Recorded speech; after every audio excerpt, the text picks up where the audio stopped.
ค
ศรัทธาลงทั้งสุขเลยเดี๋ยวขึ้นบนใหม่แล้วเดินลงบันไดนี่มันทำเข้าทางเพนะเดินลงบันไดเพมาลงลานทำเข้าทางนาใดเนอะลูกเน้นไอ้ตอนนี้มาแล้วเอาศรัทธาญาติโยมเตรียมสถานที่ได้พอสมควรและอาตมาภาพขอได้ไปพักดูแลตัวเองสักกรรมเนอะเดี๋ยวศรัทธามานักหนาก็จะบ่ได้มีเวลาดูแลตัวเองเสื้อผ้าอาภรณ์เนาะผ้าห่มจีวรยังบ่เรียบร้อยกำเตือตอนนี้จะให้ลูกไอ้ทีละพลทางอาสาได้ช่วยเหลือประชาสัมพันธ์อยู่ตรงนี้เนอะศรัทธาจะให้จะหอมร่วมสืบชะตาเนอะมาให้มาหอมที่ลูกเนียนไอ้นี่ขอคนที่เขียนหนังสืองามๆมาอยู่ตัวลูกเนียนไอ้นี่หนึ่งคนเนอะมาจดชื่อเสียงเรียงนามศรัทธาญาติโยมที่เป็นให้หอมสตังปัจจัยเฮือลูกเน้นเป็นได้ประกาศเนาะไปที่มาถึงแล้วนะมั่นใจพอจะจดชื่อเสียงเรียงนามได้สะดวกมาช่วยกันตรงนี้นะมาช่วยกันตรงนี้เอาอาจารย์ก่อนบอกอาจารย์อาจารย์คุณครูจากเวียงป่าเป้า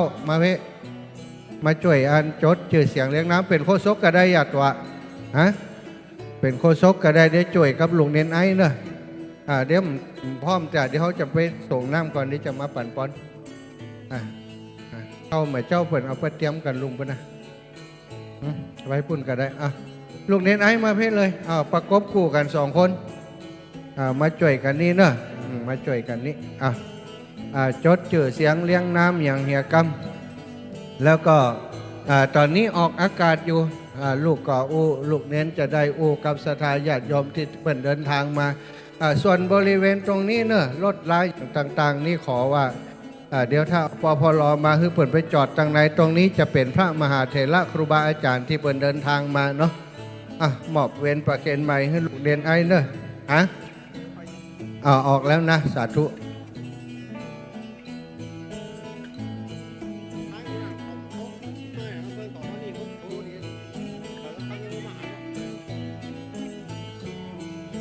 ยกมือ10 นิ้วกราบถวายความเคารพแสดงความนับถือพระมหาเถรานุเถระครูบาเจ้าพระสังฆาธิการทุกรูปทุกตนโดยความเคารพอย่างสูงทัดแต่นั่นมาขอความสุขความสวัสดีจงบังเกิดมีแก่บรรดาศรัทธาพ่อแม่พี่น้องนักศีลนักบุญเฮาได้ตกปากเก้าเข้ามาสู่สถานลานธรรมณวัดบรรพตสถิตสถานตัตตินีได้มาร่วมกินได้มาร่วมทานศรัทธาวงวานพี่น้อง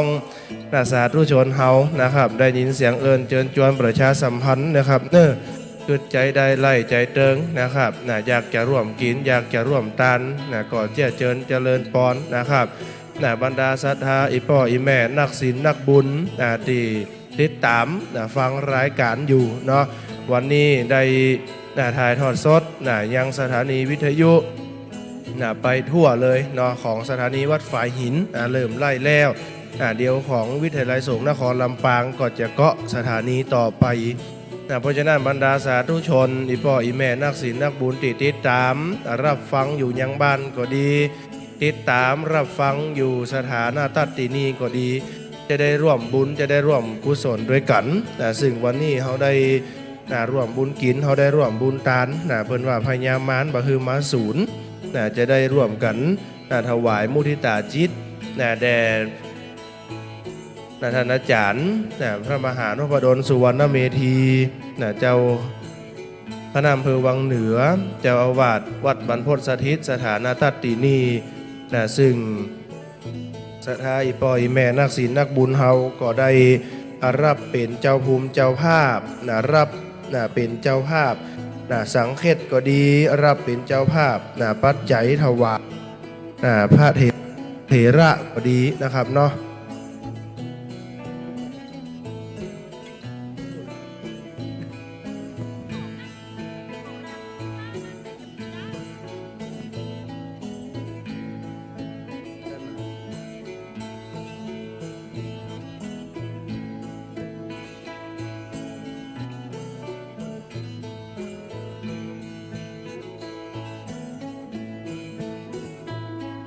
ศรัทธานักศีลนักบุญอีปอยแม่นักศีลนักบุญเฮาเดินทางมาถึงแล้วก็จับจองหาตีหนังเด้อแม่เนอะเพิ่นว่ามาก่อนนี่หนังตั้งหน้าถ้ามาจ้านี่ได้หนังตั้งหลังถ้ามาแม่ล่าแม่ลุ้นนี่เพิ่นจะให้ยืนถ้ามาแม่คืนจะได้นอนมาเติงข้าวตอนนี่ได้กินข้าวแหน่เนาะว่าได้ร่วมบุญกินได้ร่วมบุญทานได้ร่วมกันที่ณวัดบรรพตสถิตสถานนาตตินีเพราะฉะนั้นบรรดาสาธุชนอีปอดนักศีลนักบุญเฮาได้มาถึงสถานลันธรรมสถานนาตตินีแล้วยังได้ร่วมบุญกินยังบ่ได้ร่วมบุญทานก็เจียเจิญเจริญปอนได้หวบกันตามจิตเจตนาศรัทธามาได้กำหนดกฎเกณฑ์ไว้น้อมเพิ่นว่า10 บาทก็ตา20 บาทก็ตาม30ก็งาม100 บาทก็ได้หรือคณะศรัทธาแก่นักศีลนักบุญจะร่วมกันปูจาเอายังตุง12ราศีเนาะเป็นจ่อน้อยตุงใจเป็นตุงไส้หมูแบบเจ้าหลักกรของเฮาก็มาติดต่อกันได้เนาะที่จุดประชาสัมพันธ์ของเฮาตามเทศกาลปีใหม่เมืองตัวปึ่งของอีปออีแม่นักศีลนักบุญเฮาปีหนูปีงัวปีเสือปีกระต่ายปีงูน้อยงูใหญ่เนาะปีแปะปีลิปีไก่ปีวอกปีจ้างหรือปีกุ้นปีหมูเนาะบรรดาอีปออีแม่ในปีของคนเมืองเขาเนี่ยเพิ่นจะห้องว่าปีจ้างเนาะปีจ้างปีสุดท้ายนี่นะแต่ถ้าเป็นคนภาคกลางในเพิ่นห้องปีกุ้นหรือว่าปีหมูซึ่งตามธรรมเนียมตามความเชื่อแล้วสัตว์อีปออีแม่คือสัตว์บ้านเฮาในส่วนมากนี่เพิ่นจะเอาเป็นตัวปึ่งของไผของมันนะครับเนาะบรรดาสาธุชนอีปออีแม่ที่เอาโรงทานมาเนอะแม่เนอะเอาโรงทานมาห่วมกันก็หาจับจองโต๊ะที่จุดตั้งโรงทานเนาะเพื่อจะได้ถวายทานแด่พระสงฆ์องค์สังฆเจ้าก็ดีได้ร่วมกันถวายทานแด่ผู้ที่มาร่วมงานวันนี้ก็ดีซึ่งวันนี้คณะสงฆ์คณะศรัทธาสาธุชนเฮาจะได้ร่วมกันสืบโหราจตาได้ร่วมกันทำบุญด้วยกันที่วัดบรรพตสถิตสถานนาตตินีบรรดาอีปออีแม่นักศีลนักบุญเฮาเดินทางมาถึงแล้วจะร่วมบุญกินจะร่วมบุญทานจะร่วมกันทำบุญอาจจะร่วมกันทำบุญก่อนน้อมเรียนเจิญที่กองอำนวยการของเฮาได้มาจดเอารายมาหมายเอาชื่อของคณะศรัทธาบรรดาสาธุชนอีปออีแม่นักศีลนักบุญเฮาก็จะได้ประกาศเทวบุตรเทวดาได้เป็นสักขีพยานในการทำบุญกินในการทำบุญทานซึ่งพระนักรายการสถานีคลื่นสีขาวเพื่อชาวประชา8จังหวัดภาคเหนือผู้อำนวยการสถานีวิทยุก็ได้รับเมตตาธรรมจากท่านอาจารย์หลวงพ่อท่านพระครูอภิวัฒนวิกรมจะได้เป็นผู้อำนวยการสถานีคลื่นสีขาวของเฮาก็จะนำพระนักจัดรายการนักเผยแผ่หลวงพ่อพระครูปฏิภาณธรรมทินก็จะได้มาพบปะศรัทธาสาธุชนเฮาและในโอกาสเดียวกันทางท่านอาจารย์พระมหานพดลสุวรรณเมธีก็จะได้จัดสืบตาแสดงมุทิตาจิตอายุวัฒนมงคล55 ปีพระมหานพดลสุวรรณเมธีเจ้าคณะอำเภอวังเหนือเจ้าวาดวัดบรรพตสถิตผู้อำนวยการวิทยาลัยสงฆ์นครลำปางในส่วนกำหนดการคณะศรัทธาอีปออีแม่นักศีลนักบุญเฮานะครับในส่วนกำหนดการเวลา9 โมง9 โมงปลายเนาะพระเถรานุเถระพระมหาเถรานุเถระเดินทางมาถึงแล้วก็จะได้เริ่มพิธีประกอบพิธีการสืบโหราจตาแบบพื้นบ้านล้านนาของเฮาเพื่อจะได้ถวายมุทิตาจิตเป็นขวัญและกำลังใจให้พระอาจารย์ได้มีกำลังใจในการทำงานต่อคณะศรัทธาสาธุชนเฮาก็จะได้ร่วมกันถวายมุทิตาจิตในเวลาบ่ายโมงเนาะคณะศรัทธาสาธุชนเฮาก็จะได้รดน้ำดำหัวครูบาอาจารย์พระนักจัดรายการคลื่นสีขาวเพื่อชาวประชา8จังหวัดภาคเหนือบางเตื้อเฮาได้โทรไปหาครูบาอาจารย์ ไปกั่งใส่พ่องไอ้เนาะได้แซวกันพ่องไอ้เนาะวันนี้เขาก็จะได้มาขอเข้ามาลาโตดบางฮือได้เป็นบาปเป็นกรรมบางฮือได้เป็นนิวรณธรรมกรรมอันแก่งกล้าวันนี้เขาจะได้ขอเข้ามากรรมซึ่งกันและกันตึงเปิ่นตึงตัวเนาะบางเตี่ยมาปากมันหมอสถาสาธุชนบางเตี่ยปากมันหมอนะครับ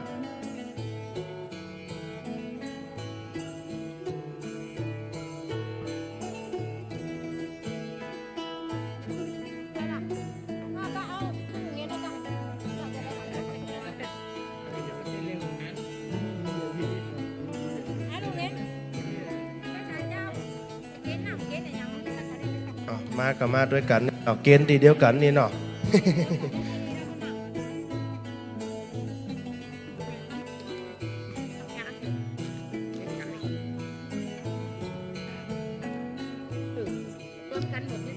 รวมกันนี่เลยแหมรวมกันเดียว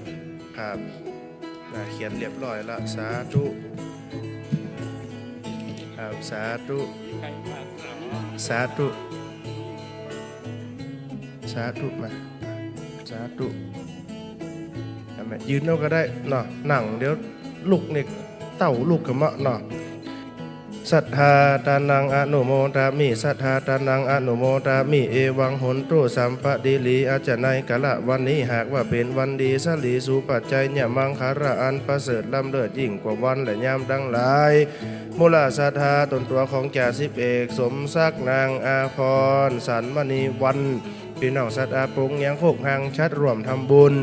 ถวายมุทิตาจิตพระมหานพดลสุวรรณเมธี1-2ปัจจัยทัดนั่นมาตนตัวของแม่จันคำศรียศพี่น้องสัทธาบันป่อไตบันปงไตเนาะพงยังโคกรวมบุญมาแถม1-2ปัจจัยสัทธาตนตัวมูลสัทธาร่วมทำบุญเนาะตนตัวของแกสิบเอกสมศักดิ์นางอาภรณ์สันมณีพงยังโคกเนาะร่วมบุญร่วมกุศลมารดน้ำดำหัวครูบาอาจารย์ทำ1-2ปัจจัยตนตัวของแม่จันคำศรียศพี่น้องสัทธาบันปงไตร่วมบุญรดน้ำดำหัวครูบาอาจารย์ทำ1-2ปัจจัยตนตัวของแม่ถนอมนามวงพี่น้องสัตว์บันปงไตตำบลปงยังโคกร่วมบุญร่วมกุศลสืบโหราจตา1-2ปัจจัยสัทธาตนตัวของแม่เนียมมื่นคำฟั่นเนาะได้ร่วมบุญได้ร่วมกุศลมาแถม1-2ปัจจัยในการสืบโหราจตาณวัดบรรพตสถิตตนตัวของแม่บัวลอยปงเทพพี่น้องสัทธาบันปงไตร่วมบุญสืบโหราจตา1-2ปัจจัยสัทธาตนตัวของโยมแม่บัวขี้ทะปูพี่น้องสัทธาบันจุดหลวงร่วมบุญร่วมกุศลในการสืบโอราจตาทำ1-2ปัจจัยแม่ยายแก้วสิงแก้วพี่น้องสถาบันกาดโป่งร่วมบุญสืบโอราจตาหลวง1-2ปัจจัยตนตัวของแม่บัวเรียวชัยอุดพี่น้องสถาบันปงไตร่วมบุญร่วมกุศลในการสืบโอราจตา1-2ปัจจัยศรัทธาตนตัวของนายสุรชาติเนาะนางวาสนาอุปอแม่ทองเครือชัยคันธาพี่น้องสถาบันสันบุญเรืองร่วมบุญร่วมกุศลสืบโหราจตาทำ1-2ปัจจัยพร้อมกันนั่นได้ถวายด้านน้ำก็ดีพระอานิสงส์ผลละบุญกินผลละบุญตันจะได้กำจูและอุดหนุนมูลศรัทธาอยู่เย็นเป็นสุขหิปันมาหาปันใดปันมีเงินทองและของใจให้ได้ไหลหลังทางเข้ามาสู่บ้านสู่จองสู่หอสู่เฮียนสู่ตนสู่ตัวมูลศรัทธาไปทุกคืนวันขำเจ้าบุญกินบุญตานให้ได้เป็นบุญกัมบุญจูนั่นจุงแจ็คมีแต่งแต่ดีลีสัพปีติโยวิวัสสันตุสัพพะโลโกวินาสันตุมาเตภวัตวันตะลายโยสุขีติกาโยโกภวะอาภิวานตนาสีริสานิจังวุตาปัจจายโนจัตตาโลธรรมาวัตันติอายุวันโนสุขังปะลังสาธุบุญรักษาเนอเอาไปดาคือพระอาจารย์ฉันหลุมพุ่นเลยพุ่นอะล้อลงไปล้อพุ่นอะทำไมถวายพระอาจารย์ตรงนั้นเรียบร้อยแล้วไปบ่มเมื่อกี้แล้วเร็วก่อนสาธุครับสาธุได้ห่วมบุญกินได้ห่วมบุญทานด้วยกันเนอศรัทธาวงบาลพี่น้องได้ห่วมกันกินได้ห่วมกันทานวันนี้ได้ร่วมบุญกินได้ร่วมบุญทานนะครับเนาะศรัทธาอีป่ออีแม่นักศีลนักบุญมาถึงแล้วนะครับ มีข้าวต้มข้าวหนมเนาะจะเอามาใส่ในเปาะเอามาใส่ในซ่าเพื่อจะถวายพระเทรานุเถระเนาะซึ่งได้จัดสถานที่เนาะต้องขอสุมาอาภัยครับคณะศรัทธาญาติโยมที่ได้มาร่วมบุญกินมาร่วมบุญทานกันได้มาช่วยกันจัดสถานที่ว่างานนี้จะได้บริหารหน้าลูกเงินกำเตี่ยเนาะศรัทธาบางคนก็รอท่ารอเนื่องด้วยวันที่2ที่ผ่านมาเนาะวันที่2ก็ได้ขึ้นไปฮับละอ่อนเตรียมอำเภอพบพระจังหวัดตากเพื่อจะได้มาบวชกัมจูยังพุทธศาสนาก็เอาละอ่อนมาบวชก็จำเป็นพอเนาะเอาลูกเปิ่นมาเลี้ยงเอาเมียงเปิ่นมาอมก็ได้ดูแลได้พอด้วยกันได้พอด้วยกันเป็นดีสำเร็จเสร็จแล้ววันนี้ก็ละอ่อนอยู่วัดมาช่วยงานครูบาอาจารย์ที่วัดบรรพสถิตสถานนาตัดตีนี่เนาะอันนี้จังฟ้อนนางล้ำที่ไหนกันจ้านี่วันนี้งามแตะงามตักงามนักงามหนางามอย่างเทวดาลงมาหล่อเบาเนาะวันนี้โอ้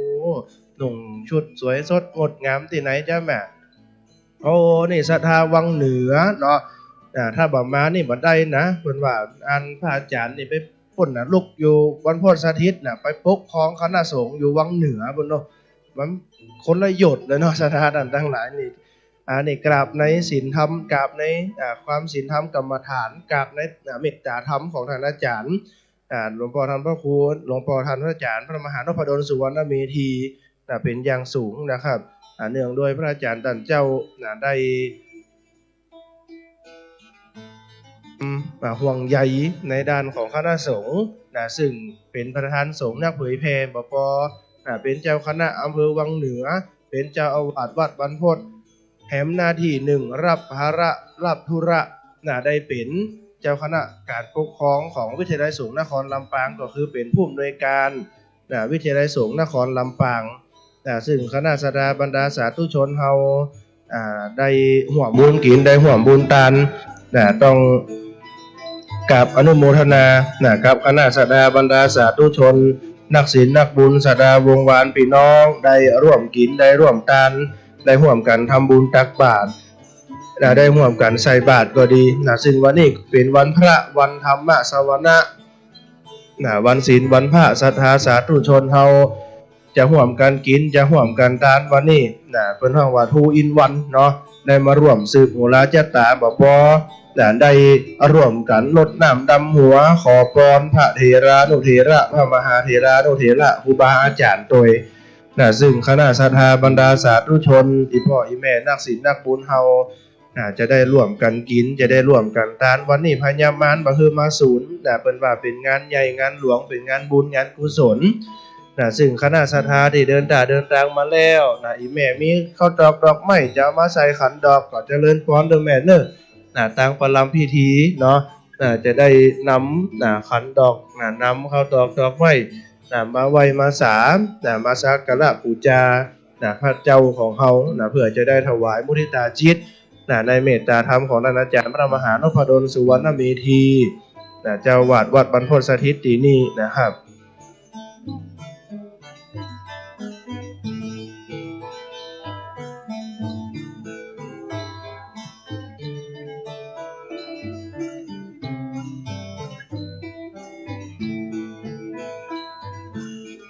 สำหรับคณะศรัทธาสาธุชนที่เอาข้าวสารอาหารแห้งมาเนาะจะมาร่วมกันใส่ในซ่าถ้าบ้านเฮานี่ถ้าภาคกลางนี่เป็นห้องตะกร้าถ้าบ้านเฮานี่ห้องซ่าถ้าเป็นกำเมียงนี่สมัยตะกอนนี่เป็นสารเปาะสารก๋วยเนาะแต่บัดเดียวนี่มันบ่เกิดประโยชน์มีแต่ความสวยงามแต่บ่เกิดประโยชน์ตุเจ้าเอาไปก็เตะหัวทางไหนแล้วก็ละไว้หั่นเนาะบัดเดียวถ้าเป็นนี่เอาได้ใจได้เกิดประโยชน์นะครับ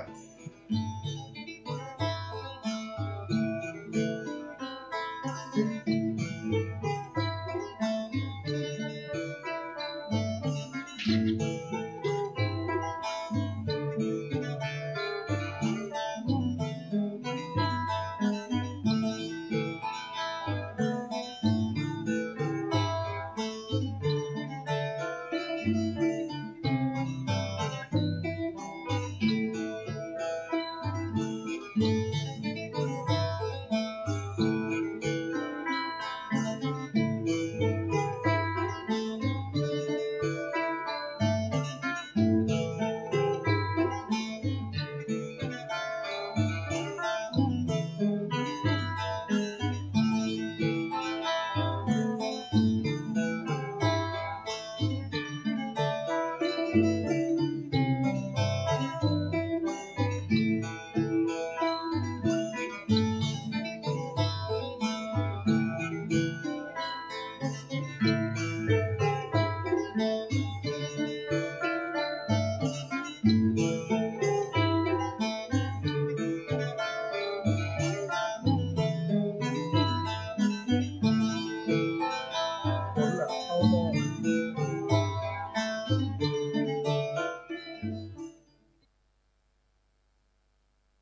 ธาติยืมรถของวัดเนาะรถวัดบรรพตสถิตเนาะถ้าเอารถแล้วเนาะเอากุญแจมาคืนเปิ้นกำมาได้นี่นะรถจอดขวางทางเปิ้นแล้วก็ทางวัดจะใจรถตัวเนาะเชาะหากุญแจบัปะศาสดาท่านใดที่ยืมรถวัดไปตะกี้เนาะถ้าได้กำกุญแจอยู่ก็เอามาคืนกำเนาะเอามาคืนที่หลวงพี่ตะวันก็ได้เนาะเดี๋ยวไปจะคือขยมใหญ่รถเนาะตอนนี้รถจอดขวางทางการจราจรรถจังไหนจะออกรถตั้งนอกจะเข้ารถตู้เจ้าจะเมื่อบ้านเนาะจอดขวางทางที่หันสาธุเจริญพรโยมแม่อันนี้มาแบบมารอบนี้นี่ชวะไม่เต้าเลยเนาะอ๋อ นี่น้ำอยู่นี่อันนี้ตานแล้วเอาไปเลยครับยกไปเลยมาสาธุในบุญเหมือนกันครับรดน้ำดำหัวสาธุแม่สาธุได้บุญด้วยกันอันนี้ยกไปถึงแพ็กเลยถ้าไปไหวนะ เอานี่แกะนี่ก็ได้นี่แกะง่ายหน่อยครับสาธุได้บุญด้วยกันเนาะสำหรับคณะศรัทธาบรรดาสาธุชนที่พ่ออีแม่นักศีลนักบุญนะครับเนอะเดินทางมาถึงแล้วตอนนี้จังฟ้อนนางรำกำลังแต่งหน้าทาเล็บอยู่เนาะพ่องก็เขียนกิ้วอยู่แต่คืนนี่แปลงทรงผมว่าจะมีตีสองบุญละพ่องก็ไม่ได้นอนนะหนังตั้งกว่าทรงผมจะลุกลุกวังเหนือมาออกบ้านมาตีสามมานั่งรถตู้มาได้นอนสักคนนั่งตั้งไว้จะเติกกับบากล้าเติกนะทรงผมตั้งบนมันจะลุก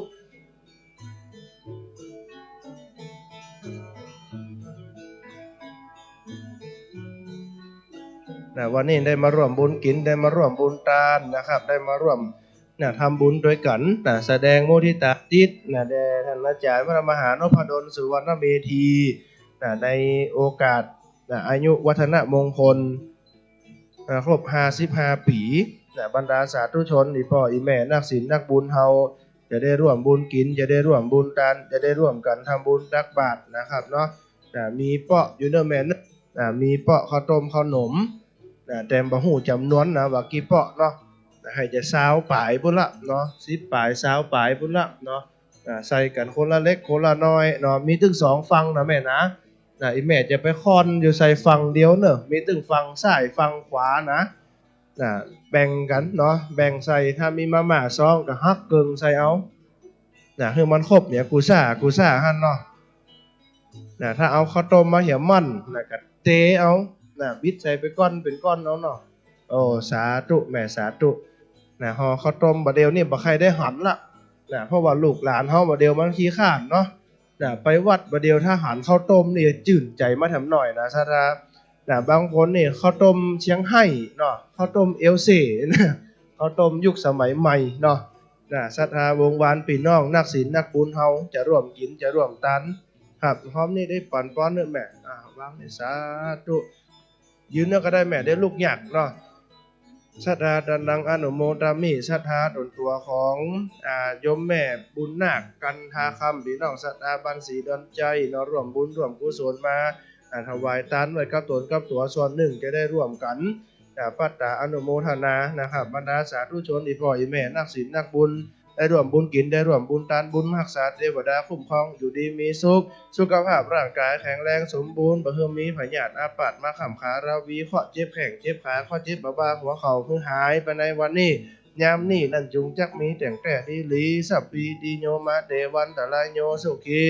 ดีคาโยโกภวะอาภิวานตนะสีลิสะนิจังวุธาปัจจายิโนจัตตาโลธรรมาวะทันติอายุวันโนสุขังปะลังสาธุบุญรักษาเดอแมนเนอร์กินข้าวน้ำจำข้าวง่ายด้วยกันก่อนนะแม่กินข้าวหรือยังกินแล้วมาสาธุอันนี้ตันแล้วแม่เอาแจเลยครับเอาแจกำบัตันแล้วแม่ตันในรถมาละ เรียบร้อยละกองทัพต้องเดินโดยต้องขึ้นรถปุ๊บโยมแม่บัวขี่เอากับข้าวถวายกับหยอกเลยเนาะ ถึงอยุธยามาถึงหอดหอเข้าแล้ว ศรัทธาสาธุชนเฮานะครับได้ร่วมบุญกินได้ร่วมบุญทานนะ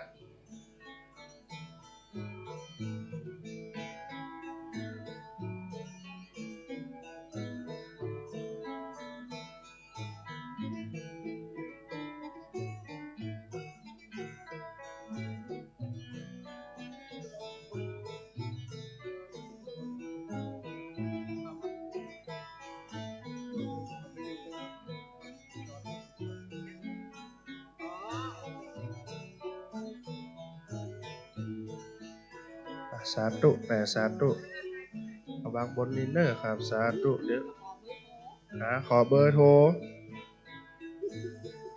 เดี๋ยวจดเบอร์โทรเพิ่น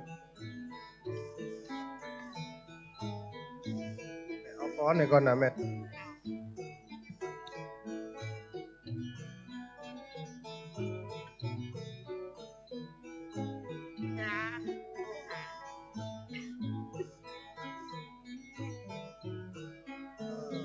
สาธุแม่เนอเจ้านี่เอาถวายนี่แล้วเอาป้อนหน่อยก่อนเด้อแม่เนอเอาวางบนนี่แม่วางบนเพ่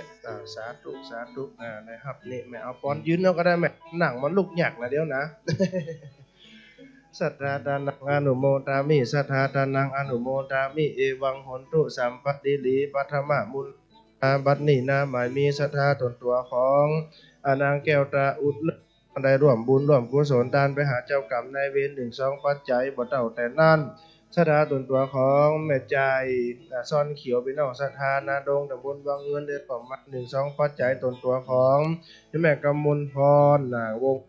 วงกันหากุศล1-2ปัจจัยสัทธาตนตัวของแม่ทองสุขสีที่นิวพี่น้องสัทธาบรรณาดงร่วมบุญร่วมกุศลมา1-2ปัจจัยสัทธาตนตัวของแม่ชื่นพันธ์ทองรัตน์พร้อมลูกหลานพี่น้องสัทธาบันสีดอนใจร่วมบุญร่วมกุศลมาแถม1-2ปัจจัยบุญกินบุญตามได้เป็นบุญกรรมบุญจูบุญรักษาเทวดาคุ้มครองเมื่ออยู่ดีมีสุขหิปันมาหาปันใดสุขภาพร่างกายแข็งแรงสมบูรณ์พ้นเสียจากสัพพะทุกข์สัพพะโศกสัพพะโลกสัพพะภัยสัพพะข้อไล่เสนียดจันไรหือตกไปตามเส้นไม้ไหลไปตามเส้นได้ข้อเจ็บแข้งเจ็บขาข้อเจ็บบ่าหัวเข่าหือหายไปในวันนี้ยามนี้นั่นจุงจักมีแต่งแต่ดีลีสัพพีดีโยวิวาสันตุสัพพะโลโกวินาสันตุมาเตภวัตวันตะไลโยสุขีติคาโยโกภวะอาภิปาทานาสีลิสะนิจังมุทธาปัจจายิโนอโลธัมมาวัฏันติอายุโอสุขังปะสาธุบุญรักษาแม่เนอครับได้แม่ได้ครับสาธุครับสาธุแม่เดี๋ยวบอกให้เพิ่นเลยครับได้แม่วันนี้แม่แก้วมันได้มาวันเนี้ยมันจะมาอยู่แหละจะมาอยู่แหละจมครับเดี๋ยวมันว่าแม่เจ้านี่เพิ่นจะไปแจกโฮมก่อนนี่น่ะเนาะไปแจกโฮมก่อนถ้าจะรีบมาให้เร็วเนาะรีบมาให้ตัดเจ้าสาธุแม่สาธุ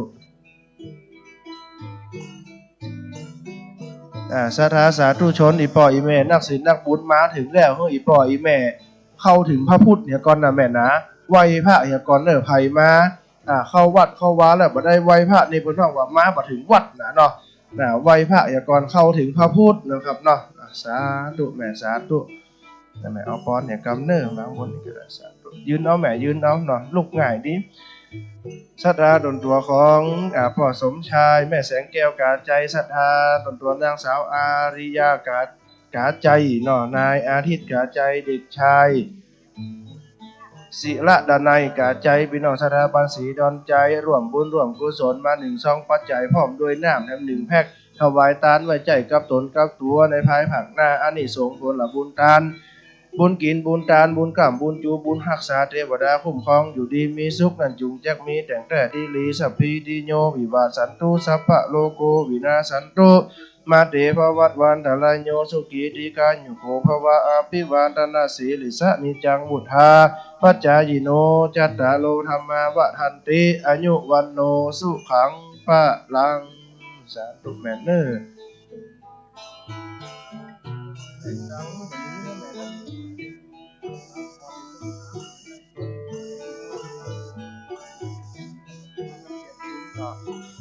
มาถึงเก่าวัยพระเจ้าเหียก่อนเนาะนบพระเจ้าเข้าถึงพระพุทธเนาะรายการหำบึดเขาจะได้เข้าถึงพระธรรมแล้วก็จะรับพรจากพระสงฆ์เพราะฉะนั้นบรรดาสาธุชนอีพ่ออีแม่นักศีลนักบุญเฮาเพิ่นว่ามาวัดแล้วเฮอครบรัตนะไตรแก้วเจ้า3ประการก็คือพระพุทธพระธรรมและพระสงฆ์เพราะฉะนั้นบรรดาสาธุชนอีพ่ออีแม่นักศีลนักบุญได้มาร่วมบุญกินได้มาร่วมบุญทานนะครับ สำหรับอีพ่ออีแม่จะปูจามตุงตัวเปิงเด้อแม่เนอตุงตัวเปิงโยมแม่ดอกเตอร์ตุงตัวเปิงนี่เพิ่นปูจาชุดเท่าใดจ๊ะตามที่ศรัทธาเนาะ10 บาทก็ต้า20 บาทก็ตาม30ก็งาม100 บาทก็ได้ถ้าใบปันนี่ช่ำดีเนาะตามที่เจตนาศรัทธาการทำบุญเปิ่นบ่ได้กำหนดกฎเกณฑ์บ่ได้คิดบ่ได้หมายไว้อีแม่หอมสาวก็รับตุงไปปักเอาไปปักถวายเป็นพุทธบูชาธรรมบูชาสังฆบูชาได้ถวายบูชาแด่ปีใหม่เมืองเนาะณวัดบรรพตสถิตสถานทัตตินี่นะครับบุญรักษาเทวดาคุ้มครองเหมือนกันจุผู้จุคนวันนี้เขาได้ร่วมบุญกินได้ร่วมบุญทานได้อ่านให้เทวบุตรเทวดาได้เป็นสักขีพยานในการกินในการทานนะครับ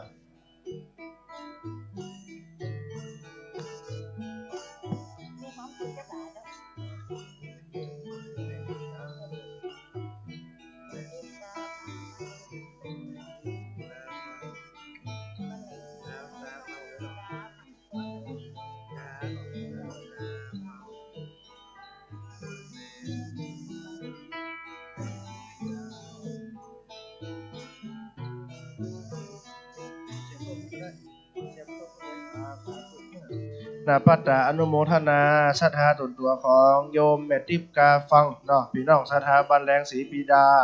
ร่วมบุญร่วมกุศลมื้อนี้ดำ40 บาทนะครับเนาะได้ร่วมกันกินได้ร่วมกันทานอนุโมทนาไม่เอาเสียบต้นค้างเด้อแม่เด้อถ้าต้นค้างบ่พอกับปักต้นกล้วยเนาะถ้าต้นค้างพอต้นกล้วยบ่พอแล้วเดี๋ยวจะเอาไต้มาใส่เนาะวันนี้ได้ร่วมบุญกินได้ร่วมบุญทานได้ร่วมกันทำบุญวันนี้ตามที่เจตนาศรัทธาแม่น้ำบ่ได้กำหนดกฎเกณฑ์ไว้เนาะแต่ถ้าอีแม่จะรับเป็นเจ้าภาพหัววัดเนาะหรือว่าสังฆเทศที่จะได้ถวายแด่พระสงฆ์ก็มาติดต่อกันภายหลังได้เนาะวันนี้แม่เอาปักไหนก็ได้เด้อแม่เนอะแต่งวัดแต่งวาประดับประดาไปตัวพ้นห้องวัดถวายเป็นพุทธบูชาอันดับหนึ่งเนาะแถมอย่างหนึ่งก็ได้ร่วมกันตกแต่งภายในวัดให้มันเกิดความสวยสดและงดงามไปทางใดโอ้อันนี้ปุงตุงตัวเปิงตุง12 ราศีโอ้อันนี้ใกล้ปีใหม่เมืองละลูเห็นเนาะเขาจะได้ฮู้ละสัญลักษณ์เลยนะสาธุชนสัญลักษณ์เลยอีแม่ยิ้มเนอเพิ่นจะถ่ายรูปหั่นนะเนาะยิ้มงามๆเนอวันนี้ดูห้องก็บ่ได้นอนแต่แม่ตี 2ละแปรงม่วนผมไว้นะถ้านอนละทรงผมมันจะลุหนังตั้งเอาคืนหุ่มเนาะวางสาธุแม่สาธุเอาป้อนเนี่ยกำมาแม่เอาป้อนเนี่ยกำก่อนเด้อ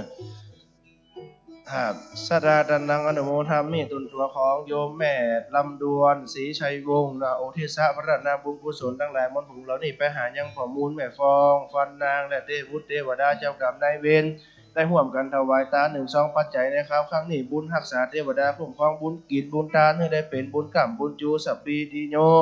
วิวาสันตุสัพพะโลโกวินาสันตุมาเตภวัตวันตะลายโยสุขีเตคายุโกภวะอาภิวาทนาสีลิสานิจังวุฒาปัจจายโนจัตตาโลธัมมาวัฏันติอายุวันโนสุขังปะลังสาธุแม่เด้อกูจะตุ้งพูดเลยนะแม่นะสิ้นปีพุ่นแม่ครับ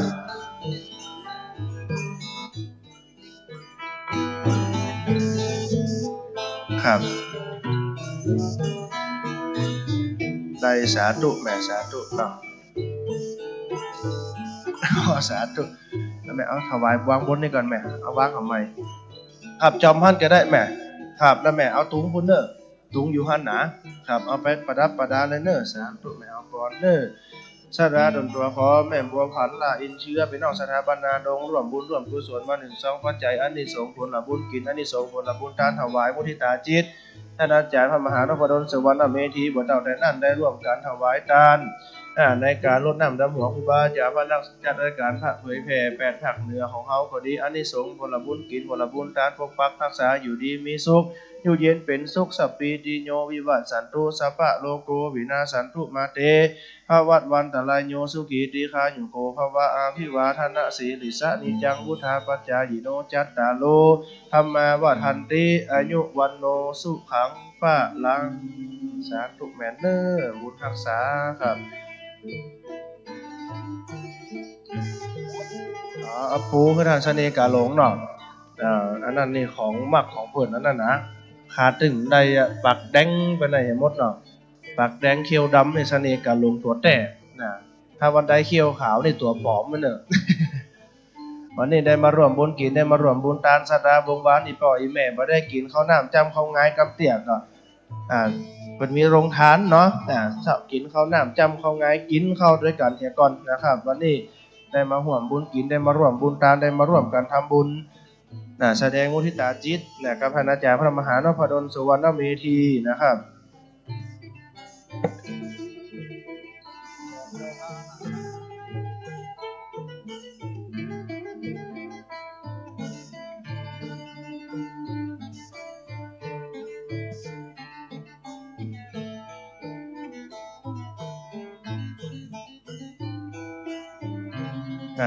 ชรบเนอเจ้าหน้าที่รักษาความปลอดภัยเนาะเจ้าหน้าที่จราจรนะครับช่วยกันโบกรถโบกหลังช่วยกันพอรถคือกำนะครับเนอวันนี้ได้เสียสละละเนาะได้เสียสละแล้วนะครับได้มาร่วมบุญกินได้มาร่วมบุญทานได้มาร่วมกันทำบุญตักบาตรด้วยกันเนาะใส่บาตรญาติวันนี้วันพระด้วยนะคณะศรัทธาบรรดาสาธุชนเฮานะครับได้มาร่วมกันกินได้มาร่วมกันทานวันนี้อนุโมทนาบุญกินอนุโมทนาบุญทานกับศรัทธาวงวานอีพ่ออีแม่นักศีลนักบุญเฮานะครับได้มาร่วมกันทำบุญมาร่วมกันทำกุศลด้วยกันที่วัดบรรพตสถิตสถานตัดที่นี่นะครับสาธุแม่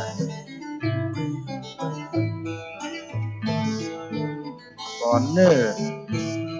พระธรรมมูลลาสดาดลตัวของโยมแม่มณีสมบูรณ์พี่น้องสถาบันห้วยฮีร่วมบุญร่วมกุศลถวายทานมุทิตาจิตในการสืบผลราชตา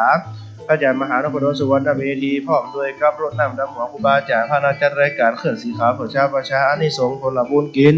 อานิสงส์ผลบุญทานจะได้ปกปักรักษาให้คณะศรัทธาอยู่ดีมีสุขอยู่เย็นเป็นสุขพ้นจากสัพพะทุกข์สัพพะโศกสัพพะโรคสัพพะภัยอย่าได้มาใกล้มาไกลนะจุงจักมีแต่ได้ดีหลีสัพพีติโยวิวาสันตุสัพพะโลโกวินาสันตุมาเตภวัตวันตะไลโยสุกิติคายุโกภวะอาภิวาทนาสีลิสานิจังพุทธาปัจจายโนจัตตาโลธรรมาวะทันติอายุวันโนสุขังปะลังสาธุโมทนาบุญแม่เนอ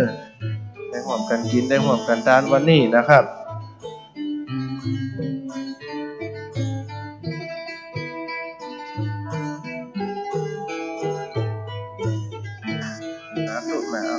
สา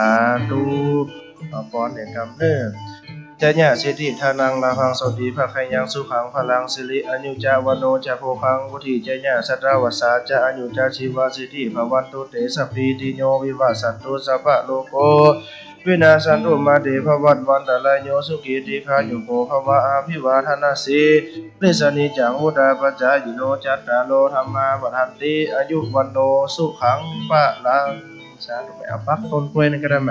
ครับรวมปูจาตุงด้วยกันเนาะศรัทธาบรรดาอีพ่ออีแม่นักศีลนักบุญนะครับนี่โยมแม่อย่างจ้า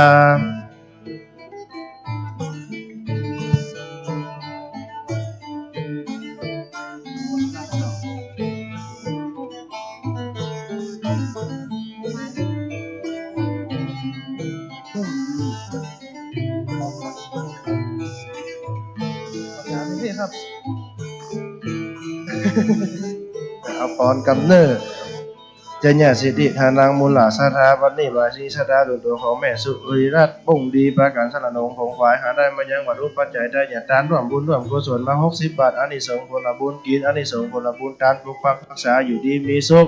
สุขภาพร่างกายแข็งแรงสมบูรณ์สัพพิติโยวิวัสสันตุสัพพะโลโกวินาสันตุมาเตภวัตวันตะไลโยสุกิติกายุโกภวะอาภิวาทนาสีลิสานิจังพุทธาปัจจายโนจัตตาโลธรรมาวะทันติอายุวันโนสุขังปะลังสาธุนะครับ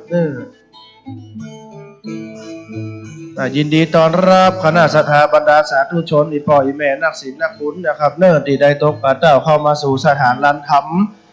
ลานปฏิบัติธรรมของวัดบรรพตสถิตสถานตัดที่นี่นะครับซึ่งคณะศรัทธาบรรดาสาธุชนอีพ่ออีแม่นักศีลนักบุญเฮาจะได้มาร่วมกันถวายมุทิตาจิต ท่านอาจารย์พระมหานพดลสุวรรณเมธีพร้อมกันนั่นจะได้ร่วมกันถวายตันจะได้ร่วมกันทำบุญกินได้ร่วมกันทำบุญทานได้ร่วมกันทำบุญรดน้ำดำหัวครูบาอาจารย์ด้วยกันนะครับ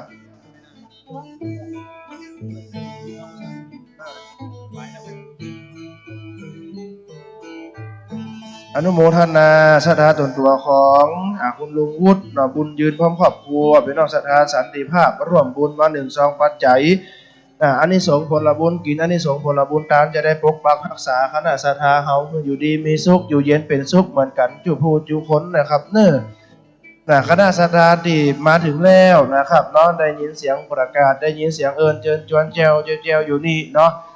จะมาร่วมบุญกินจะมาร่วมบุญทานจะมาร่วมกันทำบุญในการสืบโบราณชาติถวายมุทิตาจิตอายุวัฒนมงคลอาจารย์พระมหานพดลสุวรรณเมธีเนาะเจ้าคณะอำเภอวังเหนือเจ้าวาดวัดบรรพตสถิตนะครับผู้อำนวยการวิทยาลัยสงฆ์นครลำปางประธานคณะสงฆ์นักเผยแผ่ของจังหวัดลำปางตนเดียวคณะศรัทธาทำงานในด้านศาสนานี่เป็น 4-5 หน่วยงานเนาะและก็เป็นวัดสำนักปฏิบัติธรรมแห่งคณะศรัทธาสาธุชนวันนี้เขาได้มาถวายมุทิตาจิตในปารมีธรรมของท่านอาจารย์พระมหานพดลสุวรรณเมธีซึ่งบรรดาสาธุชนจะปูจาตุงเดอะแมนเนอร์แล้วก็เอาไปปักเลยนะเอาไปปักในตกแต่งสถานที่ที่วัดหมิ่งเมืองมูวัดบรรพตสถิตเนาะลำไปหมิ่งเมืองมูลพุ่นละได้มาร่วมกันเนาะวันนี้ได้มาร่วมกันกินได้มาร่วมกันทานพญามารบะฮือมาศูนย์นะแม่นะวันนี้นะได้มาร่วมกันกินได้มาร่วมกันทานได้มาร่วมกันทำบุญก็อนุโมทนาในกุศลและเจตนาของคณะศรัทธาทุกท่านทุกคนที่ได้ร่วมบุญกินที่ได้ร่วมบุญทานที่ได้ร่วมกันทำบุญด้วยกันนะครับ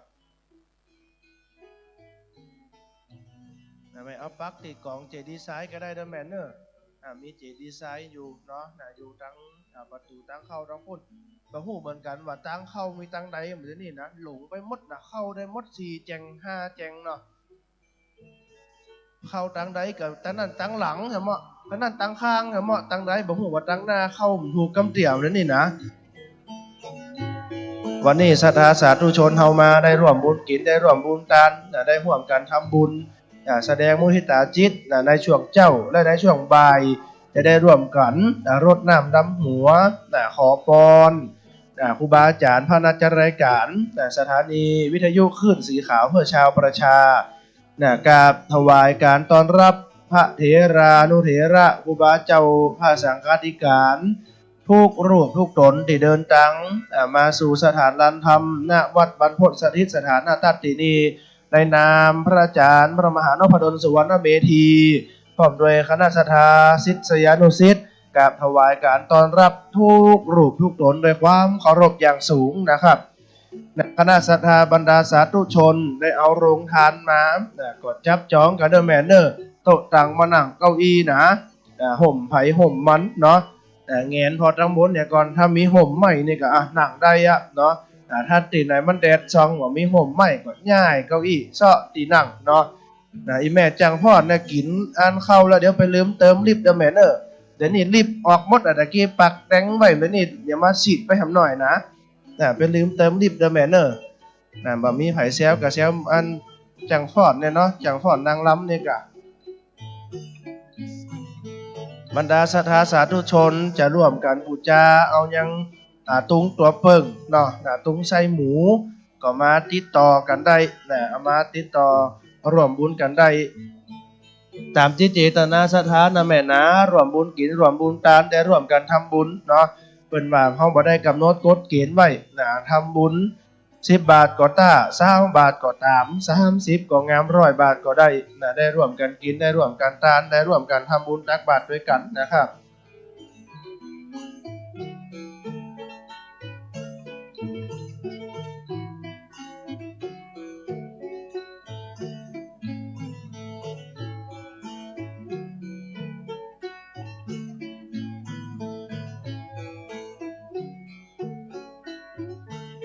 สำหรับคณะศรัทธาที่นำข้าวสารนำอาหารแห้งมาเนาะทางวัดมีเปาะมีซ่ามีก๋วยเนาะ ที่จุดประชาสัมพันธ์หันนะครับเนาะอันนี้แม่มอย่างนี้จะได้กำว่า โยมแม่ปราณีแม่ปราณีชัยวงศ์เดี๋ยวนี้จดก็ดีจดประกาศก็ดีประกาศเนาะทูอินวันเนอะแม่ปราณีชัยวงศ์นะครับมีจ้างซ้อไผจะมาซ้อกระจายเนอะถ้าจ้าได้จะซ้อคนเดียวนะถ้าไผที่จะเชิญโยมแม่จ้างซ้อนะแม่เนอะสาธุแม่บุญรักษาเทวดาคุ้มครองเนอะอยู่ดีมีสุขนะครับสุขภาพร่างกายแข็งแรงอายุวันโนสุขังพระลังครับหอมเดี๋ยวนี้แม่สืบยะตาเดี๋ยวนี้จังซ้อนเนอะนะครับเอาพักก็ได้แม่เอาเดี๋ยวมันตึงเข้ากับวัดบรรพตสถิตนิมิตแม่เนาะจะเอาจอมตู้จะเอาถวายที่นี่จะเอาปักต้นขาเนาะจะถวายที่พระอาจารย์มหานพดลเข้าที่วัดของเขาที่นี่มดนะครับ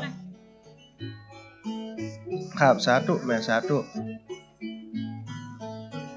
โยมแม่จังฟ้อนเนาะจังซ้อก่อนเนาะจังฟ้อนจะพอสะดุ้งกำลังจะปากกินข้าวนั่นนี่นะ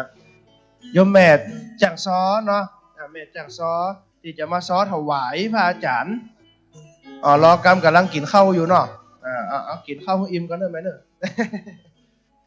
กินข้าวเสร็จแล้วไปลืมกินน้ำนะแม่นะเดี๋ยวซ้อมันจะฝืดนะ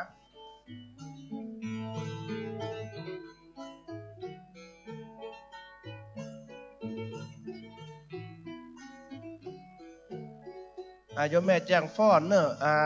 จังฟ้อนทำเหมาะนะกังจังฟ้อนติ๊กๆให้จะได้ฟ้อนแต่เดี๋ยวนะโยมแม่จังซ้อเนาะที่จะมาซ้อถวายพระอาจารย์เปิ้นแม่จะซ้อแบบใด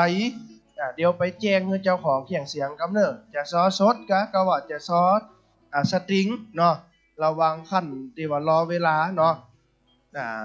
เดี๋ยวเขาติดต่อกับโยมไอ้สถาพรเนอะโยมปีนัดเดี๋ยวอันแม่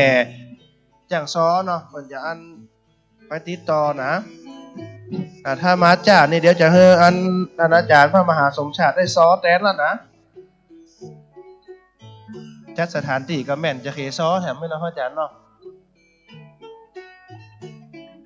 ถ้าซ้อมออกกันนิมนต์ให้เอานะครับเนอะ วันนี้ได้ร่วมบุญกินได้ร่วมบุญทานได้ร่วมกันทำบุญด้วยกันเนาะพระอาจารย์นี่ตักไปหานะลูกเน้นมินายเนาะมาช่วยจัดสถานที่กำไม่เนาะพุ่นสถานมีอำเภอพบพระจังหวัดตากพุ่นอยู่ช่วงนี้นี่ขึ้นดอยมันนะไปสั่งสมกุศลผลบุญกินเนาะกุศลผลบุญทานวันนี้สถามาแล้วอันนี้สถาที่ไหนจ๊ะเดินมาเป็นเส้นเป็นสายเดินมายังย้ายกันมาที่นี่จะมาร่วมบุญกินจะมาร่วมบุญทานเปิดมีซ่าข้าวต้มขนมเนาะนะครับไหมเนี่ยครับได้เลยครับจ้างซอจะซอแล้วเนอะตูเจ้าจะย่างแล้วนะ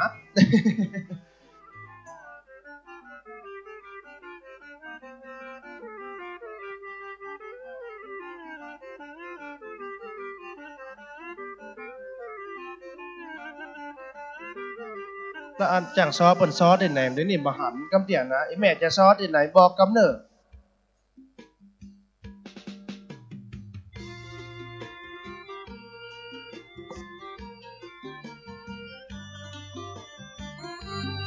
เหรอ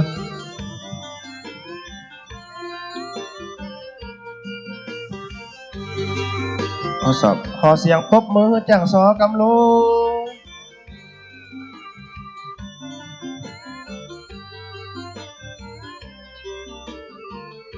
แล้วบุญจัดแล้วได้สั่งแก้วคันสามได้กินความตานมาปะกันจัดนี้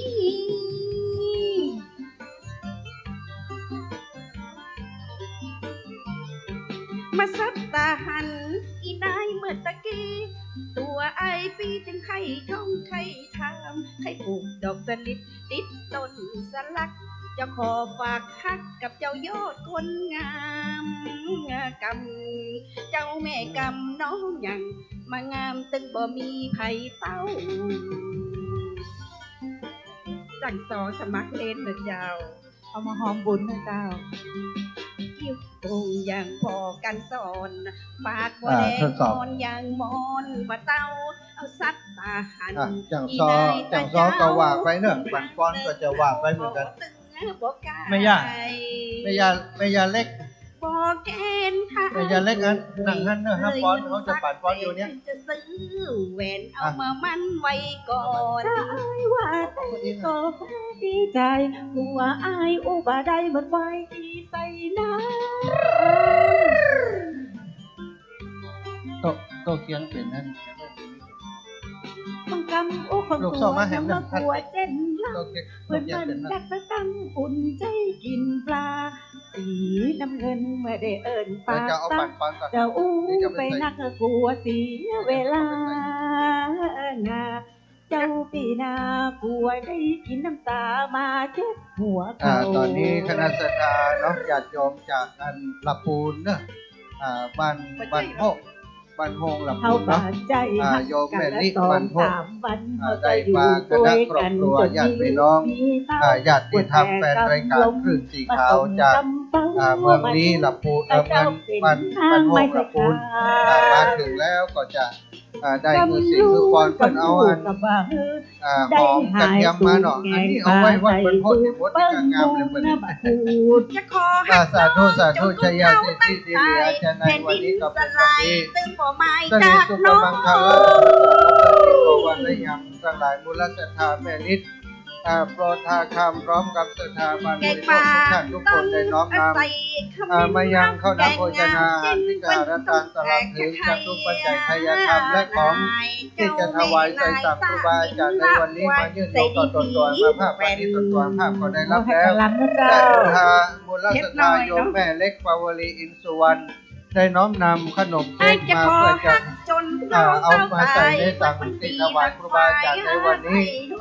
แห่ง60ชุดปฏิตนตัวผู้ข้าก็ได้ปฏิทานรับเรือขออำนวยใจเจ้าบุญสุธา ทุกท่านทุกคนที่ได้ร่วมบุญสุนทรทานวันนี้คือท่านเจ้าอยู่ดีมี ม สุ อ ข ง ได้มี หา อายุ ถ้า มัน ได้ กว่ายื น้อง น มา เพื่อได้มั่งบุญต้นดาวให้ถึงจากนี้เรื่องได้ดี เสียเวลา อาภิ จะ วา ทุกชาติใด ท่านอา อยา ศีริสานิจังวุฒา ใจ ปัญ แห้ ญาง ยิโน ตัวบัง จัต เห็น ตา ใจ รุธรร ขา มา ติด วั ตา ฒน มัน ติ ดา อายุ กู วันโน เปิ้ สุ น ขัง รับ ภะลาสาธุเนอะอัน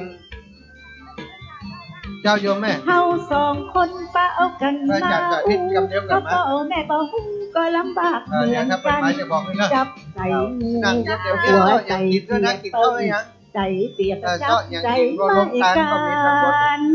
ดาวเจ้ากี่วันบ้า สาน ธุค่ะ หินก็ตาบ้าน เอาไปใส่ในสังพ่อ ใส่ในสังเอาใส่ในเนี่ยตะกร้าเนี่ยเอาใส่ในตะกร้ายายไปอ่ะ จะตัดสิน ใช่ ใจ ใช่ ดู ใช่ กัน กระ กับ จาย หัว ไป เมีย ใช่ เรื่องดีเรื่องเสีย เอา มันมีหลายข้อถ้าเมียเป็นงัวคือผัวเป็น เอาใส่ตะกร้าลูกแล้วไป ช่วย ใส่ กัน ตะกร้า โตแล้วมาช่วยกันล่าป่าไปถ้าไป ทยอย ได้ ใส่เอาไปกรอกเอาไปรวมไว้สักทีหนึงก่อน ใส่ ค่อยกระ เบือ จาน ย กบถูกใส่บ่ามีตีออกไอ้เมียดีกว่าเหมือนแม่ได้ไม่แย่เงินมาก็จ้างสิมากันต่อกำซื้อ มันตาที่มวนทางวังเหนือช่างฟ้อนพามาพร้อมแล้วเนี่ยก็เดี๋ยวล้อเปิดมาหลายๆก่อนตอนนี้มันบ่มีโอ้อาจารย์ใหญ่มาแล้วถวายของเคารพครับ คนดีอายฮัก ท่านอาจารย์พระครูสุเมธธรรมเสวีโอท่านอาจารย์พระครูอภิวัฒนวิกรมมาแล้วเนิ่นสถาน ได้มี ท่านอาจารย์นั่งประจำที่ต้องได้ก่อนก็ได้ครับ เดี๋ยวจะฮือศรัทธาไป แอ หา ร์เจ้า สา ต้อง ธุ ขึ้น ครับ พอ สา ที ธุค ที รับ เนาะ ดูแลอาจารย์ครับเนอะดูแลครูบาอาจารย์ครับ ยะนาพิษจะกินแหนงตื้อปีได้เมียบอก สั่งดำหัวสั่งอันนี้อันเดียวกันหมดสั่งดำหัวกับสั่งอันมุทิตาท่านอาจารย์ตุลุงมาแล้วตุลุงจะเอาปอนก่อนช่างภาพมาถ่ายรูปดีอันท่านอาจารย์ปั่นปอนนี่ครับเนอะครูบาอาจารย์จากตั้งเชียงใหม่เพิ่นเดินทางมาจะถวายอันมุทิตาครับท่านอาจารย์ จะ เนอะ เอาหัวละค่ะหัวจะล้า เอาช่างภาพน้องแอมมาแล้วยังช่างภาพมาเนอะ ไปเลย ช่างภาพช่วยกันพอจะ คน เอาไม่ยากไหม เจ็บปวดจำระทมคมคืนเมียเตรียมไปแล้วเหมือนเป็นเล่นสนุกถ้าบามีลูกฟุกก็มีกระปุกตื่นเนินแม่นื่น ช่างภาพ ไป น้องเอ็มน้องนัทช่วยกันพ่อครับน้องโอ้มาแล้วปอจันโยมแม่มาปั่นป้อนก่อน คิดไปแล้วเหมือนเป็นโดนบีบปุ่มตกปุ่มปอยอหัวตึงบาขึ้นมีแต่ความวดหวัง ขอ ปา ผ่าน ใด ไป ฟื้ สักอัน นตกปางตายลูกค่าหัวได้ลำบาก อาจารย์ คร ธิ อน บ ก ค ร รัว อาจารย์ธินก จะ ร เอาหัวค่าอย่างมา ขอพานนั้นมากำลัง ก็กลัวบ่าเหมือนสมัยเก่าคนที่กลัวแล้ว เอาออกเลย ว่ามันจังตาย ถ้าคนขี้อายมันว่ามันจังลมว่า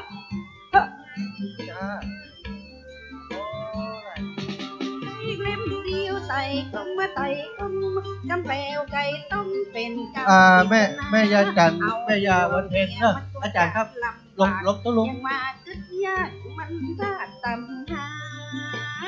นา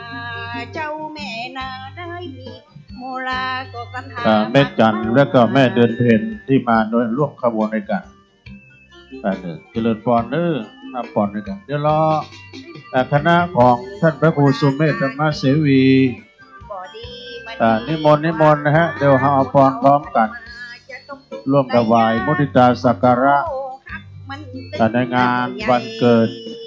แฮปปี้เบิร์ธเดย์โอ้โยมพันนิตาครูบาดอยมาพอดีเอาร่วมกันเลยเอาเก้าอี้มาเสริมนะ มันเป็นของคู่กันมันถึงมี ตัวลุงดอยก็มาพอดี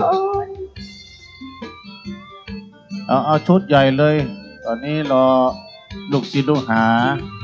อาจารย์พระครูสุเมธธรรมเสวี ต่อสันน่ะเป็นจ้างตีน ยายมานั่งเลย คนได้บางคนแต่งดีมาเมื่อใหม่เหมือนก็หงายแล้วทำตัวหน้าจังกัง เมตตา เจ้า ธรรมพ แม่ ระครู กังไผ่ไอ้นะ สิริธรรมบัณฑิต ก็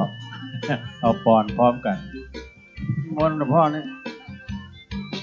คนลืมตัวเป็นงั ชุด ว ใหญ่เลย ลืมตี ชุดใหญ่เลย บ่หูจักสิ่งทำจบเก่งปวดกาจับไก่บางคนที่ใส่ปอจ้าหากินกับเมียรอกินกับเปิ้น อาจารย์วรรณชัยมาแล้ว กี่โมงตอนนี้นะครับใส่น้ำก่อนว่า นักสู้แห่งพลเขา แล้วก็พระครู ขออีกก่อนนะเจ้า สถิตสารคุณแต่ก็นักส่งจาก ขอบคุ ต่า ณ ง นะ อำเภ เจ้า อดอยหล่อ ถือ แล้ โอ ว กา ก็ สนี่เอา ต่าง ซอ อำเภอ นะ ป่า เจ้า ซาง ไปห้ามไปเย็นมาก็เลยอยาก ซอก็ดี มา ฟัง หอม ปอนก็ดีปั่นในอดใจรอสักกรรมเนาะเพิ่นกำลังซอม่วนๆเดี๋ยวเอาต่อนะจังซอดื้อ เอาปอนชุดใหญ่กันก่อนดูมากันพอดีไปสาท่านพระครูสังวรศรีลาภิรักษ์เจ้าคณะเจ้าอาวาสวัดสายมูลแล้วก็หลายตนหลายองค์และเอาพร้อมกัน วันนี้เป็นวันดีงานทำบุญสองทันเลิศด้วยกัน เดี๋ยวเอาไม้ตอนนี้เลยนะครับรอท่านอาจารย์วรรณชัยเขาญาติโยมจะร่วมบุญกุศลอาจารย์เชื้อตอนนี้ครับท่านพระสมุพงศกรธรรมทิโปเอาเก้าอี้มาเสริมแดมนื้อ พี่หนานเบิ่มรอกำเดียวเปิ้นกำลังมากันโอ้วันนี้นี่ไออีทเขาเครื่องเสียงมาเมื่อตะวาแล้วครับโอ้ ตุลุงดอยจะไปโดยหาไข่โยมเอาหอมเตรียมหอมขาวมาจัดนัก ตั้งนี้กันเนอะรออาจารย์ก็เดี๋ยวรออาจารย์วรรณชัยเดี๋ยวคณะกรรมการพอเนอะถ้าเก้าอี้ปอก็เอามาเสริมแถมพร้อมกันนั้นก็ตั้งคณะศรัทธาที่จะร่วมบุญกุศลที่ จะร่วมบุญกุศลสองทันเลินด้วยกันเนอะช่วงเจ้านี้ก็จะเป็นงานบุญนิมนต์เดี๋ยวก็มาเสริมแถมครับนิมนต์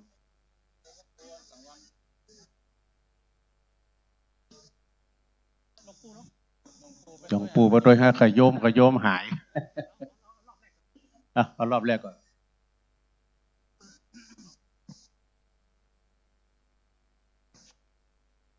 ศรัทธาญาติโยมตั้งใจรับก่อนเด้อขณะนี้ครูบาอาจารย์จากเชียงใหม่ลำพูนเชียงรายก็ทยอยกันมาก็มีหลวงพ่อพระครูสถิตสารคุณวัดหนองผ้าขาวตำบลน้ำดิบอำเภอป่าซาง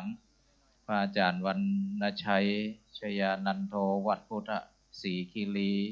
อำเภอจอมทองจังหวัดเชียงใหม่หลวงพ่อพระครูสุเมธอาจารย์วัดหม่อนฤาษีอาจารย์พระครูธีรพงศ์ปีศิษฐ์รองเจ้าคณะอำเภอวังเหนือหลวงพ่อพระครูสังวรศรีลาวพิรักษ์แล้วก็หลวงพ่อพระครูวิบูลย์สมณธรรมวัดสิงห์ใจนางสาวพันนิตราคมมินแล้วก็คณะสัทธาสาธุชนทั้งหลายท่านอาจารย์พระครูอภิวัฒนวิกรมดอยหล่อวัดปากทางเจริญพระอาจารย์ชัยวัดตูลุงยองวัดพระธาตุดอยน้อยหลวงพ่อพระครูปฏิภาณธรรมทินหลวงปู่ดอยตลอดถึงคณะครูบาอาจารย์ศรัทธาญาติโยมได้มาร่วมกินร่วมทานได้อาจารย์วีรพันธ์นันเพนนันเนาะนันเวียงหลอกรก็ขออนุโมทนาขอบคุณพระอาจารย์ปันแก้วอำเภอเถินจังหวัดลำปางก็ขอบุญญาราศีด้วยกรรมด้วยจูครูบาอาจารย์ทุกลูกทุกท่านได้เป็นลมโพลมไซกับศิษยานุศิษย์ศรัทธาญาติโยมทั้งหลายได้ร่วมกันขับเคลื่อนพระพุทธศาสนาเจริญรุ่งเรืองเป็น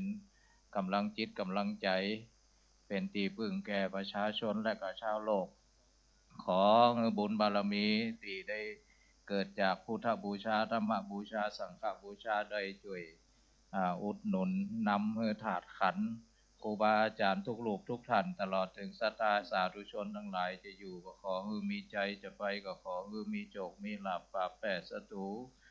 จะยกย่างแห่งหนตำบลใดไกลๆขอให้เป็นที่ฮักไก่คนหุ่มมันตะพันชุมโมลายขอให้ได้หลีกง่ายหนีไกลออกจากเจ้าสมณะศรัทธามูลศรัทธาจุลูกจุตนจุคนนั่นจุงจักมีเตียงแต่ดีลีสมกับอัตถคถาบาทบาลีวัสปีติโยวิวัชชันตุสัพพะโลโควินัสตุมาเตปวัตวันตรายโยสุขีติกายุโกภวะอภิวาทนาสีดิสนิจังพุทธาปจายโนจัตตาโลธรรมาวัฏันติอายุวโนสุขังปะลาเดี๋ยวก็ขอแจ้งวิธีการกำหนดการช่วงเจ้าเนาะศรัทธาญาติโยมแห่งสกรรมเขาก็จะมีหลายคณะมีจังฟ้อนพ่องจังซ้อพ่องเวลาพอมีก็จะได้พบปะครูบาอาจารย์ได้มาพบปะหมู่เฮาเนาะเวลาสืบโหราจตาแต่ก็ตามสมควรกับบรรนักบรรลายนะมีต่อใดเขาก็สวดเจริญพุทธมนต์หมออันเนาะเดี๋ยวก็จะศรัทธาญาติโยมก็ได้ร่วมกินร่วมทานนิมนต์นั่งตีอันอาสนะข้างทั้งสองด้านได้ครับเด้อ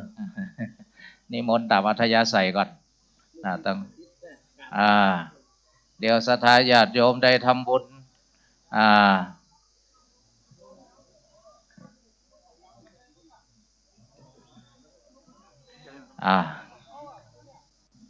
เนาะ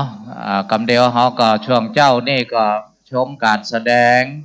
พ่องได้พบครูบาอาจารย์พ่องนะแล้วก็เขาก็สืบโหราจตาเจริญพุทธมนต์เรียบร้อยก็จะนิมนต์ครูบาอาจารย์ไปฉันภัตตาหารเพล ศรัทธาญาติโยมก็รับประทานอาหารกลางวันเนาะเสร็จแล้วก็จะได้ตอนช่วงบ่ายรดน้ำดำหัวกับครูบาอาจารย์นะวันนี้ห้องน้ำก็จะอยู่ด้านบนเนอะด้านบนศรัทธาญาติโยมได้ชี้แจงก่อนเนาะเดี๋ยวลงทานอย่างเฮากับทานเข้าอย่างตำบลพระโซนนี่เป็นโซนที่ทำกิจกรรมเนาะสำหรับพักผ่อนตามอัธยาศัยก่อนนะนิมนต์ครูบาอาจารย์คอยดูแลเนอลูกศิษย์ลูกหาเอาน้ำญาติโยมที่เอาน้ำดื่มที่เป็นโรงทานเนาะเอาลงมาตั้งหลุมบ้องก็ได้เนอครูบาอาจารย์จะอยู่ตั้งหลุม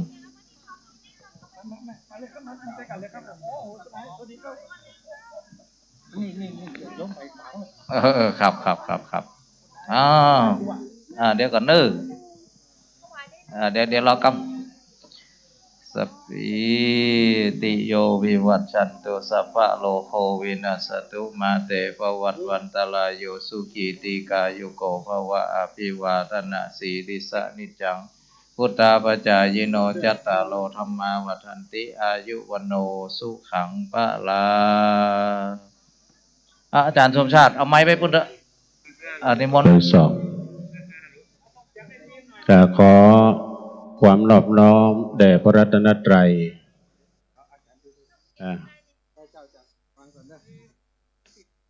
ก็ท่านมีพระพุทธพระธรรมพระสงฆ์เป็นสรณะที่พึ่งและได้ไว้สาถวายความเคารพครูบาอาจารย์ทุกตนทุกองค์ด้วยความเคารพโดยเฉพาะเจ้าของงานเนาะ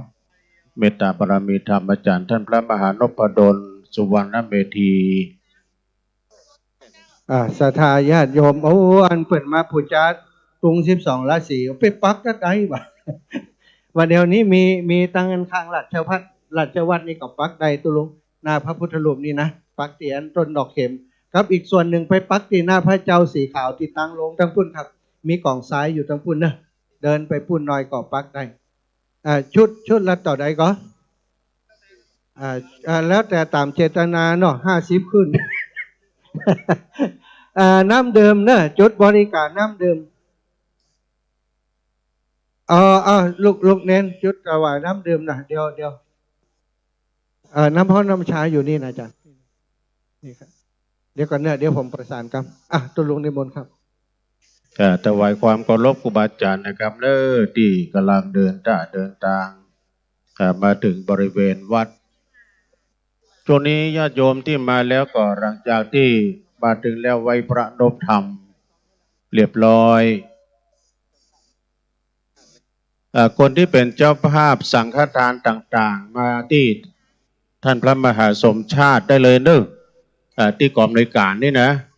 ที่เปิ้นเป็นเจ้าภาพสังนี่นะท่านมหาเปิ้นรออยู่ที่นี่แล้วเนอะมีพานตั้งอยู่หันแล้วเอาศรัทธาจะปูจาตุงเนอะตุงไส้หมูตุงอันนี้นะตุงปีใหม่นะโยมเนอะเป็นเจ้าเป็นตุงชุดเท่าใดก็ได้ตามเจตนาเอาไปปักได้หลายที่ตุงนักสัตว์12 ราศีตุง12 นักสัตว์ตุงวันเกิดได้หมดนะตามเจตนาไหมไปปูจาแล้วไปปักอธิษฐานจิตตามตุงนี้อายุยืนเนาะเจริญพรพ่อถ้าซองมาได้ตุลงงานได้นะแม่เอาอย่าง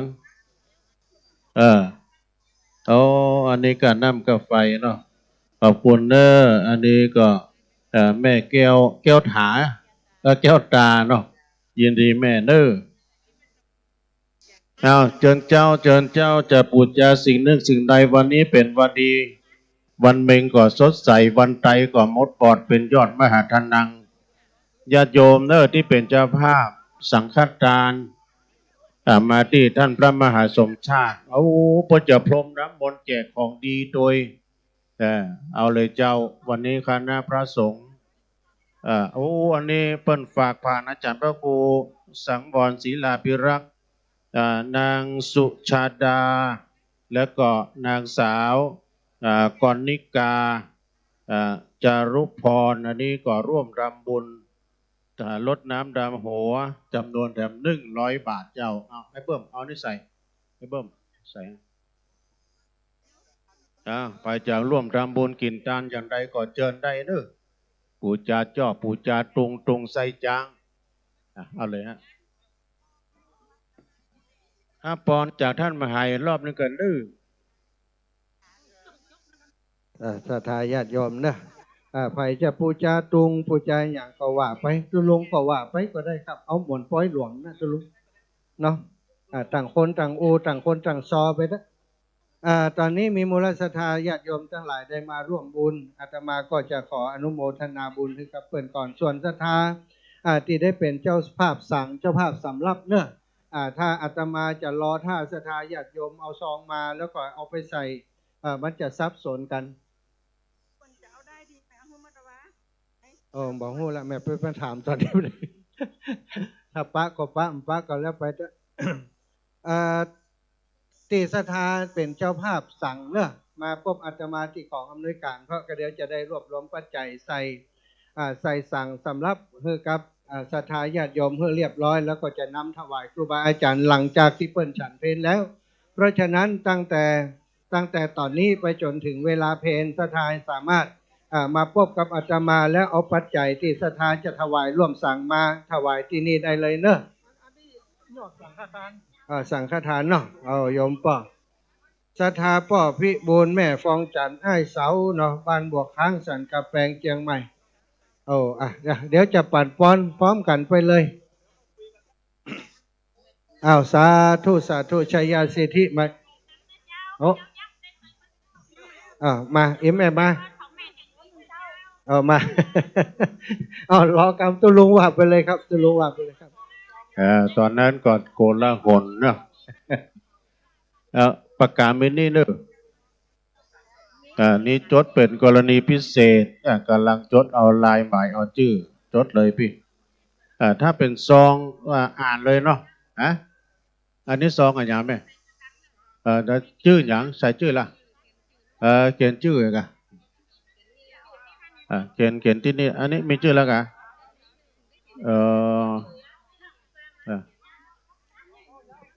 ญาติโยมจะปูจาจ่อปูจาตุงตอนนี้ท่านอาจารย์ธนอัดเนาะท่านอาจารย์นักเทศจากวัดหริการามได้มีเมตตามาแล้วปอนแล้วเนาะบัดนี้อาจารย์พระครูสังฆลักษณ์ธนอัตตรัตนศิริวัดหริการามจังหวัดลำพูนได้น้อมนำสักการะมุทิตาก็ขออนุโมทนาในส่วนบุญกุศล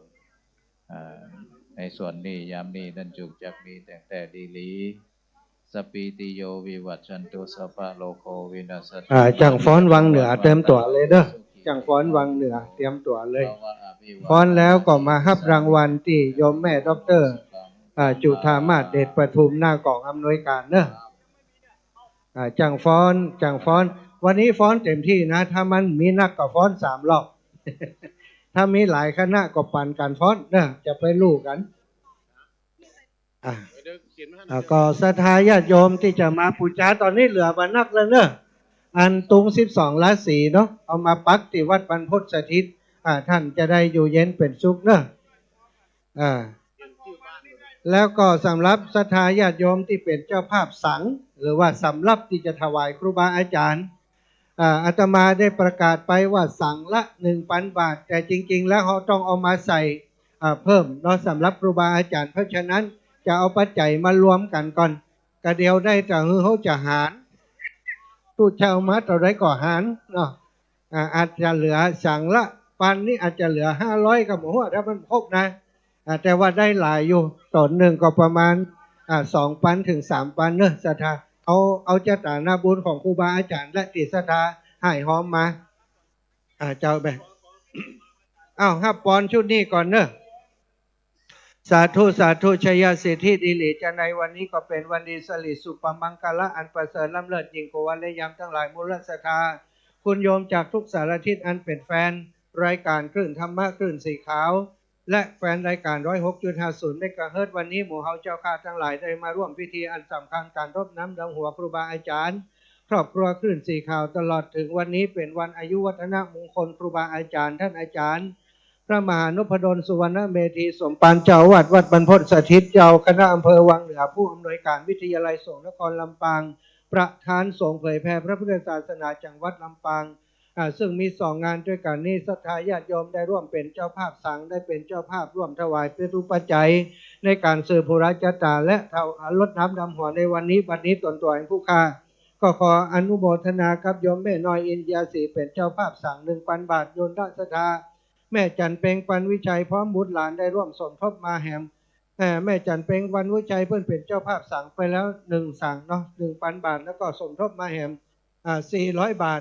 มูลศรัทธาแม่เล็กปาวลีอินสุวรรณร้านศรีนวลปลาสวยงามสมทบเป็นเจ้าภาพ2 สัง 2,000 บาทมูลศรัทธาแม่ฟองแก้วจิตมั่นได้ร่วมบุญมาแหม200 บาทมูลศรัทธาป้อพิบูลแม่ฟองจันทร์อายเสา31/1 หมู่ 2 บวกข้างสันกระแปงเชียงใหม่เป็นเจ้าภาพ1 สังนายสมพงษ์นางพิมพิพันธ์จันนิธินางสาวกุศรินนางสาวนิตพัทรนิจจันนิธิสันกำแพงเชียงใหม่ก็ร่วมบุญมาแห่1 ซองมูลศรัทธาแม่ชื่นพานทองรัตน์พร้อมลูกหลานบ้านศรีดอนชัยก็ร่วมบุญมาแห่1 ซอง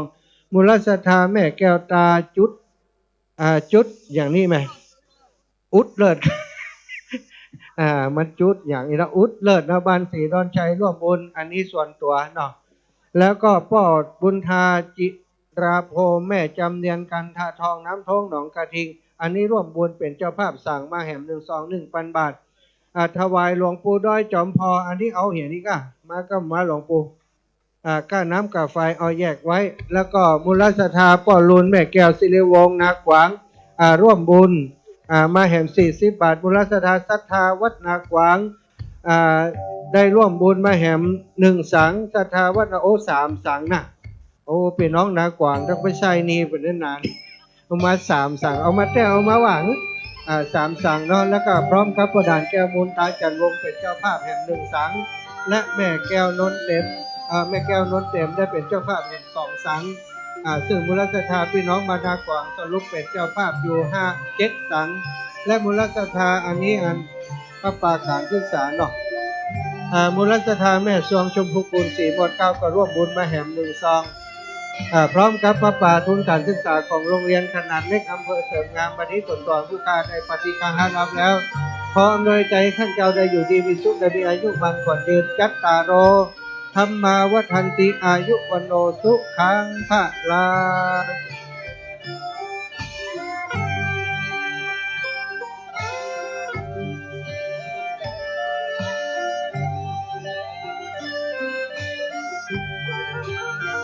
ไอ้เพิ่มมาตอนนี้กรรมพี่นางเพิ่มโอ้พ่อบุญธรรมสั่งเขาฟังเขาพี่น้องดังเวียงป่าเป้าก็มาแล้วตอนนี้เพื่อกำลังฟ้อนนะโยมนึกเพื่อกำลังฟ้อนอันนี้ใส่ปาจะปูจาตุงมานะโยมนึกมาดาเบปูจาตุงปีใหม่แม่บัวคำป้อสายนะบ้านแพะดอนตันร่วมบุญมาแบบ1 ซองนึกแม่บุญแสงจินนะเนาะร่วมกันบุญมาแบบ1 ซองคำใสกองชุมบ้านยาพระแก่มเนาะร่วมกันบุญมาแบบ1 ซองพระอย่างพระแหลมเนี่ยพระครับแต่แล้วก็พ่อปีแม่จันดีเนอะปลาคำวังพร้อมครอบครัวเนอะแบบ1 ซองโอ้แม่ปานีเก่าพี่น้องปากกลางเจริญมาแล้วแม่ฟองจันฮะก้านชมพูเนาะ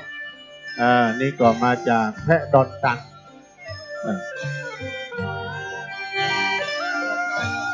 กนกการชนะชนน้องต้อยมหาท่านมหากรรมจะวาแล้วเจ้าวันณโสภาหงทองร่วมกันบุญมาแบบ1 ซองเนอะนี่พิธีสถานแม่ปราณีใจพรหมมาปักตังเจริญแด่1 ซองแม่4 วันปักตังเจริญร่วมบุญมาแด่1 ซองนะแล้วก็มีนายสมพงษ์นางสุนันทาญาติวงศ์เนอะพี่น้องปักตังเจริญรู้มากันหลวงหลายแล้วก็มีนายพิสุทธาดาญาติวงศ์นะอุทิศบุญกุศลไปหาเทวปุตรเทวดาเจ้ากรรมนายเวรเพราะเกิดไม่เกิด สัมปสัตทั้งหลายโอ้พี่นานก็มาได้นี่พี่นานประเสริฐนพ่อจันทร์มกนายกวัดปักกลางเจริญนางสิริเพนใจพรหมมาปักกลางเจริญได้ร่วมรับบุญมาถึง200 บาทไอ้เบิ้มบริกรรมไอ้เบิ้มนางสาวสลัญชนะสลัญชนาเนาะญาติวงเนอะร่วมตามบุญไปหาเทวบุตรเทวดานะโอ้ขอบคุณพ่อเนอะจ้าโอ้แม่บัวลันจำปาอิ่มอันนี้จะไหวตุ้ลุงไหมหรอเพื่อนนั่งอยู่เพื่อนนั่งอยู่โกภาวะอภิวาทนาสีนั่งนิจังวุตาปจายโนจัตตาโลธรรมาวันติมีเพิ่มเติมแน่ป้อนไหลวิละเอายาคูเนี่ยไปถวายพระอาจารย์เลยครับนิมนต์อันนี้ไปไอ้เบิ้มพี่นันเบิ้มมานี่ครับเดี๋ยวรอท่านมาหากับเลิศท่านมาหาก็วิ่งรอบเหมือนกันเนอะตอนนี้เพิ่งจะเอาปอนก็ยังมีเพิ่มเติมนะป้อดาแม่อัมพรยอดเมืองแสงพร้อมด้วยครอบครัวเนอะร่วมทำบุญมาแด่ม1 ซองแล้วก็มีป้อไหลแม่ทองใบอารีโอดพร้อมด้วยครอบครัวปักกลางเจริญแด่ม1 ซองแม่มะนีชัยยาเลิศร่วมทำบุญปักกลางเจริญแด่ม1 ซองปูจาตุงมาเดินนี้เลยญาติโยมทั้งหลายน้อมนำถวายโอ้อันนี้ถวายพระอาจารย์สมชาติถวายสมชาติแม่บนลันจำปาอิ่มเด้อถวายท่านอาจารย์สมชาติเอาไปขึ้นเพื่อนครับแม่ตอมนะศิรเกตวิสเกตจากบ้านดอนตันแบบ100 บาทชันตุสัพพะโลโควินัสตุมาเตปวัตวันตรายโยสุขีติกายุโกภวะอภิวาทนาสีดิสะดิจังวุตาครูบา40,000มาแล้วเนาะครูบา40,000นิมนต์ตอนนี้นะครับปะลาอนุโมทนาเนก็มีเพิ่มเติมแม่บุญเปงปัญโยปล้มทำบุญมาแด่ม1 ซองแล้วก็นางจันทิมานะฮะนางจันทิมาหาระดะร่วมทำบุญเนาะพร้อมครอบครัวแด่ม1 ซองแล้วก็มีเพิ่มเติมมาหลายเหรอในสมบูรณ์นางอำนวยปกแก้วพี่น้องดอนตันมากันจัดหลายพ่อสมานเนอแม่สมบูรณ์แก้วม่วงมันปักกลางเจริญร่วมกันบุญมาแด่ม1 ซองจาวิระเอาไว้นั่นเอาไว้นั่น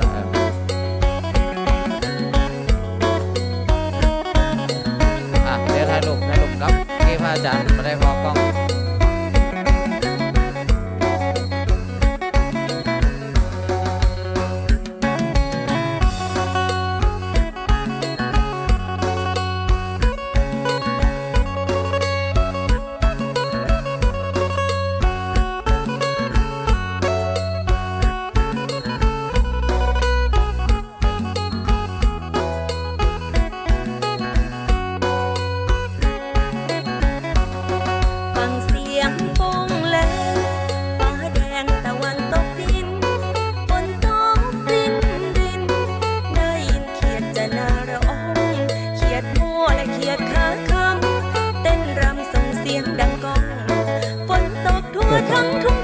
ศรัทธาญาติโยมถวายสั่งเนอะ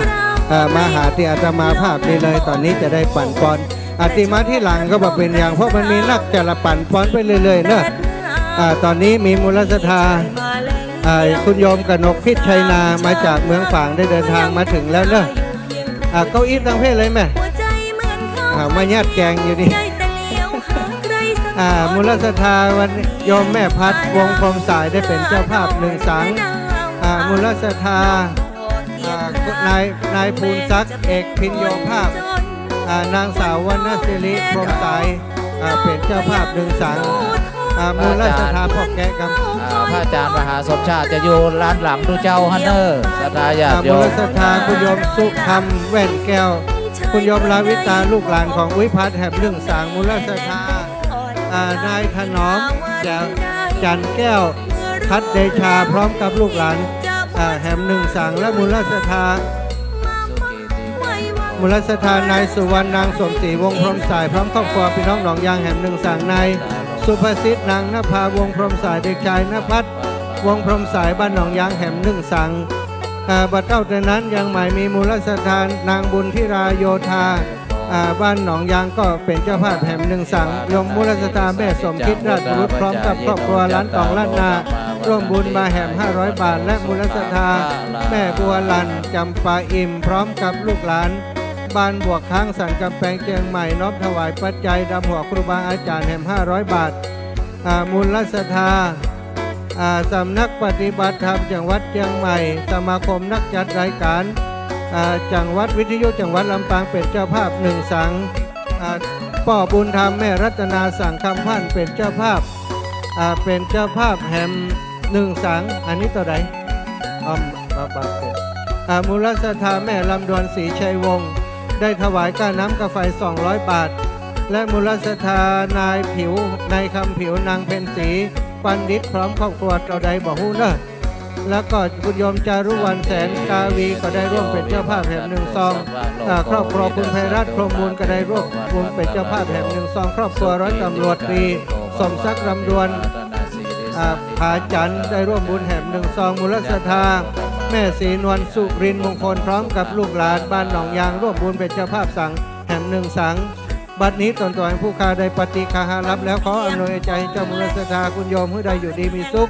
ผู้ใดมีอายุวันขนเยินขยาสิทธิธนังลาพังโสถิงพระขยังทุกขังพลังสิริอายุจาวันโนจับโพคางวุติจะยัสวาสตะวัฏสาจะอายุจะชีวสิทธิพวันตุเตอายุวันโนสุขังพระลังมาปะกันกองกีดเพนเนอร์ได้ช่วยเจ้าว่าใส่เลยเนอะอันของที่เอามาใส่สั่งบัต้องมาถวายที่อาตมาก็ได้เดี๋ยวจะปั่นป้อนให้สั่งเลยเสียบสั่งน้ำไผ่ปั่นป้อนก็ได้เนอะอีแม่เอาใส่สั่งเลยนะเจ้าใส่สั่งหมดเลยเจ้าโอ้ไม่ยากเจ้าวางเลยเนอะโอ้อีแม่กำเขียนชื่อ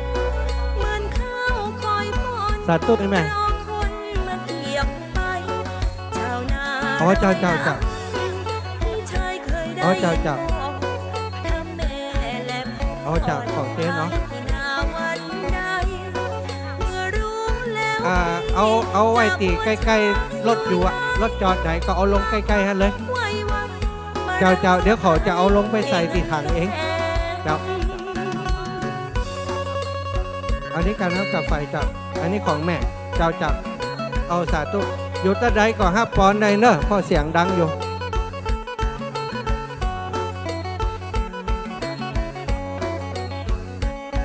โอสถานเด้อปุยสั่งนี่ยังว่างอยู่ได้แต่ไปใส่ที่เดียวใส่หลายๆที่พองเด้อทุกพี่เพิ่นบอกว่าอันที่อันบัดเต็มนี่มีจัดหลายเด้อใส่กระจายให้มันเต็มเพื่อมันเต็มเหมือนกันหมดเด้อตั้งปลายพี่แรมตัวนะเล่งไม้ตัวนี้หน่อยเด้อ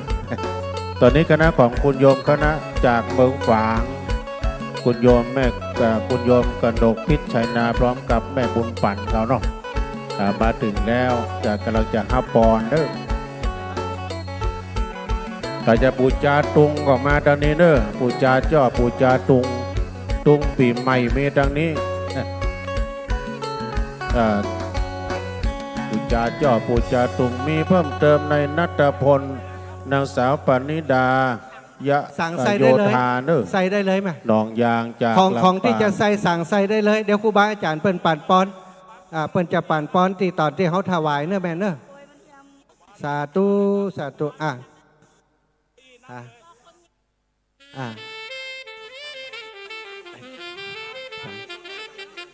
เจ้าแม่ขอกราบนอบน้อม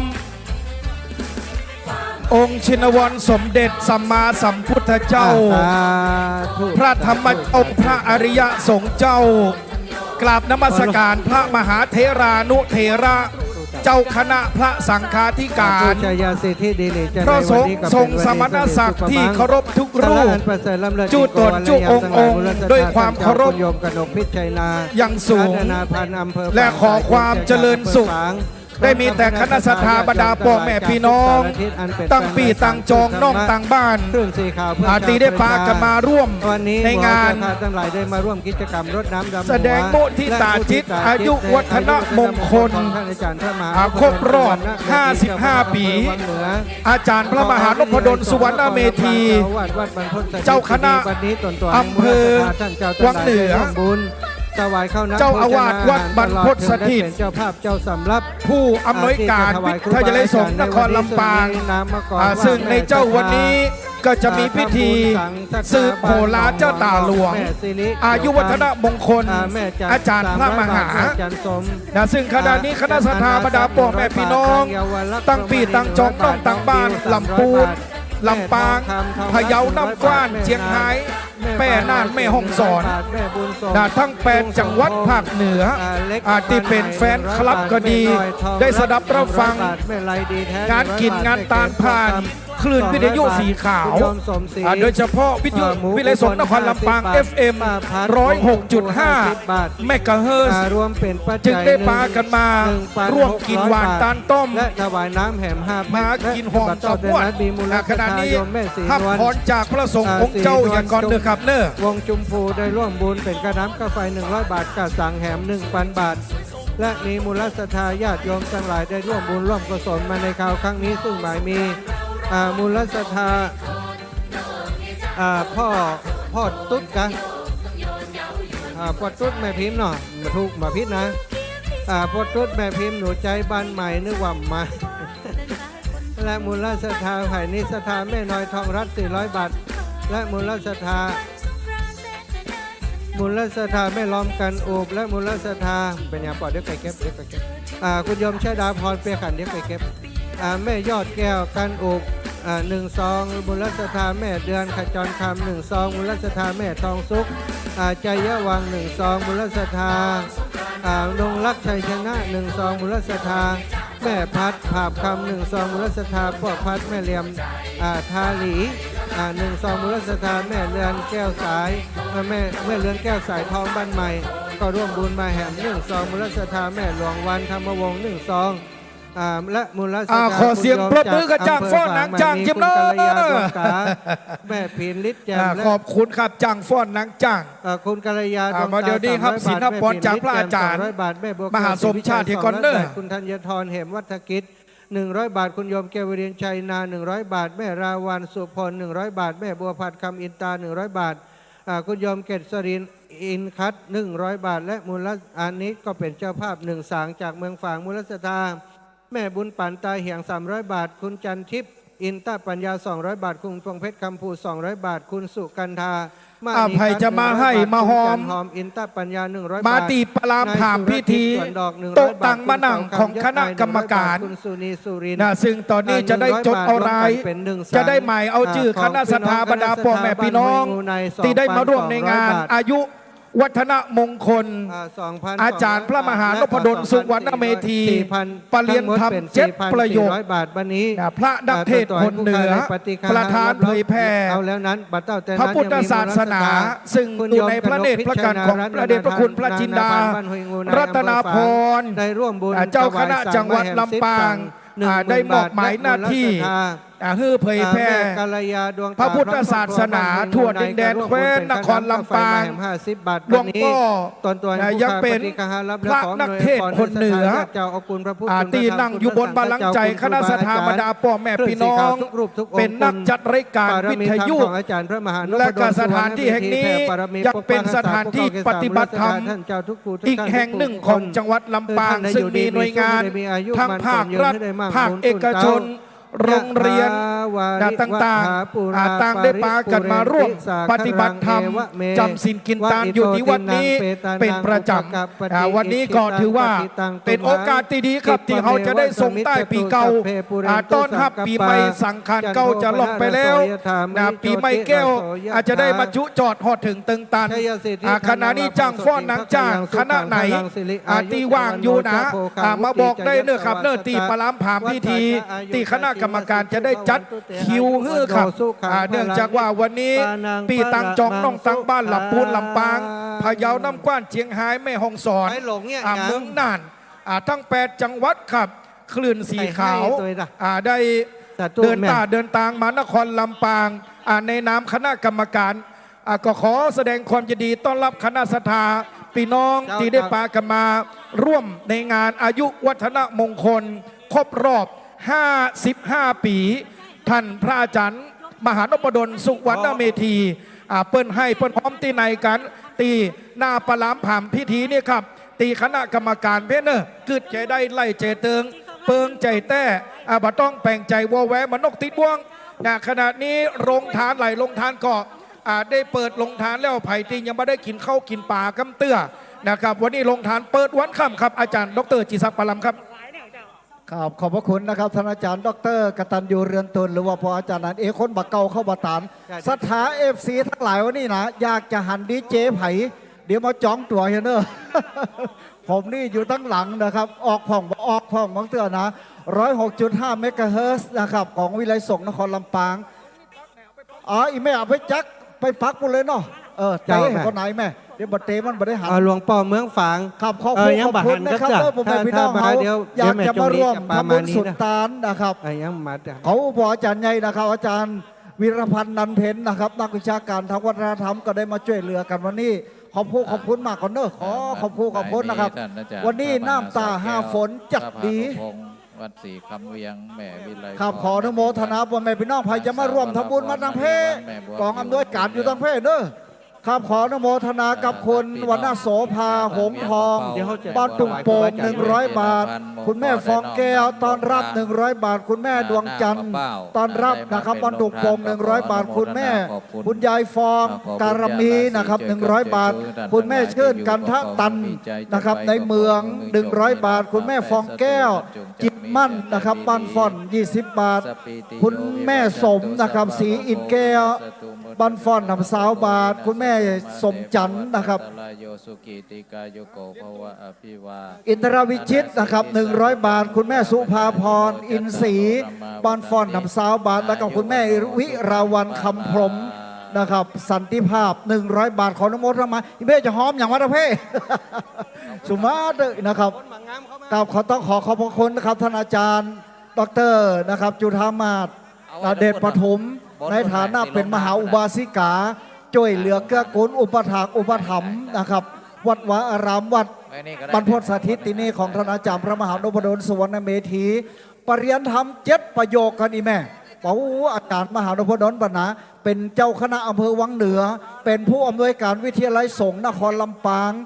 เป็นพระวิปัสสนาจารย์ประจำแห่งที่4ของจังหวัดลำปางตัวเองนะครับแล้วก็ยังบอกปออีแม่เขาสาธุครับอาจารย์เนาะกับพุทธศาสตร์มหาบัณฑิตจบจากมหาวิทยาลัยมหาจุฬาลงกรณราชวิทยาลัยวันนี้เปิดปิติยินดีพอดหน้าจุ่มไว้หนาวันนี้ยิ้มเยี่ยมแจ่มใสหันอีบอยอีแม่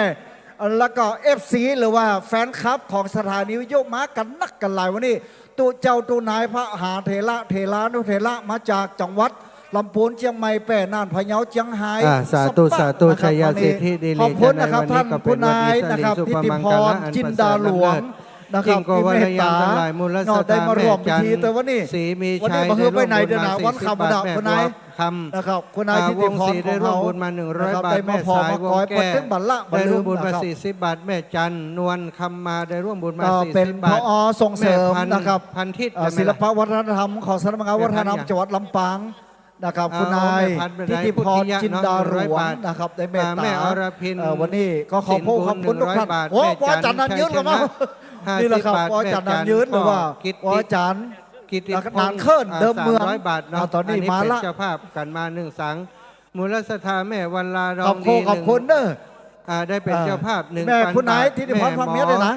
แม่หมอ เดี๋ยวก่อน แมง ไทยลูกกับ แม่หมอแมว ท่านอาจารย์หลวงพ่อครับ แม่อัมพันธ์ชัยกันทะแม่บัวคำวงศา นะครับ แม่ วัฒน อา ธรรม รี จังหวัด วง ลำ ใจ ปางของ ได้ร่วม พวก บุญ เรา มา ครับ เป็นเจ้าภาพการแหม1สร้างมูลสถานแม่คำเอ่ยคำใสบรรณากวางดอนไฟร่วมบุญมาแหม1ซองมูลสถานแม่เกียงคำสิริวงศ์บ้าน4บนเก้าแหม1ซองแม่แม่บุญมีบุญสวัสดิ์ร่วมบุญมาแหม1ซองแม่จำปาอันจำปาดอนตัน ยกมือสาวันตากลับนบ มู ทิ ล นที่ ส เคาร ถา พ พ่อ คน น้อ แก้ ยว ตา ทั้ง แม่ สาม สีนวล พุทธธรรมะสังฆาติตามวัดมารามปันพุทธแห่งเขาโอ้อย่าดุดีมั้ง ร่วมบุญมา มีดนตรีด้วย สองมูลสถาแม่ บัดเดียวนี่น่ะเสียงดังจองกวนกันสักไปสักเป้า คำแสนแม่ มีจริงญาติโยมมีจริงรูปะมีจริงไม่กล้าขายหวยเสียหลาย แม่คำน้อย นะกันมากนักมากกว่าคนแหลกขยืนใจเสียหลายกันทำบุญ ร่ว ก่ ม อ บุญมาน แห่ง1ซองแม่บัวลา อันนี้จะเนี่ยนะ เบาโยมแม่ ยอด ได้ ดู เป็น กั เจ้าน ภาพ เอา สร้าง อ่าน แม่ พอดี 1ซองมูลสถา พออ่านชื่อเดนะปิตามารดาลูกหลานกันเจ้าทั้งแก่ผู้ผู้คนเนอ ยุชมพูบ้านหนองหนอง อันนี้เหรอ หนองยาง ปอนนั้นเป็น ร่ ข วม อง บุญมาแห่ง1ซองมูลส อัน ถา นี้กับบ้านหยาบ้านหนองเจริญลำปาง มูลสถา 1 แม่ 2 เขียวเพชรแสนงามสีหมวดเก้าก็ร่วมบุญมาแห่ง1ซอ คุ ง ณพุทธ อันนี้แล้ว แม่ป้าแดง แม่แบนตาจันทร์ หนอง วงศ์กอง1ซอง บ้านหนองยาง สิริวงศ์ 1 1ซองพร้อมกับมูลสถา เอานี่หนึ่ง แม่จันทร์ปางงิ้วก็ร่วมบุญมาแห่ง1ซองวันนี้ อ่า คำขอแห่ง นิ ผู้ ยม ค้าได้ปฏิฆาหา จากนางบัวไหล มูลสถาท่านเจ้าอยู่ดีมีสุขอายุมันก่อนยืน ดอนจันทร์หรือดอนจันทร์ เที่ยงแท้ดีหลี ทำบุญเลยกะเอาซองมาทั้งเพ มิยาถาก็มิยาถา ทำบุญกันเด้อพ่อแม่มีตาปู่ป้าอาบ้านเดียวบันไดยกมือสาววันตากลับไปมนุษย์ไหนหนอมนอกเอามันจื้อมาอ่านก่อนโอ้อันนี้ปอบลมมาเมปุ๋ยแหละน้ำสู่ชุกกระดันเม็ดบัดเม็ดไทยเม็ดห้าบนทำโมสาโคอยู่เม็ดห้าใส่เสื้อสีขาว ปีนี้ผมยาวปีนี้ผมสั้นเนาะโอ้งามยุกงามใจหัวใจเป็นมัน ทายาทโยมนะเอาปอบ อันนี้ดันเคินเนออะไรแล้วอันนี้ร้อง โยมแม่ ชื่ออย่างนี้ โยมแม่คุณปาดี ปอบพ สิ ยุง พลางเนาะมาแล้ว เมดา นึกว่าไอ้แม่มา บ้านเม วัน ไทย นี้ เหมือนกัน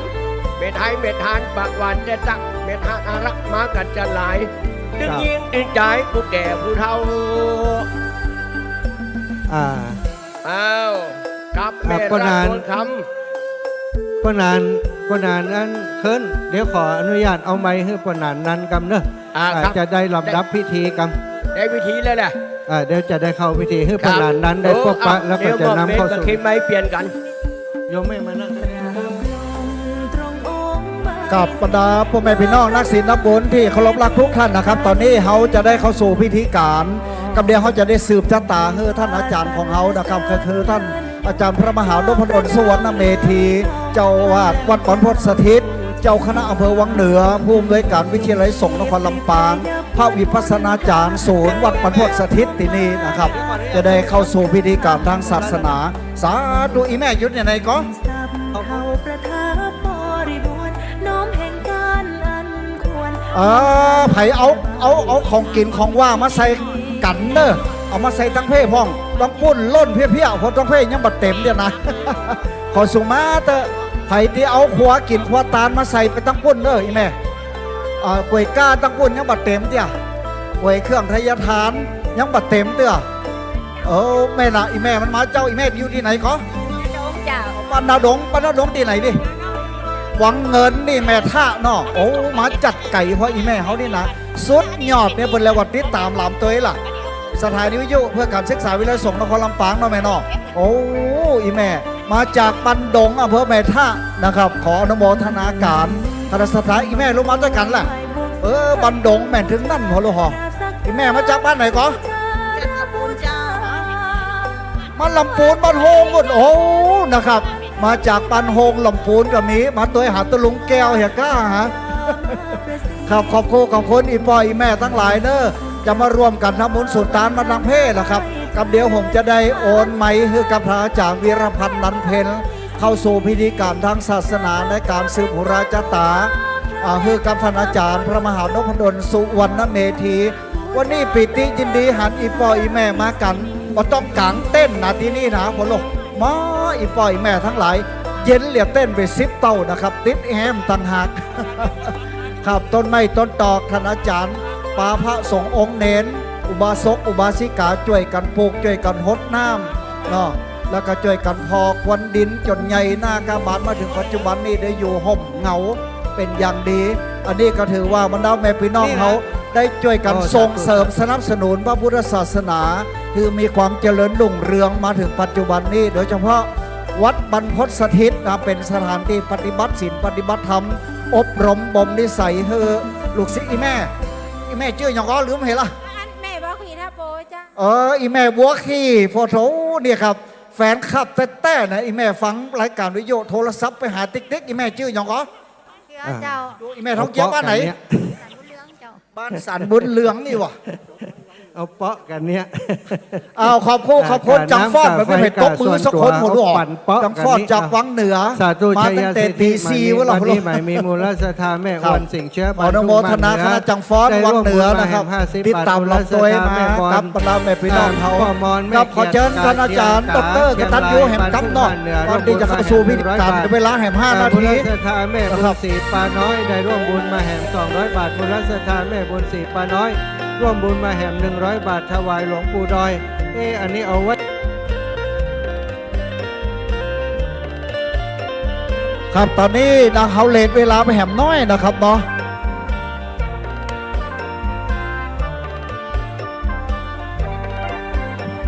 กับขอบคุณเนอะนะครับเนาะวันนี้หมู่เฮาตันทั้งหลาย เปิดโอกาสท่านอาจารย์พระมหาดลสวรรณพีนี่ว่าขอประมาณสัก10 โมงเนาะ9 นาทีอีกว่า แม่จันสนได้ร่วมบุญมาแห่ง100 บาทมูลศรัทธาแม่สีนวลแม่ฟองจันทร์สีตาบุตรวงแสนทองร่วมบุญมาแห่ง100 บาทแม่ปราณี ครับ สาย เปิดโอกาสให้พ่อแม่พี่น้องทำบุญสุตานเด้อให้เอาหัวกินหัวตาลให้ผลไม้น้ำไม้ขนมนมเนยอาหารการกินเอามาใส่ตะกร้าตั้งฝุ่นผมเด้ออีแม่เด้อ ปินข้าว เฮ้ยมันยังบ่เต็ม มา เนี่ย แห่ง1 2มูล วันนี้ ศรัท ตัว ธา เจ้าตัวไหนเนื้อน้ำบุญมัน แม่ นัก บุญ มาหน้าป้า แม่บุญ นะครับ เกียรติใจยะบ้านแม่กองร่วมบุญมาแห่ง1 2แม่กองแรงห้วยทำเย็นร่วมบุญแห่ง1 2พ่อบุญมีดวงสุขพรร่วมบุญมาแห่ง1 2แม่บุญทองวงใจร่วมบุญมาแห่ง1 2พร้อมกับ ครับ คณะ พี่แม่มารายงานตัวเด้อ โยมแม่จิรพันธ์โมปอพร้อมกับ เอาตรงไปพักที่พระเจ้าองค์ขาวในแม่เด้อ เจียงไฮ้ได้ร่วมบุญมาแห่ง2,000 บาทบัดนี้ตนตัวผู้ค้าได้ เอาพยามพูดจาตรงก็ดีจ่อน้อยตรงใจเลยแม่แล้วก็มาร่วมกันเป็นเจ้าภาพกับปัจจัยวันนี้ พระมหาเถระพระเถระครูบาอาจารย์ฝ่ายคณะสงฆ์นะครับมาจากจตุรทิศทิศทั้งสี่ที่เป็นผู้เผยแผ่ธรรมะทางพระพุทธศาสนาทั้งสถานีวิทยุมากันนักหนาปาปานโดยที่บ่ต้องนิมนต์นะอันนี้นะวันนี้นะบ่ได้นิมนต์เปิ่นมาเองก็เรียกว่าจัดตาหน้าบุญอีพ่อยแม่เท่าทั้งหลายเขาจะได้กินได้ทานกันวันนี้นะครับครับขอเชิญว่าแม่พี่น้องเขาเด้อนะครับใครจะมาให้มาหอมมาตั้งเพศอีแม่เอานี่ไม้บ่เดียวนี่หากำลังมากะอีแม่อย่างก็ชื่ออย่างก็อีแม่น้อยตาโถกได้เป็นแฟนคลับนะครับพุทธตฟังตัวเจ้าตัวไหนทุกองค์ทุกตนนะครับ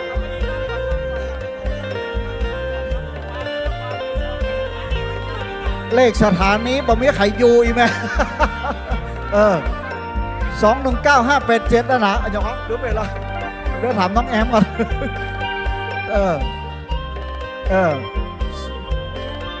219256เองครับแอมยุ่งไปละบ่ต้องโทรไปบ่มีใครพอ สถานีวิทยุนี่เพิ่นจะมีหมายเลขของไผของมันนะครับอีแม่โทรไปเถอะนะครับตัวเจ้าตัวนายเขาอีแม่ไปใส่กับเข้ากับป่าเห็นตะปุ่นคนโอ้วันนี้นะครับอีแม่นะครับตั้งตาโทกกันมากันนักโอ้บ่มาบ่ได้นะวันนี้นะท่านอาจารย์มหานพดลเดินบอกว่าหู้มดอะไผ่มาบ่มาวันนี้นะ สถาประกาศมาละอีน่ะโอ้สาธุเด้ออีแม่เด้อสา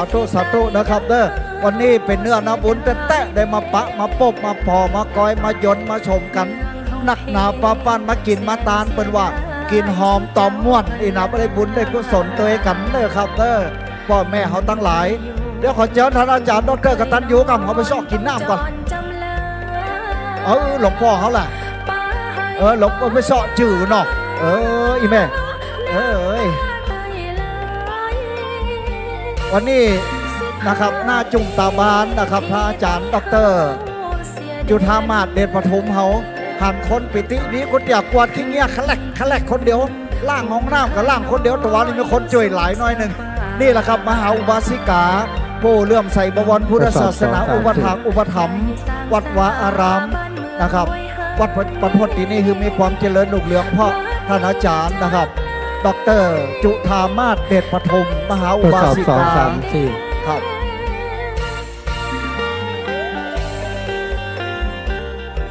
อ้าวคนบอกว่าจังฟ้อนนี่เอาเต็มที่วะนะตื่นตั้งแต่ตี 2 ตี 3มาห้องมารับมานอนขอฟ้อนเอาเห็นกับเตอร์อีกนะเวลาหาม5 นาทีเหรอ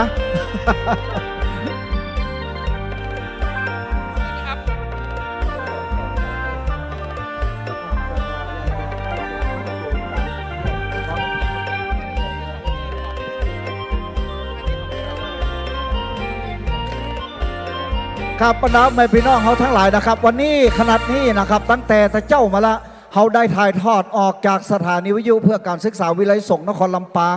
ทั่วจังหวัดลำปางแล้วก็8 จังหวัดภาคเหนือเชื่อมโยงไปที่สถานีวิทยุคลื่นสีขาวเพื่อชาวประชาที่จังหวัดเชียงใหม่แล้วก็วัดฝ่ายหินจังหวัดเชียงใหม่ตัวนะครับครับเพราะฉะนั้นวันนี้เขาได้ถ่ายทอดสดเลยนะอีพ่ออีแม่ไผอยู่ที่ทั้งบ้านทั้งจองก็ฟังได้เนอะครับรายการสถานีวิทยุเพื่อการศึกษาวิไลสงฆ์นครลำปาง 106.5 เมกะเฮิรตซ์ที่นี่นะครับซึ่งมีท่านอาจารย์พระมหานพดลสุวรรณเมธีวันนี้ทำบุญวันคล้ายวันเกิดหรือว่าอายุวัฒนมงคล 55 ปี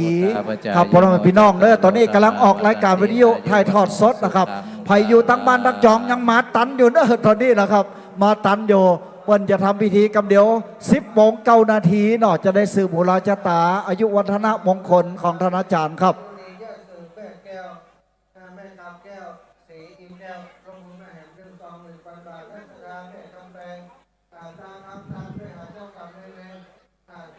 ข้าพระมหาเถระขอกราบนอบน้อมท่านพระครูหลวงพ่อพระครูอุดมศิริทัตน์นะครับเจ้าอาวาสวัด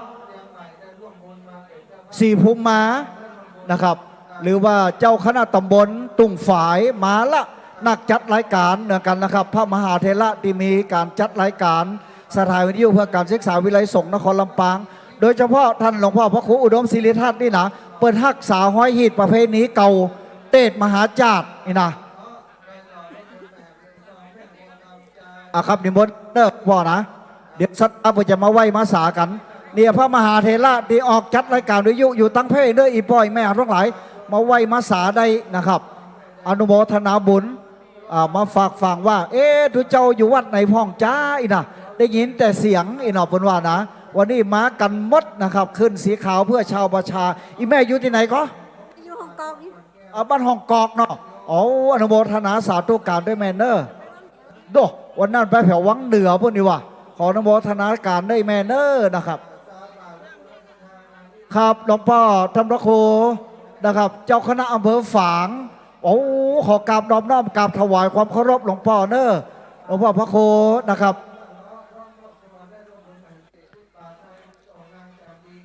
อันนี้รันตัวนะครับวันนี้ขอขอบพระคุณหลวงพ่อเจ้าคณะอำเภอฝางมาละนะครับพี่น้องตั้งฝางเนอะตอนทับกรรม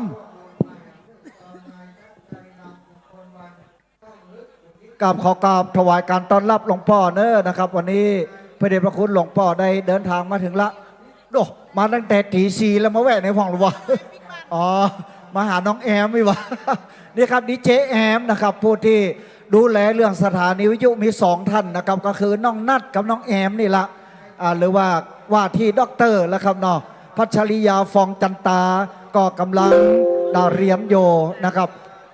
ละอ่อนเมืองฝางนะครับอาจารย์มาจากเมืองฝางปั้นนะครับวันนี้นักเทศนะครับเสียงบะมีแล้วอาจารย์ดร.กันตันยูครับประกาศรายชื่อทุกเจ้าเหตุกรรมเนาะครับขอบคุณครับอาจารย์ดร.จิรศักดิ์ปันลำอาจารย์ประจำคณะพุทธศาสตร์วิทยาลัยสงฆ์นครลำปางได้มาสนองงานผู้บริหารซึ่งในวันนี้เป็นวันเกิดแฮปปี้เบิร์ธเดย์ท่านพระอาจารย์มหานพดลสุวรรณเมธีอายุวัฒนมงคลครบรอบ55 ปี นะ55หมดหรือยังแม่ตู้เจ้าเป็น955เป็นว่าอันนะ ตอนนี้เหลือเวลาอีก10 นาทีครับโซหาตีนังตียองเลยเนอะวันนี้วันที่8ก็855ตอนนี้ครับตอนนี้เหลือเวลาอีก10 นาทีครับโซหาตีนังปลาล้ำผามเต้นกอนเดอร์แมนเนอร์โซหาตีนังตียองตอนนี้เหลือแฮม10 นาทีครับที่เขาจะได้เข้าสู่พิธีกรรมพิธีการทั้งด้านศาสนาเก้ากับผมขอกราบอาราธนาพระสงฆ์องค์ข้าเจ้าอาตีต่างคณะกรรมการได้กราบอาราธนานิมันตนาได้ขึ้นนั่งเทียบบนอาสนะในห่วงเวลานี้ด้วยความเคารพซึ่งนักเทศน์หนเหนือพระคุณเจ้าคลื่นสีขาวจังหวัดเชียงใหม่หลับปูนท่านพระครูปฏิภาณธรรมทินวัดม่อนจอมพอท่านพระครูสุเมธรรมเสวีวัดม่อนฤาษีท่านพระครูสังวรศรีลาภิรักษ์วัดสายมูลท่านพระครูกัลยาณประโมทวัดม่อนห้วยแก้วพระอาจารย์วรรณชัยชยานันโทวัดพุทธศรีท่านพระครูอภิวัตวิกรมวัดปากทางเจริญท่านพระครูสังฆรักษ์ท่านอัฏฐรัตนสิริท่านพระสมุพงศกรธรรมทีโปอันนี้ก็ได้เมตตาเดินทางมาถึงแล้วนี่เป็นนักเทศนักจัดรายการดีเจคลื่นวิทยุสีขาวพระสงฆ์องค์เจ้าจากเชียงใหม่หลับปูนอำเภอเวียงป่าเป้าจังหวัดเชียงรายท่านพระครูปฏิภาณธรรมทินวัดอรัญญวิเวกคีรีม่อนจอมพอ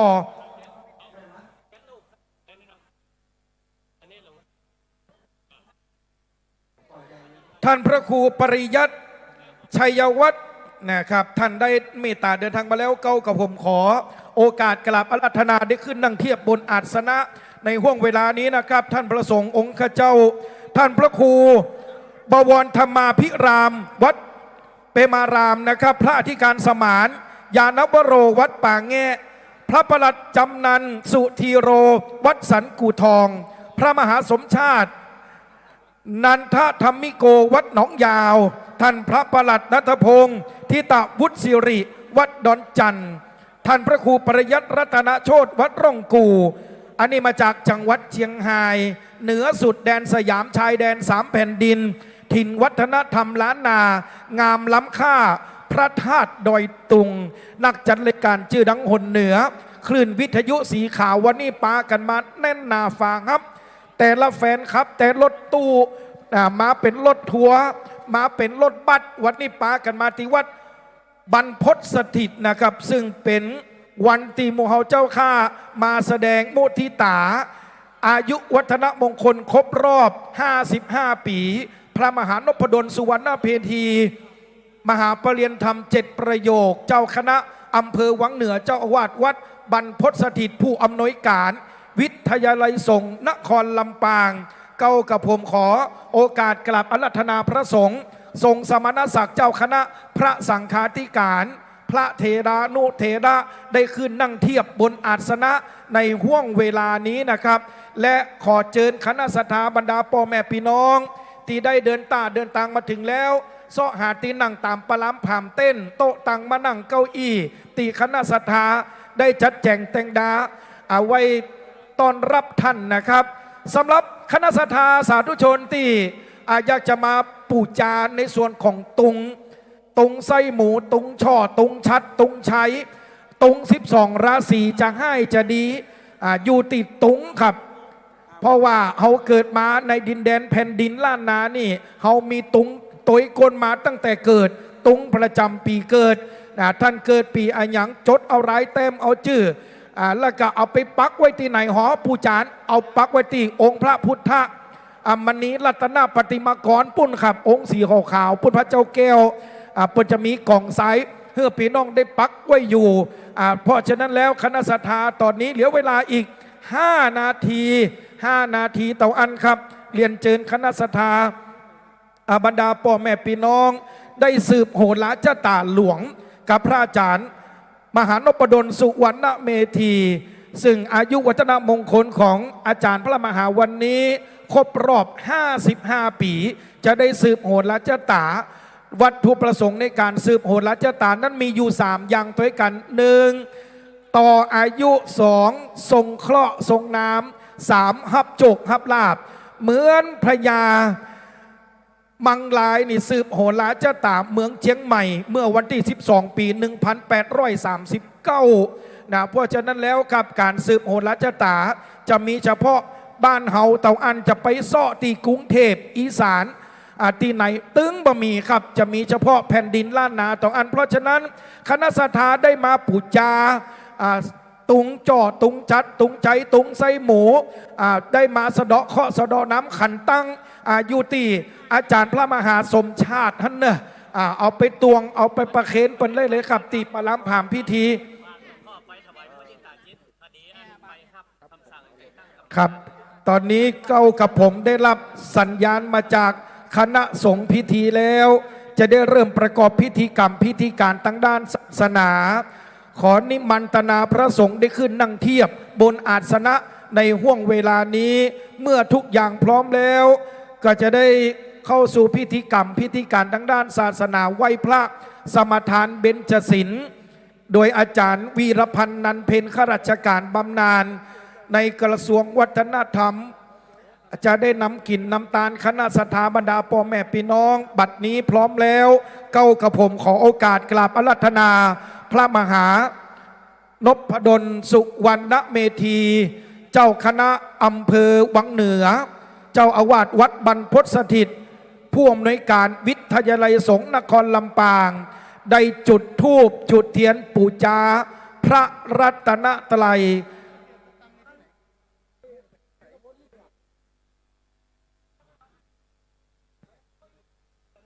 คณะสัทธาบรรดาพ่อแม่พี่น้องครับบัดนี้เราจะได้เข้าสู่พิธีกรรมพิธีการทางด้านศาสนาแล้วช่วงบ่ายก็จะได้รดน้ำดำหัวพ่อแม่ครูบาอาจารย์นักเตะหนเหนือคลื่นวิทยุสีขาว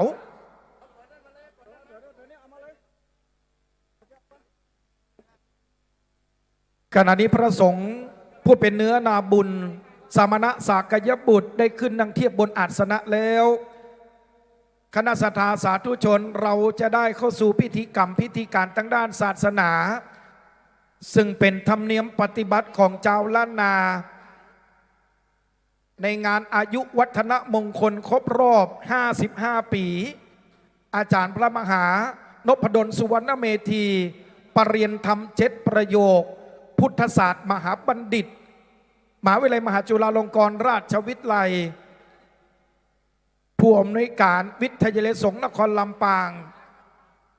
เจ้าอาวาสวัดบรรพตสถิตจะได้จุดธูปเทียนบูชาพระรัตนตรัยจุดเทียนสัตพันธ์ทั้ง7 เล่ม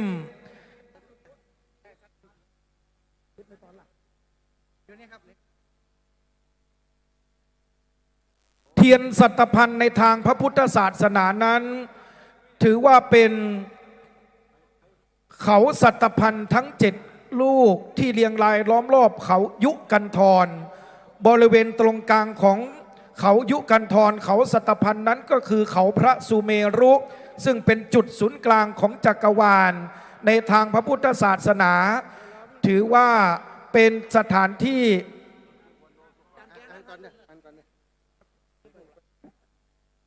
ประดิษฐานพระเกศแก้วจุฬามณีขององค์ชินวรสมเด็จสัมมาสัมพุทธเจ้าขณะนี้พระสงฆ์ผู้เป็นเนื้อนาบุญที่คณะกรรมการได้กราบอาราธนากล่าวกับผมขอเมตตาได้ขึ้นนั่งเทียบบนอาสนะในห่วงเวลานี้ด้วยความเคารพอย่างสูง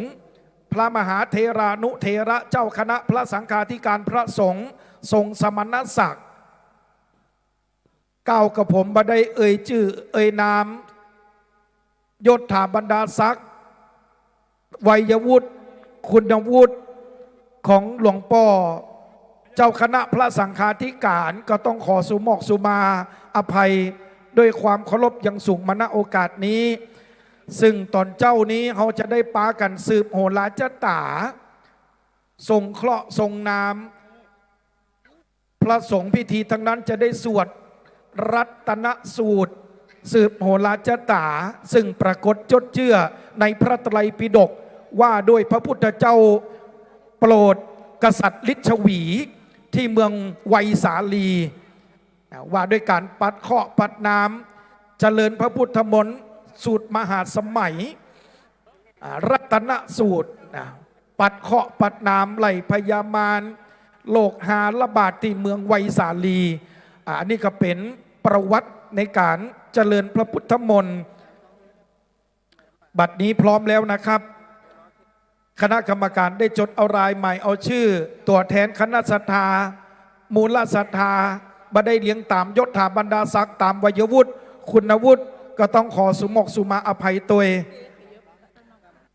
นิมนต์ท่านพระคุณเจ้าที่ได้เมตตาเดินทางมาถึงแล้วได้ขึ้นนั่งเทียบบนอาสนะในห่วงเวลานี้เจ้าภาพเก้าเจ้าศรัทธาเจ้าภาพผู้ภาวนาตนถวายกัปปิยพันธ์พระสงฆ์พิธีก็เตรียมตัวเลยนะครับเมื่ออาจารย์วีรพันธ์นันเพ็ญได้สู่มาควาตานโอกาสเวนตานแล้วท่านจะได้เข้าเทียบถวายกัปปิยพันธ์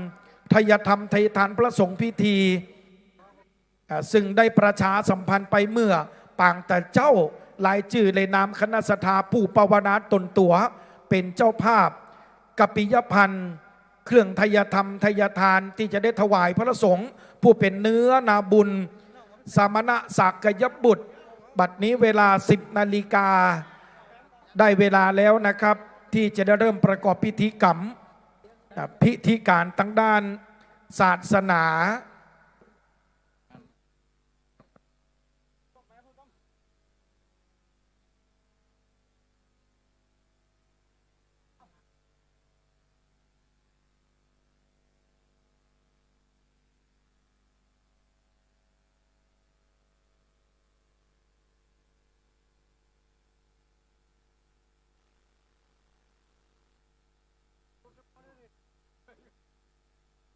ขออนุญาต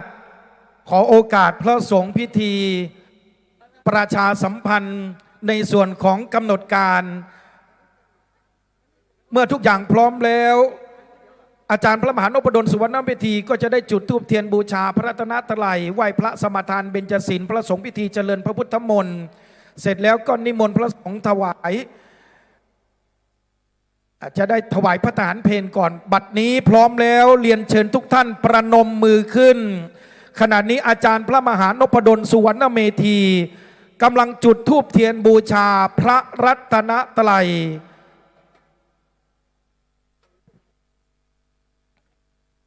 ลำดับต่อไปจะได้จุดเทียนสัตพันธ์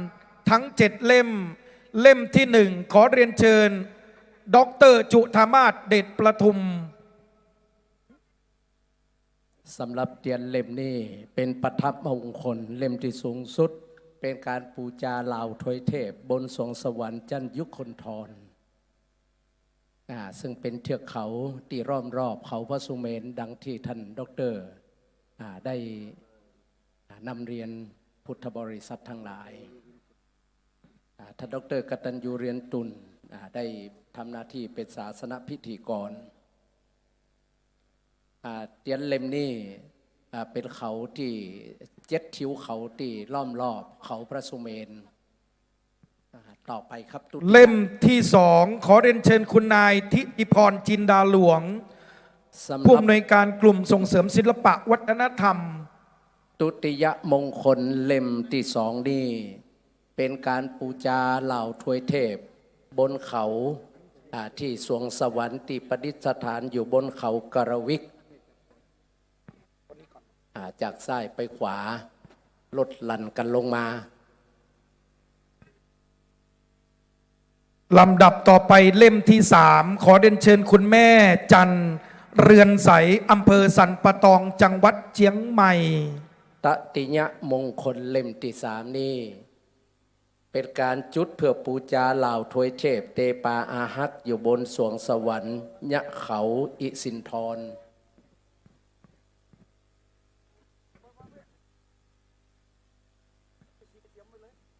ลำดับต่อไปเล่มที่4ขอเรียนเชิญ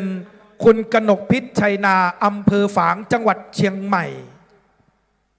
จตุมงคลเล่มที่สี่เป็นการปูจาเหล่าทวยเทพบนสวงสวรรค์ณเทือกเขาสุทัศนะ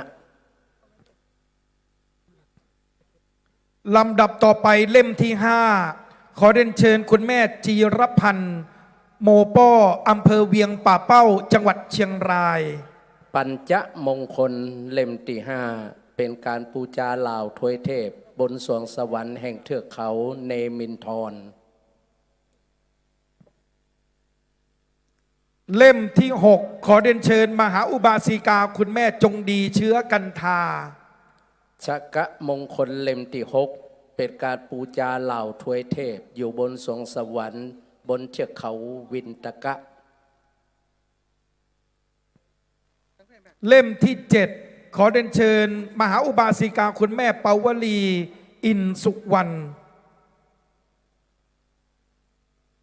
สัตตมงคลเตียนเล่มนี้เป็นการปูจาเหล่าทวยเทพเทพาอารักษ์สิ่งศักดิ์สิทธิ์บนสวงสวรรค์ณเทือกเขาอัศกันเป็นเล่มสุดท้ายครับที่ห้องว่าสัตตพันธ์หรือสัตตบริพันธ์ครับในทางพระพุทธศาสนา ถือว่าเป็นสถานที่พระเกศแก้วจุฬามณีสวรรค์ชั้นดาวดึงส์ชั้นที่2ฐานเขายุกันธรเป็นทะเลสีทันดรเป็นสถานที่ประดิษฐานพระเกศแก้วจุฬามณีครั้นตอนที่เจ้าชายสิทธัตถะได้ปรงพระขันเกศาพระอินทร์ก็ได้นำพระอบทองคำมารองรับและประดิษฐาน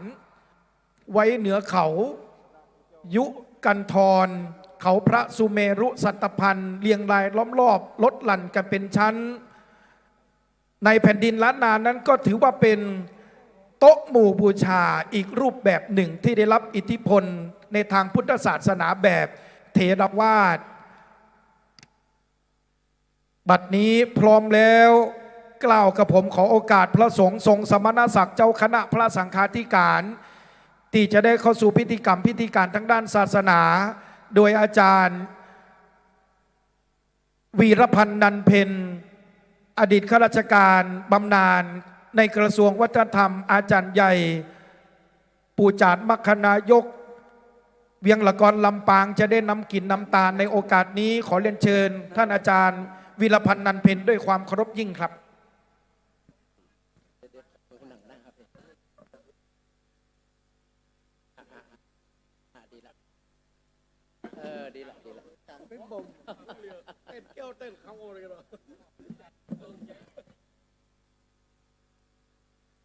ขอนอบน้อม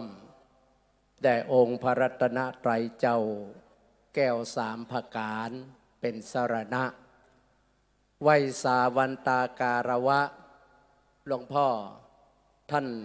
พระมหานพดลสุวรรณเมธีเจ้าคณะอำเภอวังเหนือสมปันเจ้าวัดบรรพตสถิต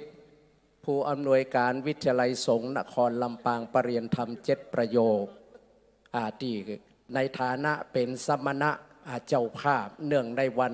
อายุวัฒนมงคล55ปีในวันนี้ที่เคารพอย่างสูงขอนอบน้อมพระมหาเถระพระเถรานุเถระทุกรูปโดยเฉพาะอย่างยิ่งขอถวายการต้อนรับพระนักจัดรายการคลื่นสีขาวและทุกๆคลื่นเครือข่ายเป็นการบรรดาอุบาสกอุบาสิกา8จังหวัดภาคเหนือตอนบนลงไปถึงภาคเหนือตอนล่างได้ฟังคลื่นสีขาวถ้าลำปางก็คือ106.5 เมกะเฮิรตซ์เป็นคลื่นวิทยาลัยสงฆ์นครลำปางติดได้เกาะลิงกันตั้งแต่ตอนเจ้าตี 3ตลอดทั้งวันถึงเกือบเที่ยงคืนทุกวันบัดนี้ได้ถวายการต้อนรับพระภิกษุสงฆ์องค์เด่นเจ้าทุกรูปต่อไปก็ขอกราบเรียนท่านผู้อำนวยการกลุ่มส่งเสริมศาสนาศิลปะวัฒนธรรมสำนักงานวัฒนธรรมจังหวัดลำปางท่านทิติพรจินดาหลวงในนามตัวแทนวัฒนธรรมจังหวัดลำปางอดีตนายกเหล่ากาชาติจังหวัดลำปางรัตนมหาอุปาสิกาพร้อมโดยท่านดร อจุธามาศเดชปทุมภูมิภาคสาสมทบสารพร้อมด้วยครับท่านสาธุชนทั้งหลายบัดนี้ขอทุกท่านได้สำรวมจิตได้นอบน้อมได้กล่าวคำปูจาพระรัตนตรัยไหวพระตามเบาโบราณประเพณีพื้นเมืองเหนือของเฮาต่อไปครับอิมินาสการะนาพุทธังอภิปูจญามิอิมินาสการะนาธัมมังอภิปูจญามิอิมินาสการะนาสังฆังอภิปูจญามิต่อไปไหวพระพร้อมกันเนิ่งอะระหังสัมมาสัมพุทโธภคะวาพุทธังภคะวันตังอาภิวาเทมิสวากขาโตภควตาธัมโมธัมมังนามาสามิสุปฏิปันโนภควโตสาวกสังโฆสังฆังนามามิกับเรียนเชิญท่านดร.จิรศักดิ์ปันลำรองผู้อำนวยการวิทยาลัยสงฆ์นครลำปางได้ถวายประเคนกันดอกไม้หรือขันศีลชาวล้านนาเรียนเชิญครับ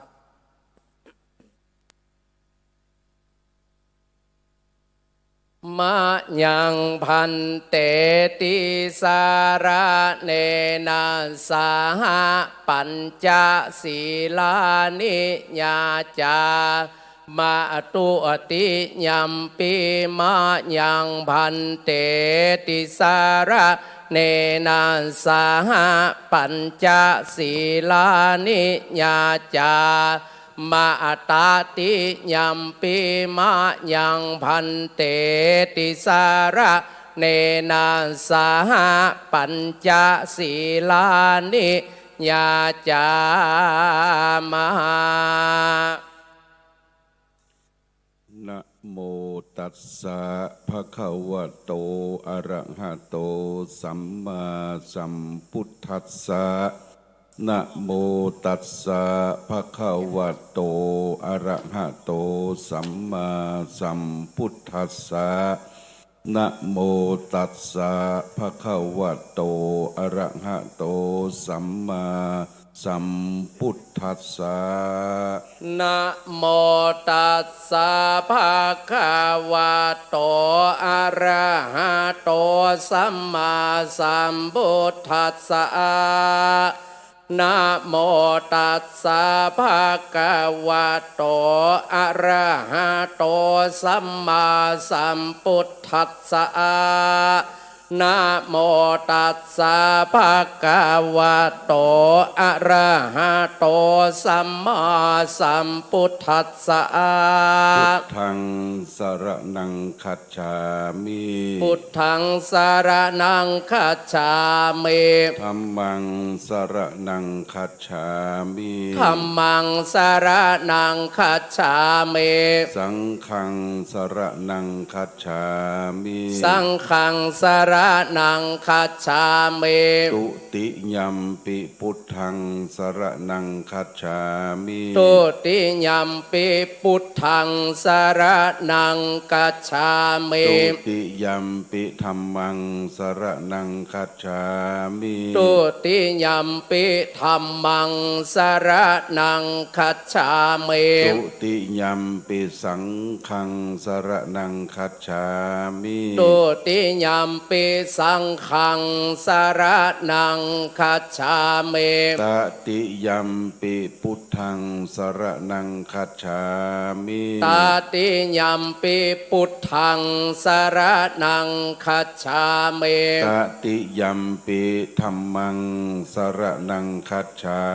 มิ ตาติยัมปิธัมมังสรณังคัจฉามิ ตติยัมปิสังฆังสรณังคัจฉามิ ตาติยัมปิสังฆังสรณังคัจฉามิ ปานา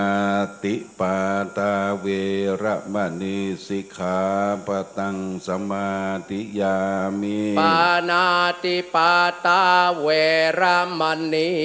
สิกขาปะตังสมาธิยามิ อตินนาตานาเวระมณีสิกขาปะตังสมาธิยามิ อตินนาตานาเวระมณีสิกขาปะตังสมาธิยามิ กาเมสุมิจฉาจาราเวระมณีสิกขาปะตังสมาธิยามิ กาเมสุมิจฉาจาราเวระมณีสิกขาปะตังสมาธิยามิ มุสาวาตาเวระมณีสิกขาปะตังสมาธิยามิ โมสาวาตาเวระมณีสิกขาปะตังสมาธิยา สุราเมรยมัจจะปมาทัฏฐานาเวระมณีสิกขาปะตังสมาธิยามิ สุราเมรัญญมัจจะปมาทัฏฐานาเวระมณีสิกขาปะตังสมาธิยามิ อิมานิปัญจสิกขาปตานิสีเลนะสุขติงยันติสีเลนะโภกสัมปทาสีเลนะนิพุติงยันติตัสมาสีลังวิโสทะเย สาธุวิปติปฏิภาหายาสัพพสัมปติสิทธิญาสัพพทุกขวินาศายาปริตังพรุธมังคารังวิปติปฏิภาหายาสัพพสัมปติสิทธิญาสัพพะญาวินาศายาปริตังพรุธมังคารังวิปติปฏิภาหายาสัพพสัมปติสิทธิญาสัพพโรคะวินาศายาปริตังพรุธา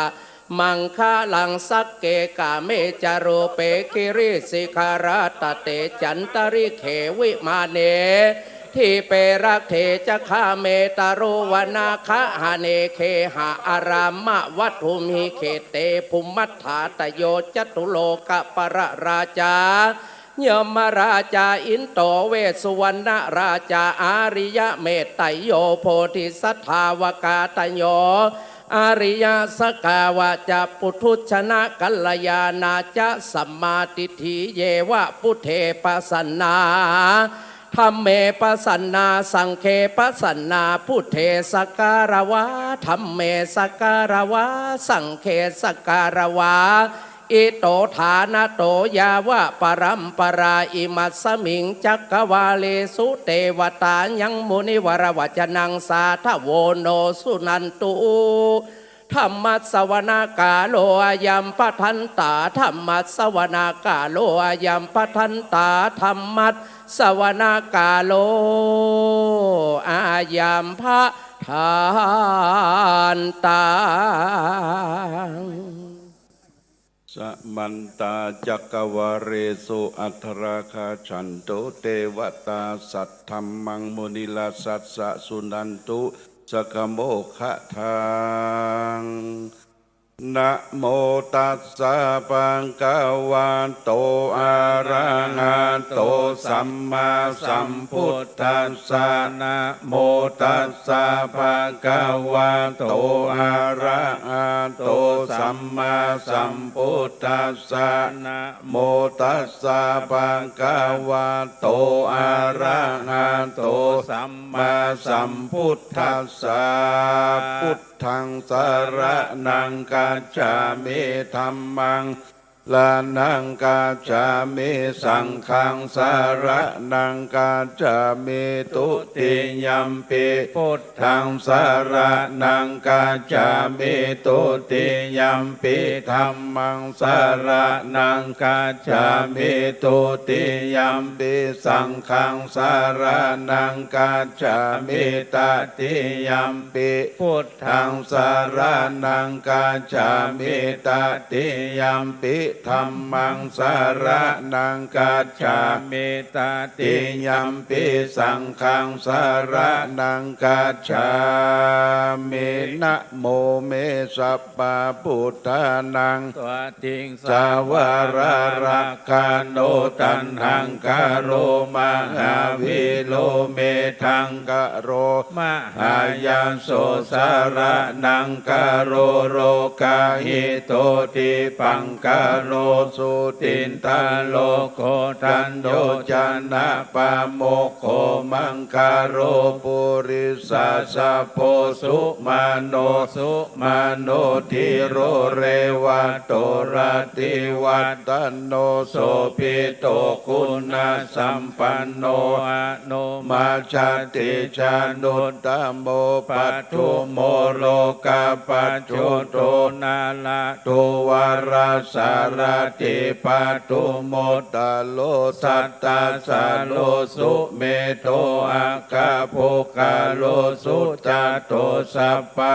โลกาโกปิญญาสัตตินาราสัพพะตตาติกโรนิโกธัมมาตติตโมนุตโตสิทธาโตอาสะโมโลเกติโสจาวาวาตังวโรปุตโตจาวาวโรปุตโตวิปัสสิจาอนุปาโมสิกิสัพพะอิโตสัทธเวสะปุสุขาทายังโกกังกุสันโตสัตตวะโหโกนะกามโนละยัญจาโหกัสสะโพสิริสัมปันโนโคตโมสักกายาภุงคโวอัตถเวสติสังคตาอิเมปุตตามหิติกาการุณาคุณสัมปันนาสัพพะโรกาภิปุจิตาเอเตทัสสะตาอุตตมาอาคาปุกาลาเทปิสังฆาคุณาสุงปิติเยอามาตังปะตังเอเตพุทธาอาทิตาจามังคาราหุนติสัพพทาอัตถเวสติเมปุเตอาหังวันตามิสัพพตาเทสังยาเรนะสิเรนะขันติเมตตาภาเรนะจเตปิโนอนุรักขันตุอารุขเยนะสุเขนะจะอัตตวิสติเมปุตติโยนะโรสารนังคาโตกัปปานิสัตตาสาสานิทุกขติงโสนังกัสสติอัตตวิสติพุทธปาริตังสัมพุทเทอัตตวิสัญจทวาทสัญจสังสังเกปัญจสัตตาสังอาสานินามามิสิลาสาอาหังเตสังธรรมัญจสังขัญจาเรนะนามามิหังนามาการานุภาเวนะหันตวาสเปอุปัฏฐเวอเนกาอันตรายาปิวินาสันตุเสสะตุสัมพุเตปัญจปัญญาสัญจจตุวิสติสังอาสาเกสัตตะ หานิสานานินามามิศีลาสาอังหังเตสังธรรมัญจะสังขัญจะทะเรนะนามามิหังนามาการานุภาเวนะหันตวาสเพอุปัฏฐเวอเนกาอันตรายาปิวินาสันตุอาเสสะโตสัมพุทเทนะวุตรัสสะเทอัจจัตจัตตาลิสัสสังอาสะเกวิสัตติสัตตสังอาสานินามามิศีลาสา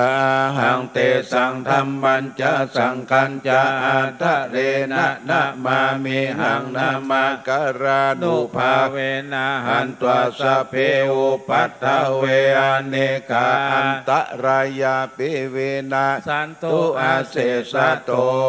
ภูมานังเทวานังสัตตังสุตวาจตุมังอาลาจิกานังเทวาสัตตมนุสาวิตุงจตุมังอาลาจิกานังเทวานังสัตตังสุตวายามาเทวาสัตตมนุสาวิตุงยามานังเทวานังสัตตังสุตวาตุ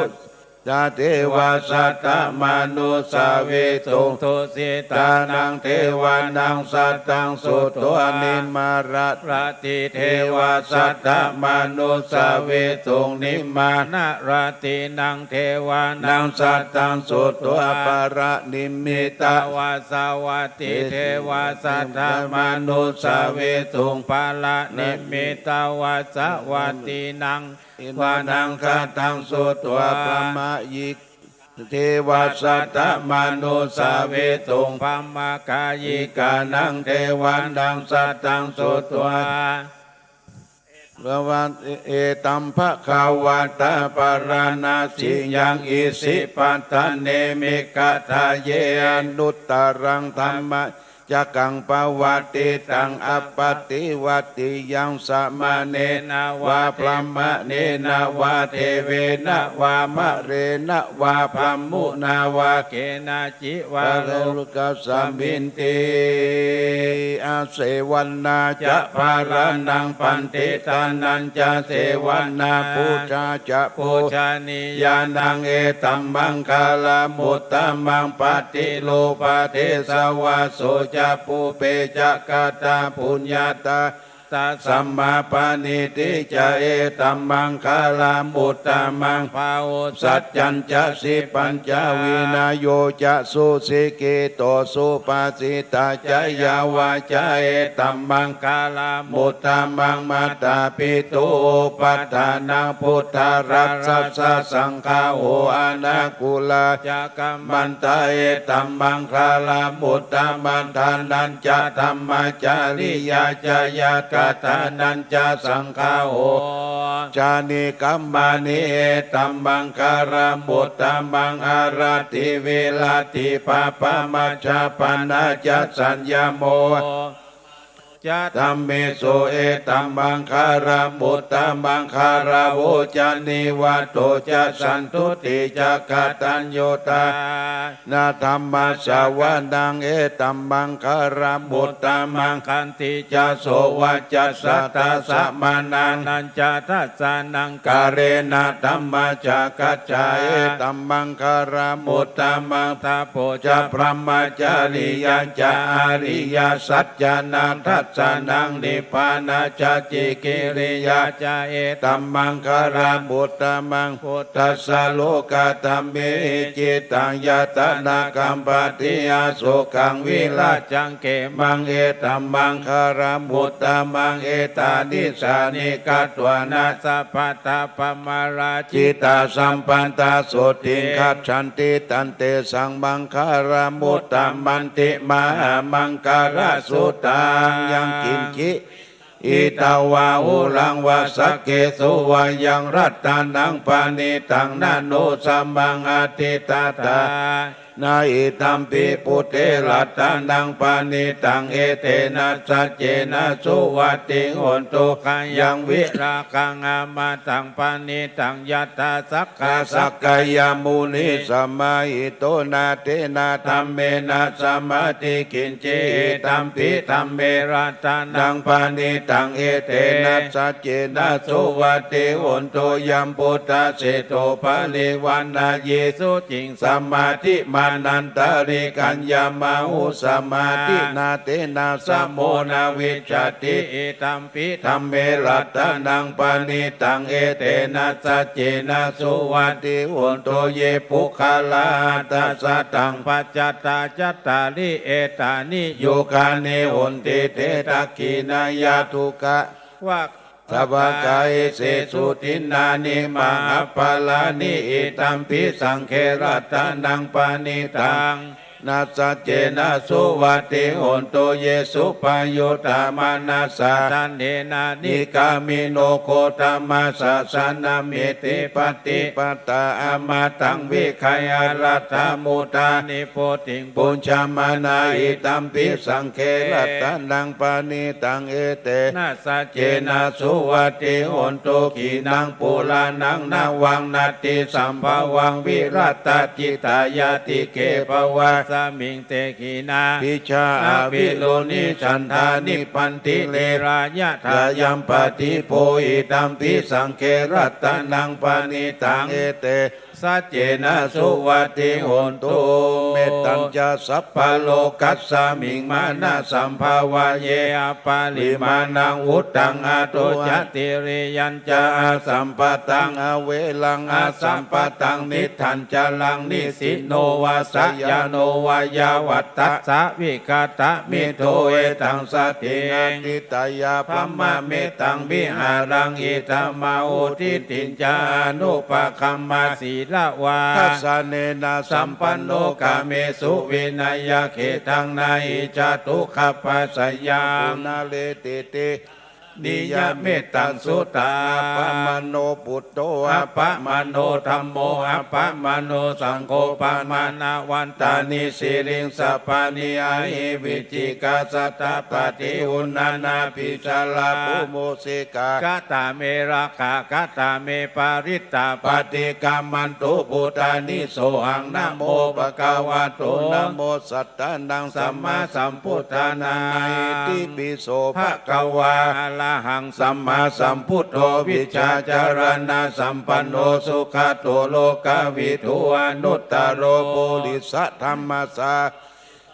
เทวมนุสสานังพุทโธภควติสวากขาโตภควตาธัมโมสันติติโกอากาลิโกเอหิปัสสิโก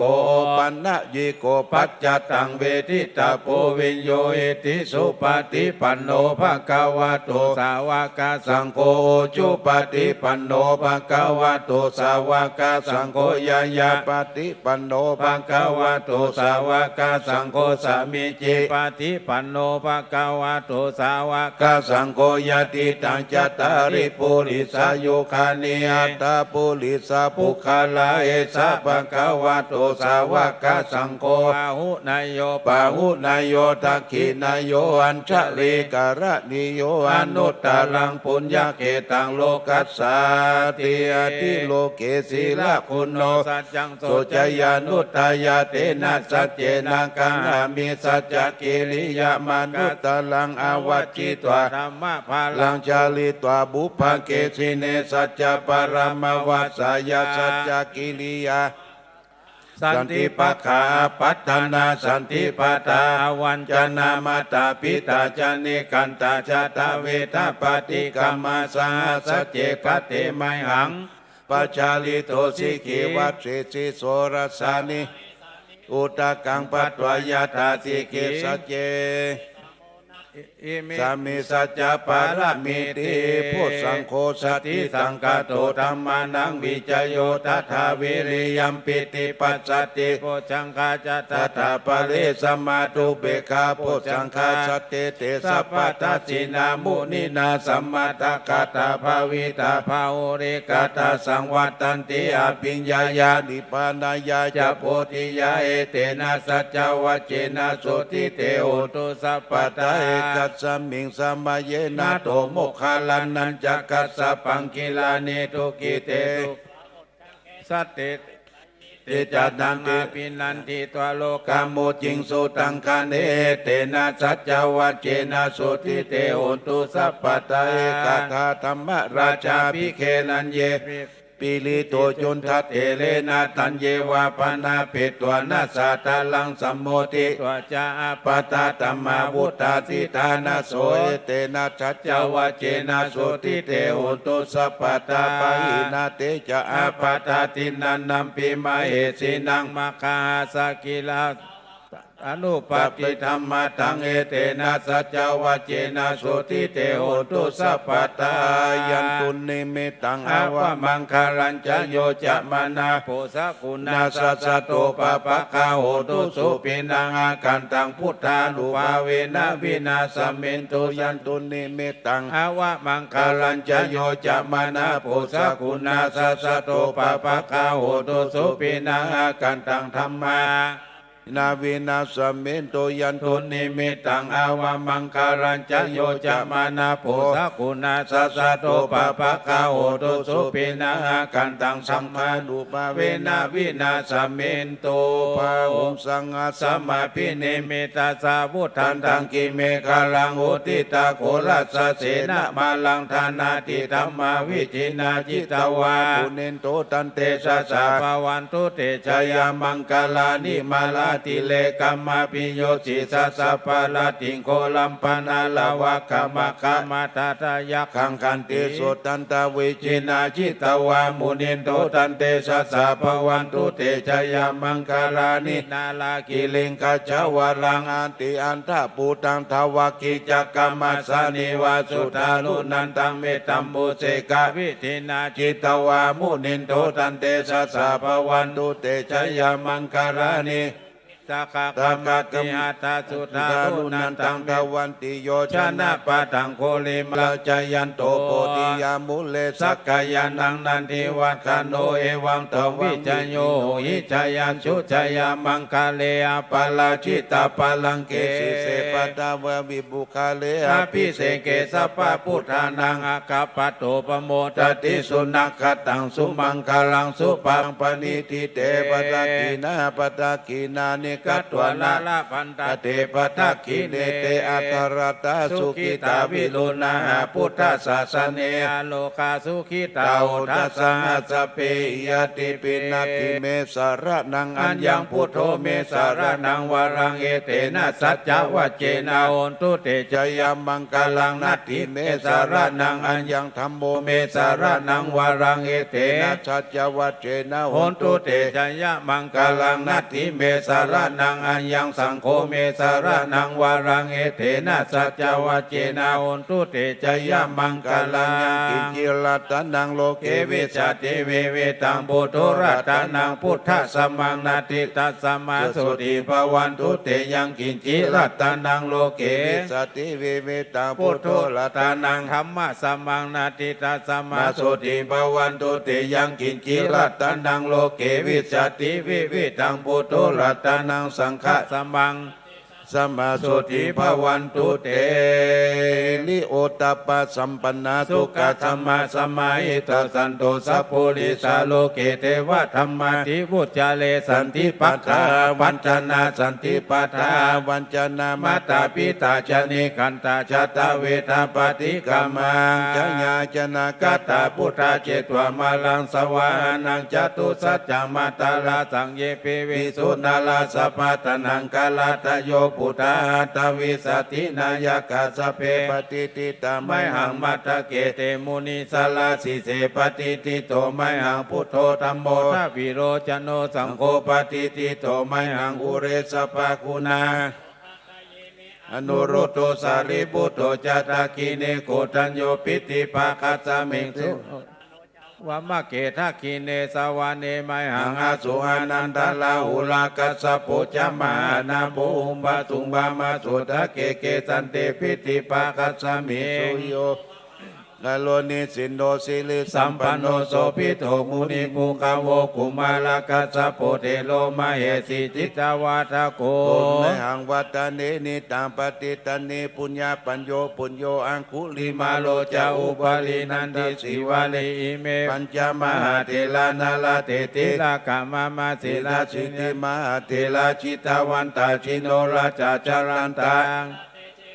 ขมังเกสุสันติสาราจานังปุราโตอาสิตามีอังคุลิมาลากังขันตาโมระปะเรตันตาจุตาจะปาลาตาสันตินาชินานาภาลาสังโยเตธรรมปะกาละลังกเตวาสโตเมสกเจนะสัมมาสัมพุทธาปัญจเลวตาปิตาชิตตาปะหิรตาปะหิตาปะยันโจอันตนาหุนาปัญจลามัจจามิมหาลันตังมาอิตาเลสัตตาปะเลนตุสัมเปเตมหาปุริสัสสะปะอิเจวะเมกะโตระโกสุระโกพุทธานุภาเวนะชิตุปัตตโวธัมมานุภาเวนะชิตาริสังโฆสังฆานุภาเวนะชิตันตรายโยจารามิธรรมานุภาปาลิโตติชยาปัญจลาปันนาลาสัคธานิทิตา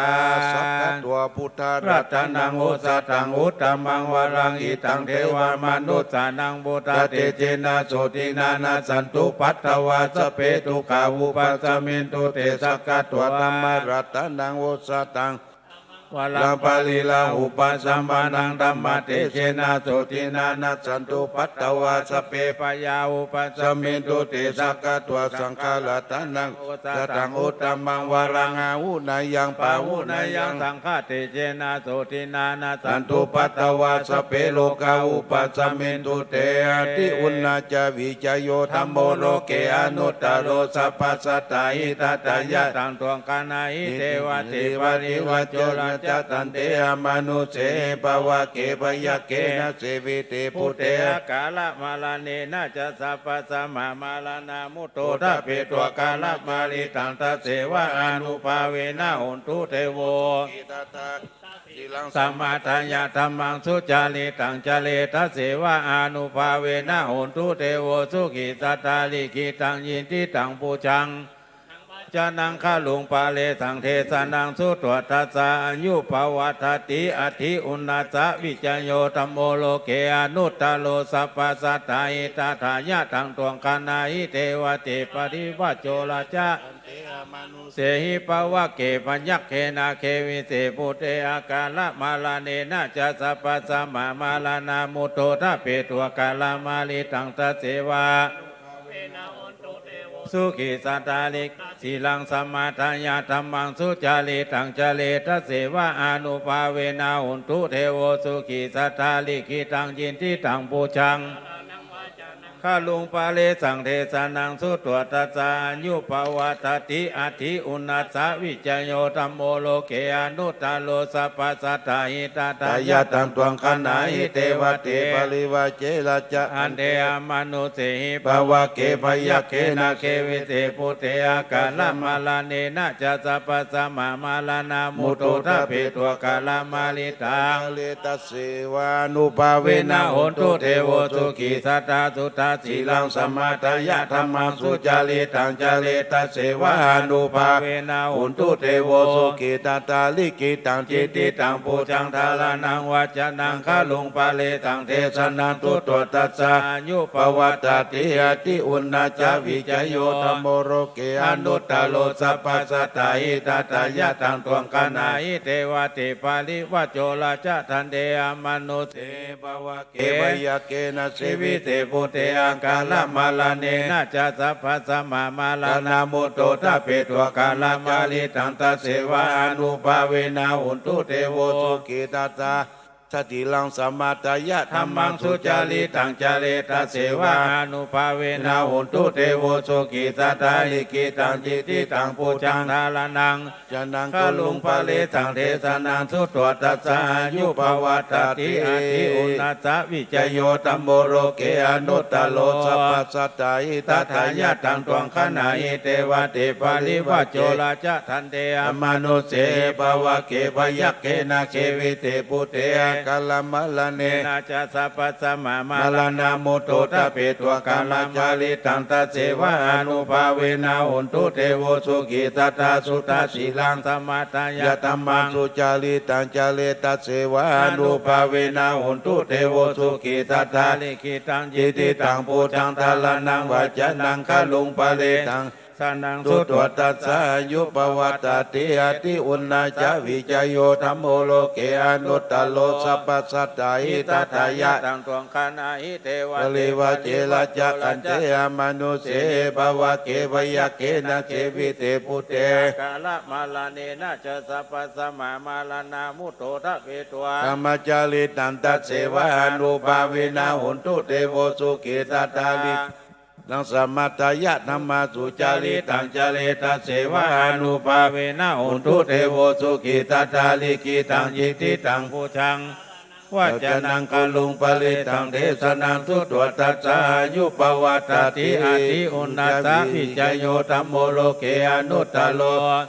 ไตดัตายะตังดวงขณาหิเทวะเทปาลิวะโจราจะทันเตอมนุเสภวะเกภยักเกนะเกวิเตพุเทอากาละมาลาเนนะจะสัพพสมามาลานาตัวกามาจาริตังจาเลตัสเสวะอนุภาเวนะหุนตุเทโวสุขิตตาสุตาสีลังสัมมาตายะธรรมสุจาริตังจาเลตัสเสวะวินาหุนตุเทโวสุขิตตาลิขิตังยินติตังปูจังทาลานังวัจนังคลุงปะเรตังเทสนาตุตตัสอายุภวัตติอาทิอุณาสวิจโยตโมโลเกอนุตตโลสัพพสัตตาหิตตายะตังทวงขณาหิเทวะเทภลิวะโจราจะอันเทอมนุเสภวะเกภยักเกนะเกวิเตพุเทอากาลมาลาลนะจะสัพพสมามาลานามุตโตทะเปตัวกาลมาจาริตันตัสเสวะอนุภาเวนะหุนตุเทโวสุขิตตาสุตาสีลังสมาทายะธรรมังสุจาริตังจาเลตัสเสวะอนุภาเวนะหุนตุเทโวสุขิตตาลิกิตังทิติตังปูจังทาลานังวัจนังคลุงปะเลตังเทสนาตุตตัสสะอายุปวัตติอาทิอุณาจาวิจโยธัมโมโลเกอนุตตโลสัพพสัตตาหิตถายะตังทวงขณาหิเทวะติปริวะเจระจักขันเตปวะเกภยักเกนะเสวิเตพุเตกัสมาเนนะจะสัพพสมามาลนามุตโตตะเปตัวกรรมจาริตังตัสเสวะอนุภาเวนะหุนตุเทโวสุขิตตาสุติตังยะธรรมังสุจาริตังจาเลตัสเสวะอนุภาเวนะหุนตุเทโวสุขิตตาลิขิตังจิติตังปูจังทาลานังวัจนังคลุงปะเรตังเทสนาสุตวตัสสะอายุปวัตติ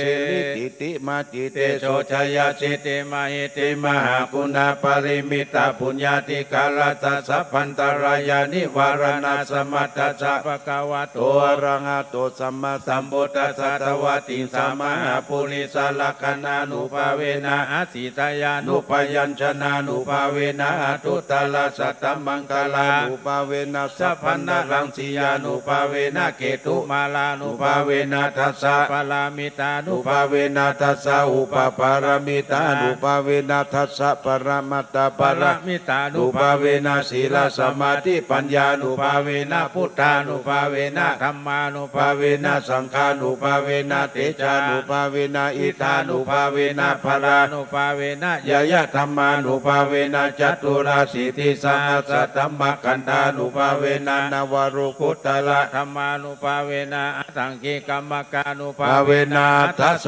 มปฏิญานุภาเวนะสระปิญญานุภาเวนะจตุสัจจยานานุภาเวนะทัสสะภลายานานุภาเวนะเมตตัญญูตยานานุภาเวนะเมตตากรุณามุทิตาอุเบกขานุภาเวนะสัพพปาลิตานุภาเวนะสัพพ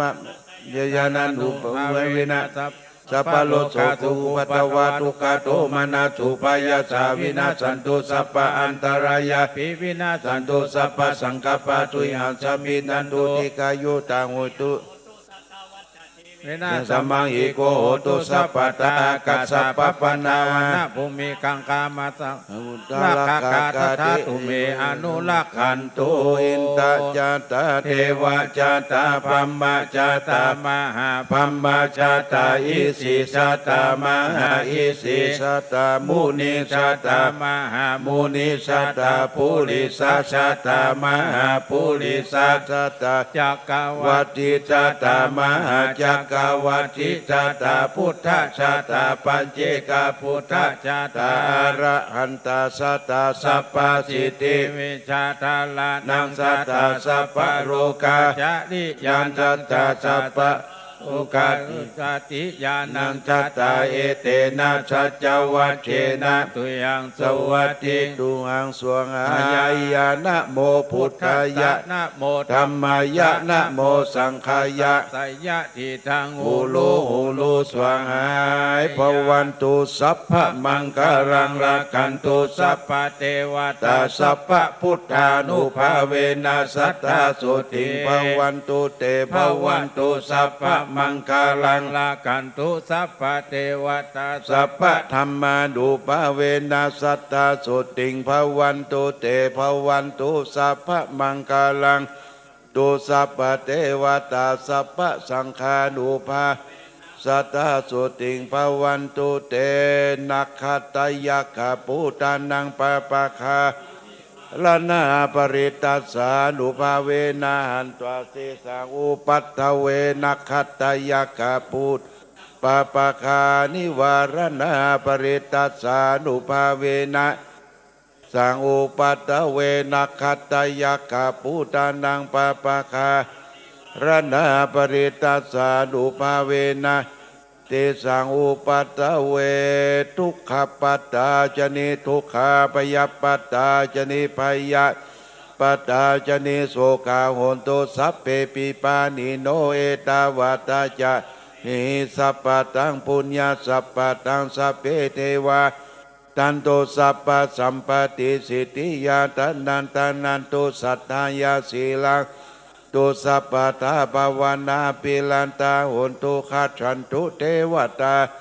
สัพเพพุทธาปรปัตตาปเจกะนันจะยังพรังอรหันตานันจะรักขังปันตามิสัพพโสสุโขพุทธานังอุปโตสุขัสสะธัมมเตสุขาสังคัสสะสามัคคีสัมมัคคะนังตาโปสุโขคติโยสนิตัสสัมเบงเยโคตปฏิชายิโนวิชาจารณะสัมปันโน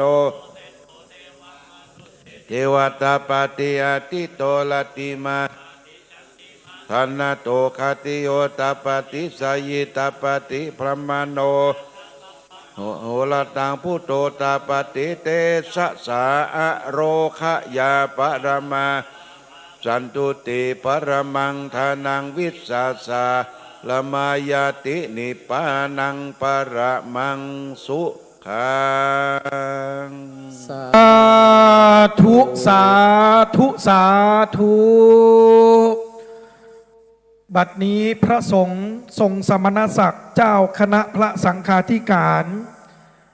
ได้เมตตาสวดเจริญพระพุทธมนต์สืบโหราชตาโดยหลวงพ่อท่านพระครู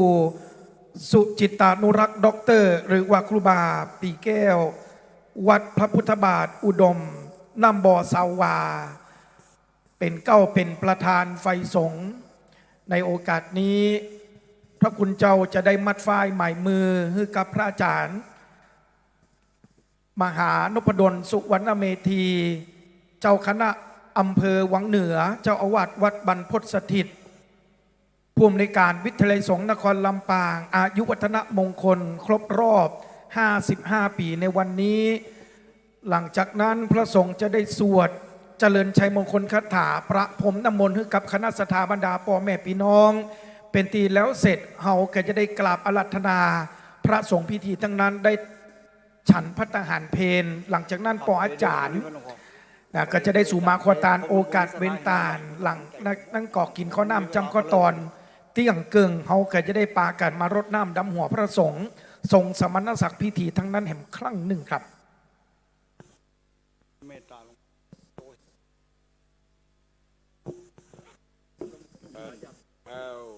นิมนต์เลยมีพลังละโทษญาติโยมรับน้ำมนต์เนอะน้ำมนต์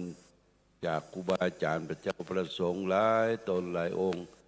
ได้เสกน้ำเสกซ้อมยอมยศท่านมหานพดลจะเป็นตัวแทนไปพรมน้ำพุทธมนต์นั่งอยู่กับที่ประนมมือตั้งใจปรารถนาเอาเนอะยะยันโตโพธิยามูเลสักกายานันทิวาคาโนเอวังตะวังยโยโหเอจยาสุสยามังอาปาลาชิตตาปาลังเกสิเสปะตาวิบุคาเลอาภิเสเก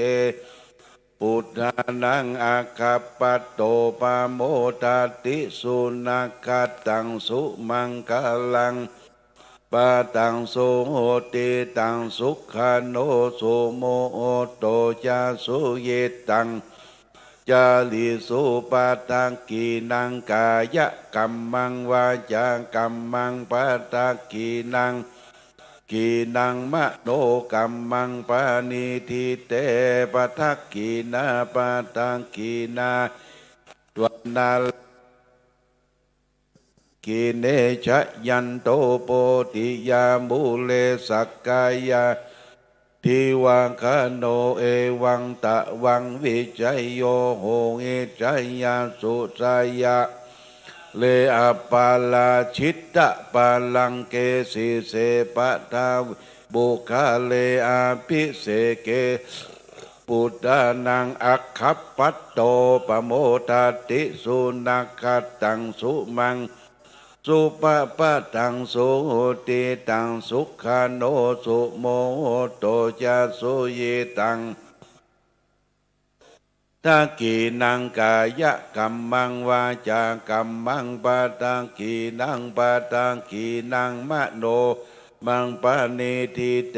ปะทักกีนาปะทักกีนาดวานาราปันตาเตปะทักกีเนจยันโตโพธิยามูเลกายานันติวาคาโนเอวังตะวังวิจัยโยจายาสุสยามังคะเรอัปปาลาชิตตะปาลังเกสิเสวิบุคาเลอาภิเสเกสัพพะปุตตานังปัตโตปโมทาติสุนักตังสุมังคลังสุปปะตังสุติตังสุขาโนสุโม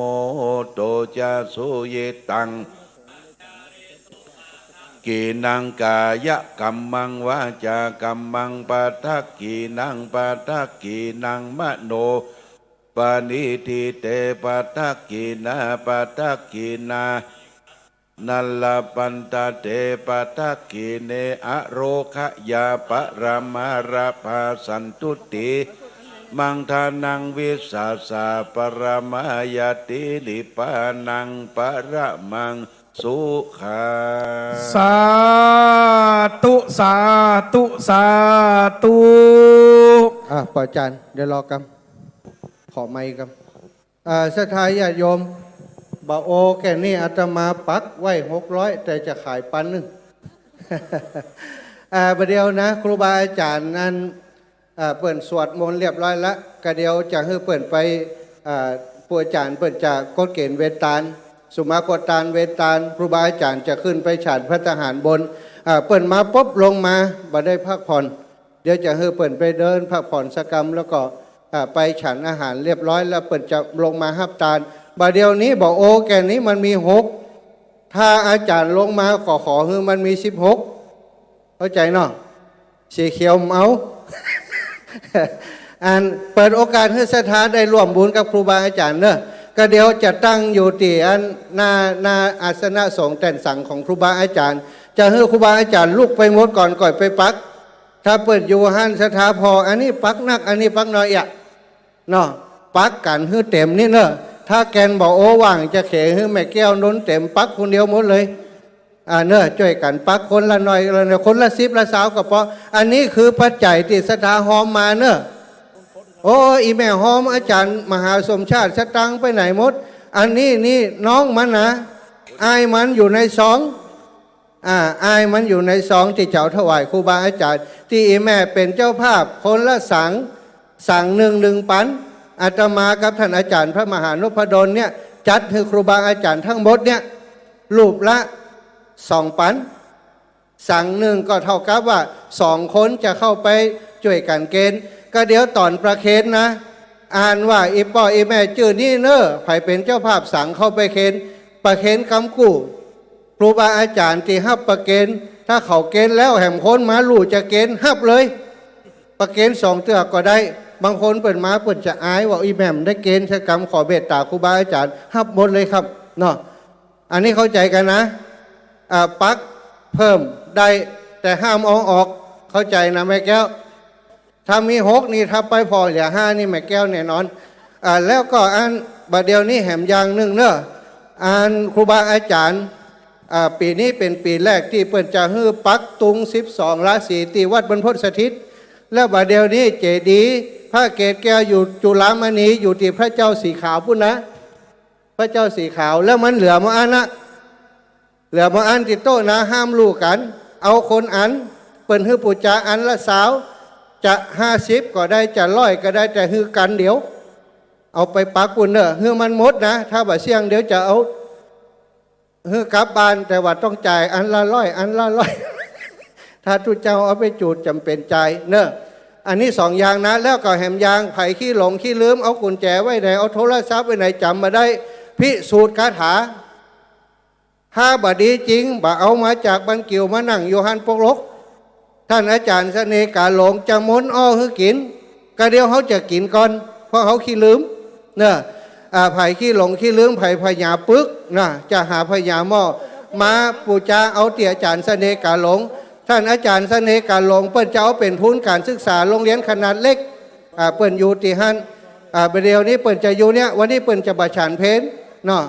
เปิ้นจะอยู่ศรัทธาญาติโยมอาศัยช่วงเวลาเนี่ยเนอะถ้าครูบาอาจารย์ไปฉันศรัทธาก็ไปหาเปิ้นแล้วก็ปูจาเอาอย่างก็ยังว่าไผจะปักต้นสตังก็เดี๋ยวเขาปักเพิ่มเอาอันนี้เปิ้นเรียกว่าต่อยอดต่อบุญเขามีต้นยอดต้นบุญแล้วก็ต่อกันเนอะมีหมดเยอะเนาะอาจารย์บอก เดี๋ยวตอนที่เราทำบุญอย่างเรียบร้อยลงทานจะอยู่ตามถนนตั้งบนเนาะศรัทธาญาติโยมลงทานจนถึงศาลาหลังตั้งหลังเขาเนี่ยนะลงทานจะตั้งอยู่แถวนั้นเนาะแล้วก็ห้องน้ำห้องท่าก็อยู่โซนปุ่นเหมือนกันเนาะดังนั้นก็วันนี้เขาก็ช่วงเจ้านี่อย่างที่พระอาจารย์มหาสมชาติได้แจ้งศรัทธาญาติโยมเดี๋ยวเขาก็มาห้อมกินห้อมตานเรียบร้อยก็ไปรับประทานอาหารกลางวันตีลงทานพร้อมกันเรียบร้อยมัดรวมกันที่แหมกรรมเที่ยงเกิงเนาะครูบาอาจารย์ก็จะมานั่งเหมือนเดิมนั่งเรียบร้อยเขาก็ถือโอกาสได้รดน้ำดำหัวถวายทายธรรมแด่ครูบาอาจารย์เนอะศรัทธาสาธุชนทั้งหลายเนาะวันนี้ก็ได้พบปะศรัทธาญาติโยมอีกก่อนนะนิมนต์พระอาจารย์มหาสมชาติเดี๋ยวพี่พออาจารย์นั้นก็จะได้เว้นตาลสุมาข้อตาลไว้รอเนาะเดี๋ยวศรัทธาญาติโยมกับทยอยมาหาพระมหาสมชาติจะตาลจะเป็นเจ้าภาพในส่วนไหนเรียบร้อยแล้วก็ไปรับประทานอาหารตีลงทานเนอศรัทธาสาธุชนทั้งหลายวันนี้ก็พี่น้องตีมากับครูบาอาจารย์บัดได้มาบัดได้เนาะได้นำลงทานมาทุกสายเนาะทุกสายบุญเนอะต้องขออนุโมทนาขอบคุณกับศรัทธาสาธุชนถึงลำปางเชียงใหม่ลำปูนเชียงไฮ้พะเยาหลายที่เนาะที่ได้มากับครูบาอาจารย์ได้น้อมลงทานมาพี่น้องจากอำเภอฝางมาแต่เจ้านะหลวงพ่อเนาะนิมนต์กราบนิมนต์ครูบาอาจารย์เนอครับได้ ฉันพระทหารเพนก่อนตีศาลาบนนี่นะครับเนาะศาลาบนเนี่ยศาลาตีด้านทิศเหนือพิธีนะกลับนิมนต์หลวงพ่อครับครับพระครูสังรองเจ้าคณะอำเภอวังเหนือเดี๋ยวมหาในกำเนิดมหาในกำพระครูสังกับพระครูบอลนิมนต์พระสงฆ์องค์เจ้าได้ไปรับภัตตาหารฉันส่วนปออกแม่ออกศรัทธาไปฝั่งลูกไปหงตาลเตียเนอร์เขาจะได้เจิญอินเจิญพรมเตปาอาหักคณะนี่เวลา 11:05 ยังมาถึงเวลากินข้าวตอนของหมู่เฮาเตียนะเขาจะมากินข้าวตอนพร้อมตุเจ้าเนาะตุเจ้าฉันก่อนเพราะฉะนั้นปออกแม่ออกศรัทธาที่ท่านอาจารย์พระมหาสมชาติได้อธิบายหลังจากอาจารย์วีรพันธ์หรืออาจารย์นั้นโอกาสรัตนาเสร็จสิ้นเรียบร้อยก็ไปปักยอดได้เลยปักยอดเสร็จเรียบร้อยก็ไปหงตาลเตียงเกิงกลับมาเลยครับเนอะก่อนอื่นกระผมอาจารย์วีรพันธ์นันเพ็ญศาสนาพิธีกรของกรมการศาสนากระทรวงวัฒนธรรมของลำปางหรืออาจารย์นันเวียงละกรข้าราชการบำนาญกระทรวงวัฒนธรรมก็ขออนุญาตปงปันจากบรรดานักปราชญ์ทั้งหลายที่เป็นป่ออาจารย์มาในวันนี้หลายครูหลายท่านยกตัวอย่างเช่นท่านอาจารย์บุญยืนวงสวรรค์นะครับปีนานเคลื่อนเดินเมืองเนอะวันนี้ก็มานี่เดี๋ยวจะให้ได้กำไหมนะขออนุญาตปีอาจารย์นันเคลื่อนท่านอาจารย์ดร.จิรศักดิ์ปันลำและก็ท่านดร.กตัญญูเรียนตุลหมู่นี่เป็นนักปราชญ์ถึงนั่นเป็นอาจารย์พร้อมโดยอาจารย์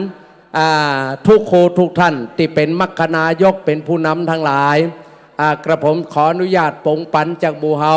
ได้ฮือกระผมได้ทำหน้าที่เป็นมัคคณายกในนำตาลณโอกาสบัดนี้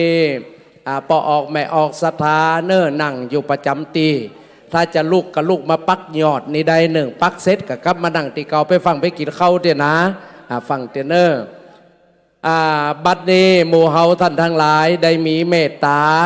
ต่อหลวงพ่อท่านพระมหานพดลสุวรรณเมธีปรริยนธรรม7 ประโยค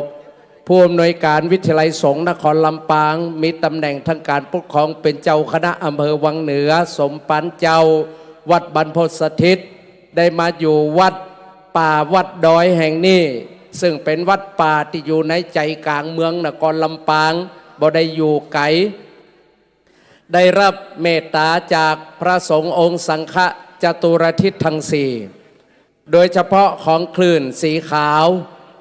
วิทยาลัยสงฆ์นครลำปางเฮาได้เกาะลิงก์ต่อทั่วทุกโคทุกท่านก็จะได้มีโอกาสได้สู่มาการะวะต่อควากินควาตาลเดี๋ยวกันเนอะเดี๋ยวกันเลี้ยงต้นอ้อต้นเนยเดี๋ยวกันเนอะ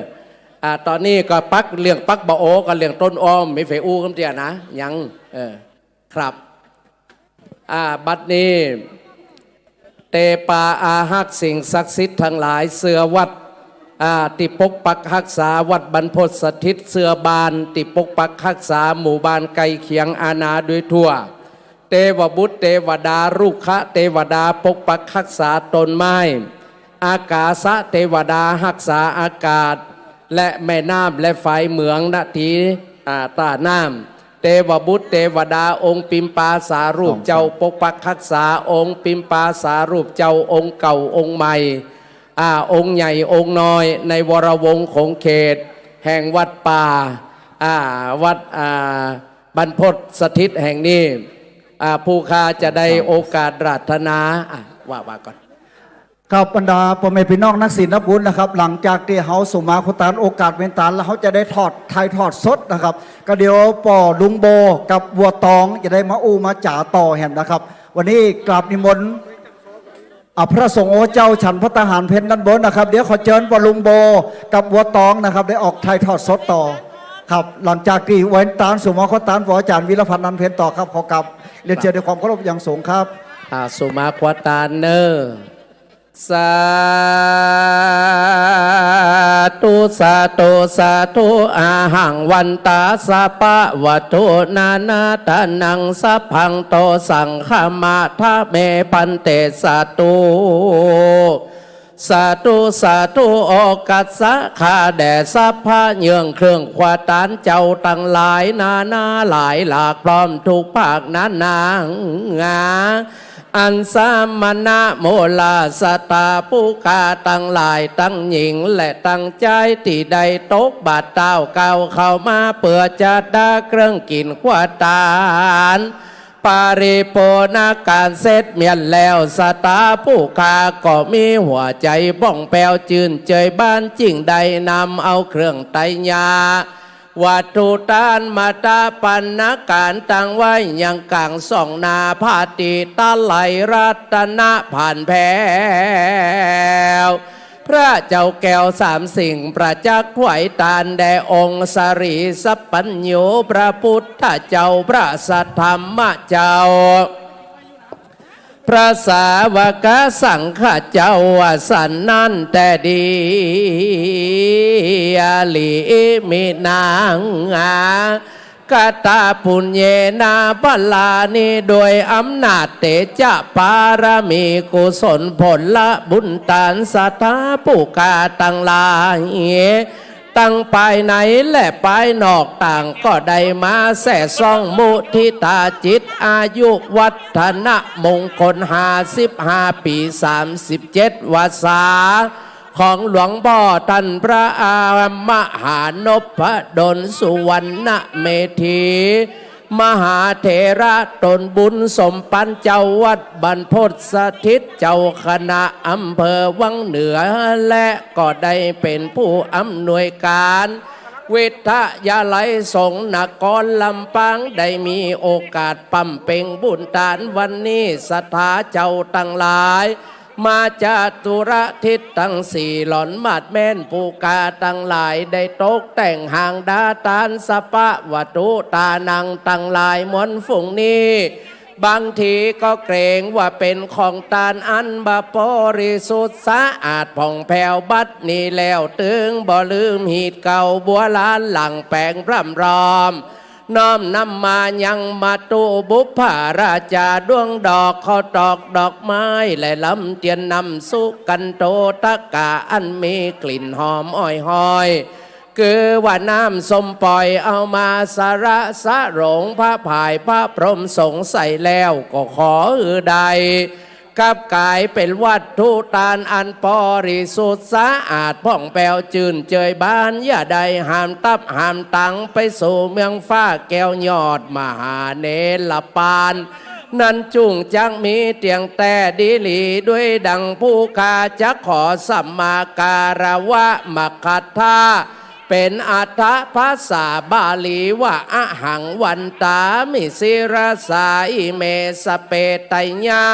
ธรรมาปาริสุทธาสุจิโนวิวัฏฐคามินิโยนิปานปัจจโยโหตุโน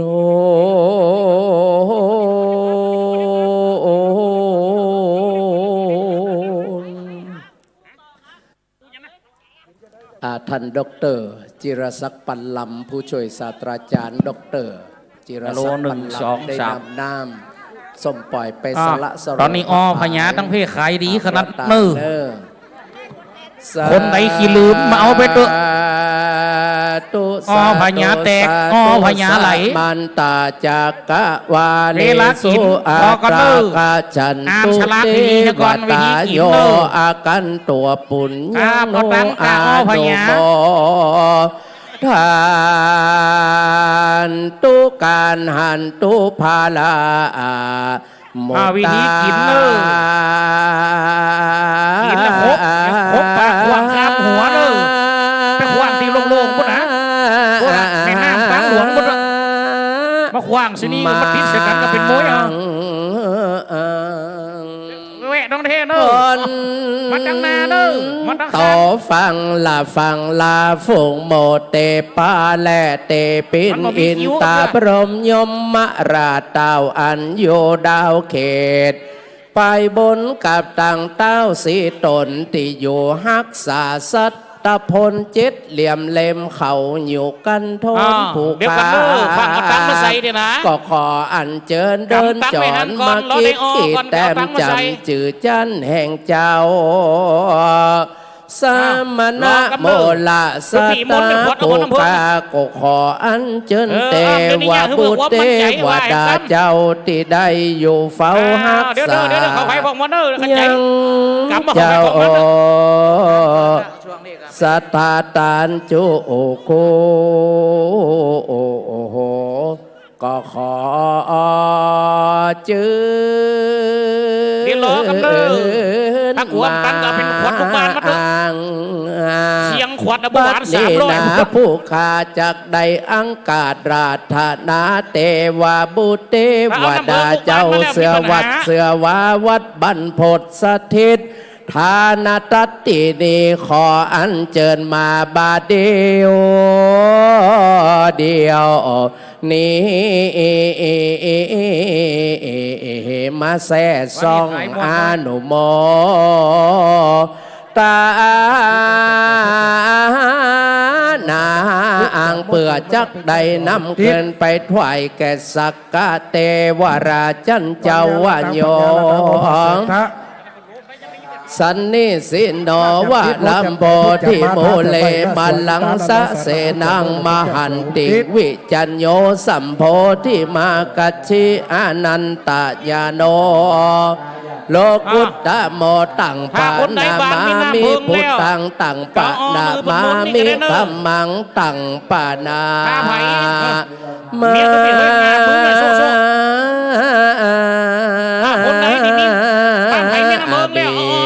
สา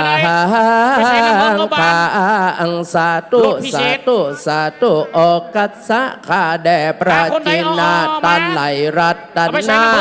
พระสงฆ์องค์สังฆเจ้าที่ได้ตกบาเต้าเก่าเข้ามากังขวางแก้ววัดบรรพตสถิตฐานาตัตตินีได้มาปั๊มเป่งบุญตางานอายุวัฒนะมงคลหลวงพ่อตันประโคหลวงพ่อตันพระมหานพดลสุวรรณเมธีสมปันเจ้าวัดบรรพตสถิตตินีขอได้มีเมตตามาปั่นปอนใจญาหลวงพ่อเจ้าท่านพระมหานพดลสุวรรณเมธีสมปันเจ้าวัดบรรพตสถิตคีรีนีนาอ่านเล่าวันเสือโหราจัตตาหลวงพ่อเจ้า55 ปี37 วาษาขอเป็นมิงหมอ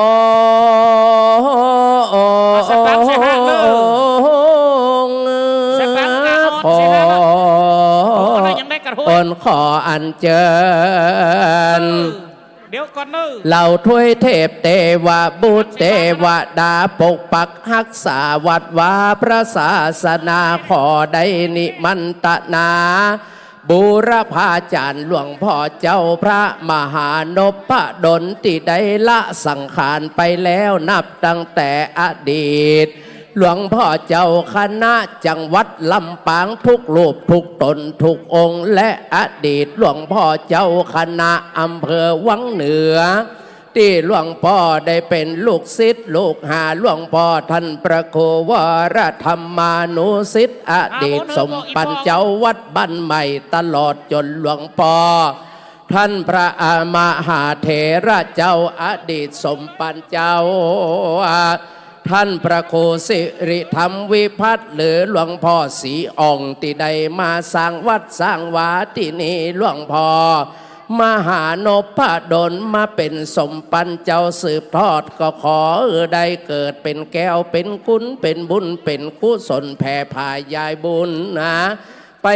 อย่างบรรพบุรุษของหลวงพ่อเจ้าอันหมายมีพ่ออุ้ยแม่อุ้ยพ่อมอนแม่มอนเจ็ดเจนขกุลเป็นเก้าเจ็นขกุลเป็นแดน มาฮับยังของตานที่ได้มีโอกาสลูกหลานได้เป็กเป็นตุเป็นเจ้าอายุได้55 ปีพรรษา37ในวันนี้ก็ขอได้ไปจุจอดหอดถึงตึงยังผู้ที่ได้สร้างวัดสร้างวาวัด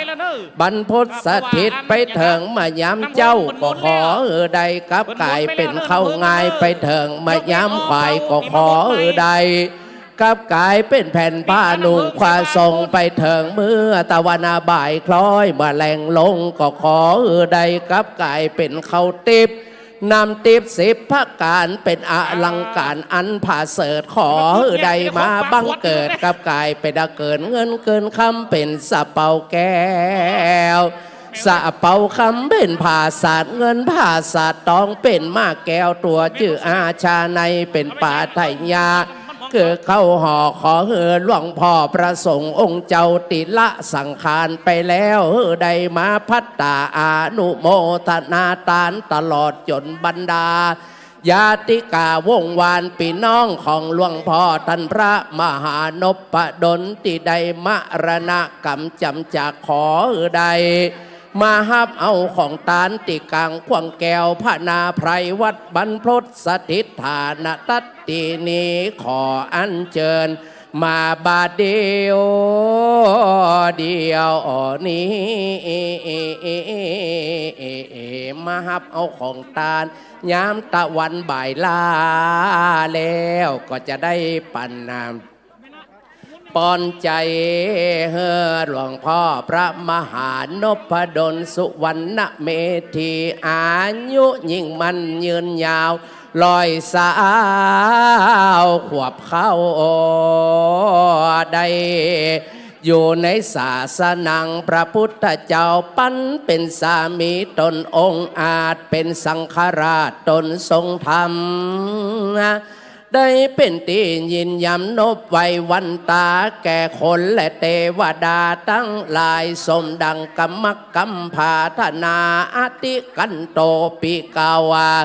จะได้ล่วงพ้นไปแล้วปีใหม่แก้วยอดพญาวันก็จะได้มาจุจอดหอดเถิงตึงตันหมู่เฮาเจ้าขาตั้งหลายจะได้สละสะรงดำหัวพระมหาเถระเจ้าตลอดจนพระเถรานุเถระเจ้าได้เกิดเป็นมงคลพิธีสมดังกรรมกัมพาธนา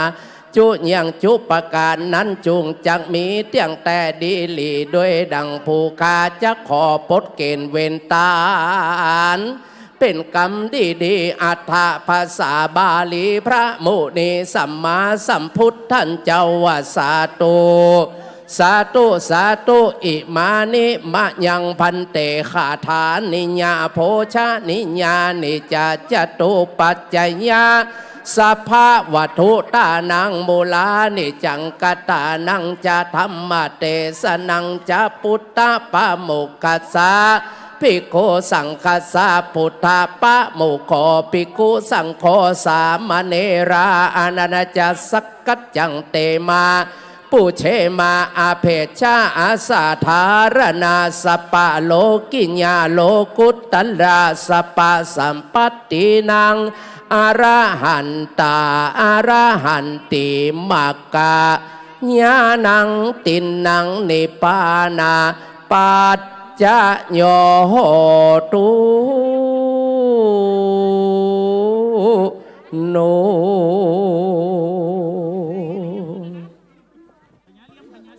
ต่อจากนี้ไปนิมนต์หลวงพ่อท่านพระมหาสมชาติหมู่ที่อันปูจาออนเนอะอันหมดแล้วนะ แล้วก็ปูจาได้เอาใส่ก๊อกลิโพเนอะ สถาญาติโยมของอ้อพญานั้นท่านอาจารย์เสดกาหลงเปิ้นมีความประสงค์จะช่วยเหลือการศึกษาของโรงเรียนขนาดเล็กที่มาขอความอนุเคราะห์ที่วัดบรรพตสถิต2 โรงเรียนด้วยกันโรงเรียนเสริมขวาวิทยาและก็โรงเรียนบ้านทุ่งโป่งเนอะเจริญปอนน้ำอ้อยมาเลยยังเอามาแจกรูปปีเลยหิวแล้วก็เอาไปเตียนหงตาลด้วยเนอะความจริงนั่นตัวเจ้าตังไหนน้ำเพิงบนมนแล้วเนอะตัวเจ้าฉันเข้าบนนี้น้ำเพิงบนมนแล้วนะให้ไปความมั่นใจมันได้นะตัวเจ้าฉันละ แม่โดเอาซีดีน้องเจ้าขุนมา จะมีเวลาน้อยในช่วงนี้เนอะ ว่าจะได้เหรอ เอาซีดีมาเสียบตีอันกล่องอำนวยการเดี๋ยวจะให้เจ้าขุนได้ร้องเพลงให้ฟังสักเพลง2 เพลงเนอะศรัทธา ไปโอ้ ตอนนี้ อันปนานครับ ตีอัน ครับผม ปักสตังค์เนอะตีปักสตังค์ เอาสตังค์ในจอมบาทฮันเนอร์ อันนี้ลูกเอา อันนี้ท่านอาจารย์ ไว้ มันจะ ตั้ง ไป นาน ช่วยเหลือ ให้ปิดได้ปักก่อนกันศรัทธาญาติ ศึก โยม ษา อันนี้เอาออกเลยเนอะตีเขาปักก่อนนี่นะคือเปิดปักตีอันนั้นอันนี้เอาออกให้อาจารย์ครับเขาไปปักคือเปิดใหม่เนอะ มาดานาโตมาโหสัทธาสัทธาอาหุ มาอยู่ที่คนกำกำหลง ไม่เขจิตตะจิตตังจิตตามามัดน่าจำคิดโมจำไปจำใจพูดจำมาถ้าจะไม่น่าสวยอินตานาน้องสาวน่าอุจำโมจือมันน่าปิจะสวาหุติด เนอะศรัทธาไผ่ที่จะปักปักปัจจัยเนาะ หังไผ่ของเนอที่ยืนมาตะ ร่วม กี้ ครูบาอาจารย์เนอะเดี๋ยวจะเอาถวาย ที ครู เดียว บา กัน อา เนี่ย จารย์ตอนนี้จะได้ปักใหม่ให้ มา มัน ส่ง ครบ ท่าน เต่า อาจา กั ร น ย์เส หมด น่ห์กันหลง ปักใหม่ โอ้นี่ใส่น้ำเบิ้งแล้วกะอันนี้ออกก็ข้าวหลามนี่เด็กกันเนอร์เด็กชนิดกันหลงมดถึงเปิ้นก่อนฟังเดียวเอาสตังค์จอมบนอีเมเนอร์สตังค์นี่เปิ้นจะไปช่วยอันเด็กอันนี้ บอก การ โอ้ ศึกษา อยู่นี่ ละ กระบินนะลุงเนี่ยเดี๋ยวออกกันทินเอาส้มโอออกไปส้มโอออกไป ไปหันหน้ากันสักเดียวเนาะ ข้างใน กำลังกันเดียววันนี้หันหน้ากัน นัด อันนี้ นัด อัน นกเจ้าขุนมาเพ่เด้อลูกเนอะมีเวลาคือประมาณสัก10 นาทีนกเจ้าขุนมาเด้อ รอกับอันมาตรงนี้เนอะเราจะมาจำเสียง น้องเจ้าขุนมาเพ่ลูก เดี๋ยวมันได้จะมากำหัวมันหังคนไปหายกลางกลางว่าคนหลายเดี๋ยวเอามาย้อมโต๊ะนี่บ่เดี๋ยวฮะ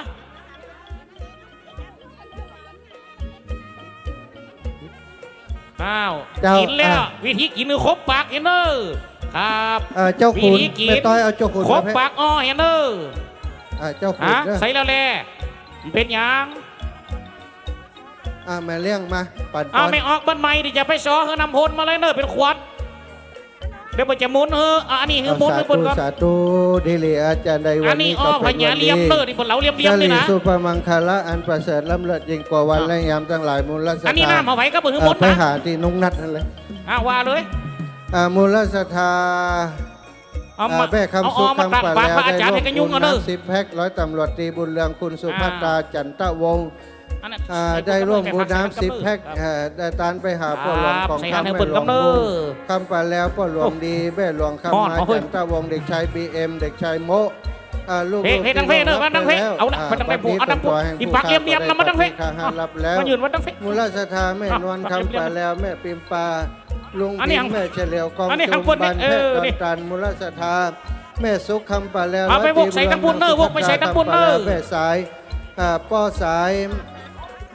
แม่หอมสีชัยพันธ์น้อง ครบ ก้อ เลย ย โจ๊ก คำปา คา แล้ว หัวเลยแม่ครบปากนี่นะย้อนกินแล้วครบปากเนอะ ผู้ค้าใดป ครบ ฏิ ปา ฆาก กับ รับ ข้า แล้ว หัว ขอบน้อยใจให้โยมแม่และโยมพี่โยมน้องทุกท่านทุกคนที่ได้อยู่ดีมีสุขคือได้มีอายุมันขวัญยืนคือได้มั่งมูลต้นเจ้าให้ได้เป็นเจ้าเขาเจ้าของทรัพย์สินดังเงินทองไหลมาเทมาปรารถนาสุขสม ใคร บัติ แม่พน้อย มนุษย์สมบัติสวรรค์สมบัตินิพพานสมบัติขอความปรารถนาของโยมแม่โยมพี่โยมน้องทั้งหลายจงสำเร็จโดยพัน อันนี้มนต์ข้างบน จ จิ ง มเนอร์ สำเร็จโดยพันพิ มาตวงกลางเนี่ย สิริสานิจังวุฒาปจายโนจัตตารโร อันนี้ยังไหวมนเนอร์ปากเลียมๆนี่ วันติอายุวันโนสุขัง ตังเสบาทปุ่นเนอร์ อยู่ดีมีสุข ตังเสบาทปุ่นเน แม่ อ เกิด ร์ เขาหายนะอยู่ ขี้ นี่ หลงขี้ลืมฮะมาตังเอามาตังโต๊ะนี่กันเนอร์น้ำอ้อยน้ำเพิงอังไหวคนใดขี้หลงขี้ลืมนี่เป็นอัมไซเมอร์ เจ้า เอาน้ำเพิงนี่ไปกินหายหมด มาเพ่มานา อ เพ่ ย่างก็ได้เป็นละออนแฮมเตียนึกว่าเนาะพญาหม้อนี่นะ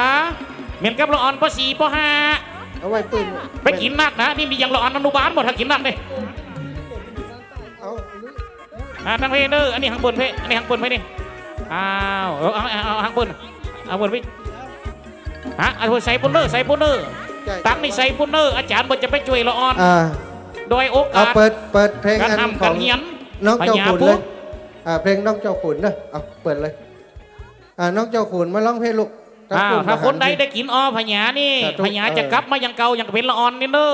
มุมนี้เนาะ เคี้ยวที่ว่าวออกมาใหม่หมด โอเคอ้าว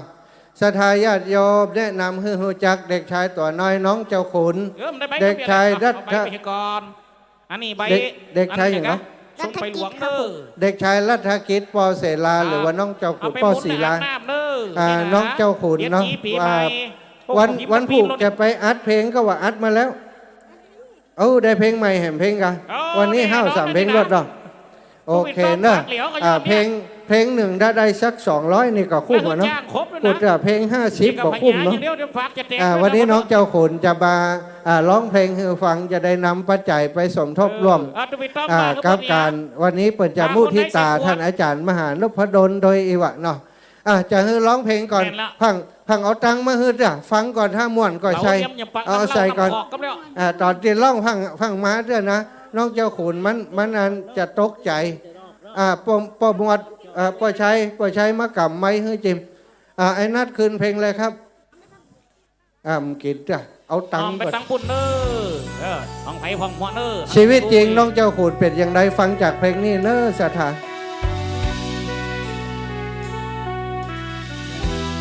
อ้าวกินอ้อแล้วก็ไปฟังเพลงน้องเจ้าขุนมาเด้อโอ้ระวังเด้อมดคือเปิดกำ ครับผมฟังไปดีนึงฟังเพลงก่อน สวัสดีครับผมก็มาลองเพลงมันดูครับผมก็วันนี้มาลองเพลงชีวิตน้องเจ้าขุนนะครับผม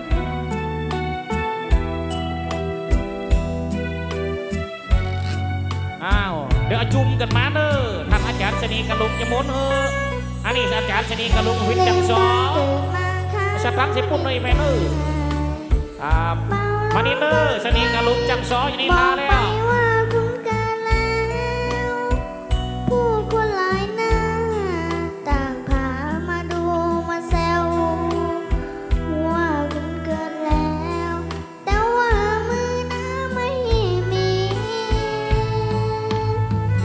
ยามเด็กดึงกลิ้งแท้จริงลำบากด้วยความจนยากเกลือเล่นอยู่กับพื้นไม่มีมือปั้มเห็บมันกัดคุณทุกคืนพ่อแม่ยัดยืนหาเลี้ยงด้วยความลำเค็ญ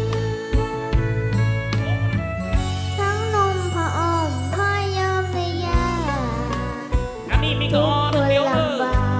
ทำโอ้ไปหาดินไอ้ยักษ์ ผ้าใสเห็นพ้นพ่อมีพ่อแม่จึงต้องลาไกล แยกทางกันไป ทิ้งไว้กับย่า2 คน แล้ววันหนึ่งก็มีคนมาเยี่ยม แม่โดนตราเตรียมคำขออยากดูเจ้าคุณ พ่อจึงต้องปล่อยชมรมเขามีข้อมูล จะเลี้ยงเจ้าคุณเติบโตอย่างที่งดงามขอบคุณครับ อ้าวมาเพเด้อถ้าคนไหนจะกินอ้อมาเพเด้อดิฉันเองกระลุกไปเด้อ ครับ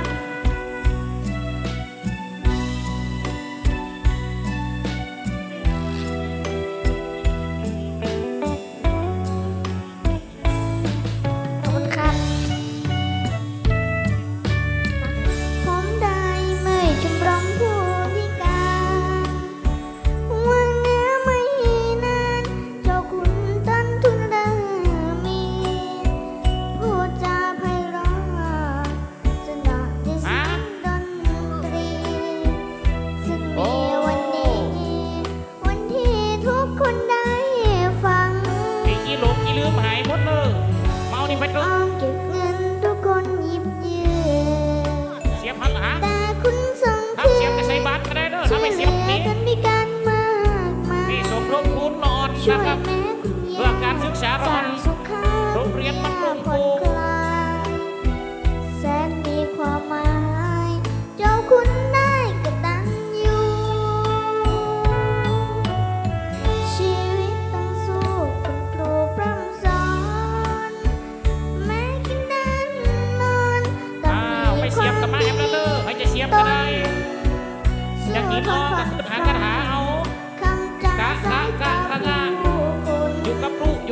ได้กินอิ่ม ใจ กิน ไม่ เต็ม สน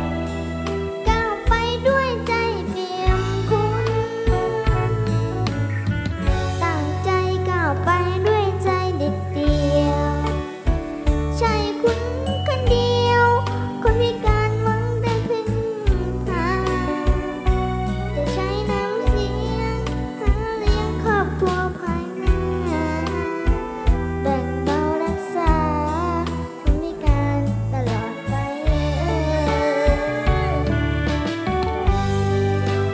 ขอบคุณครับขอบคุณครับ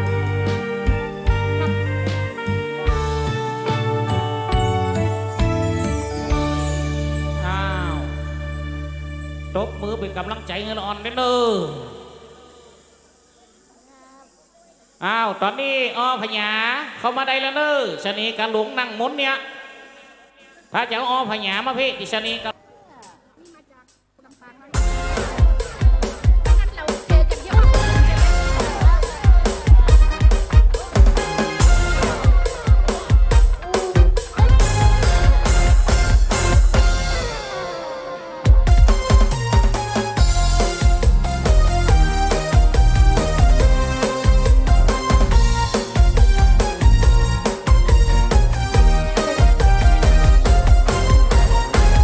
อย่าได้เห็นกันอีกเลยน่าจะใช้แบบนี้ทำกันได้ ทุกวันนี้พี่อยู่กับความช้ำใจ เจ็บอย่างนี้ไม่ก็โดนต่อไป คนหน้าตาซื่อที่ดูจริงใจ อยู่มาอยู่ไปเปลี่ยนไปได้นะคนเรา อย่าได้เห็นกันอีกเลย พี่ขอทำเฉยนะไม่ขอหลายใจ ก็เมื่อวันนี้พี่เห็นกับตาถ้าว่าพี่ยืนอยู่ที่หน้าบรรยายเห็นอยู่ว่าเธอจะรักได้ไป จึงขอตัดใจหมดใหญ่ๆกันแล้วกัน มันไม่โอเค จับลอยทะเล โลหนึ่ง พี่ สอง เสียดีกว่าคืนอยู่ต้องเจ็บไปมาต้องฉีกสัญญาจบปัญหาโนเวมันไม่โอเค ก็จะไม่เป็นตั้งแต่บัดนี้ คืนอยู่ต้องเจ็บตัวฟรีเจอคนแบบนี้บอกอีกทีมันไม่โอเค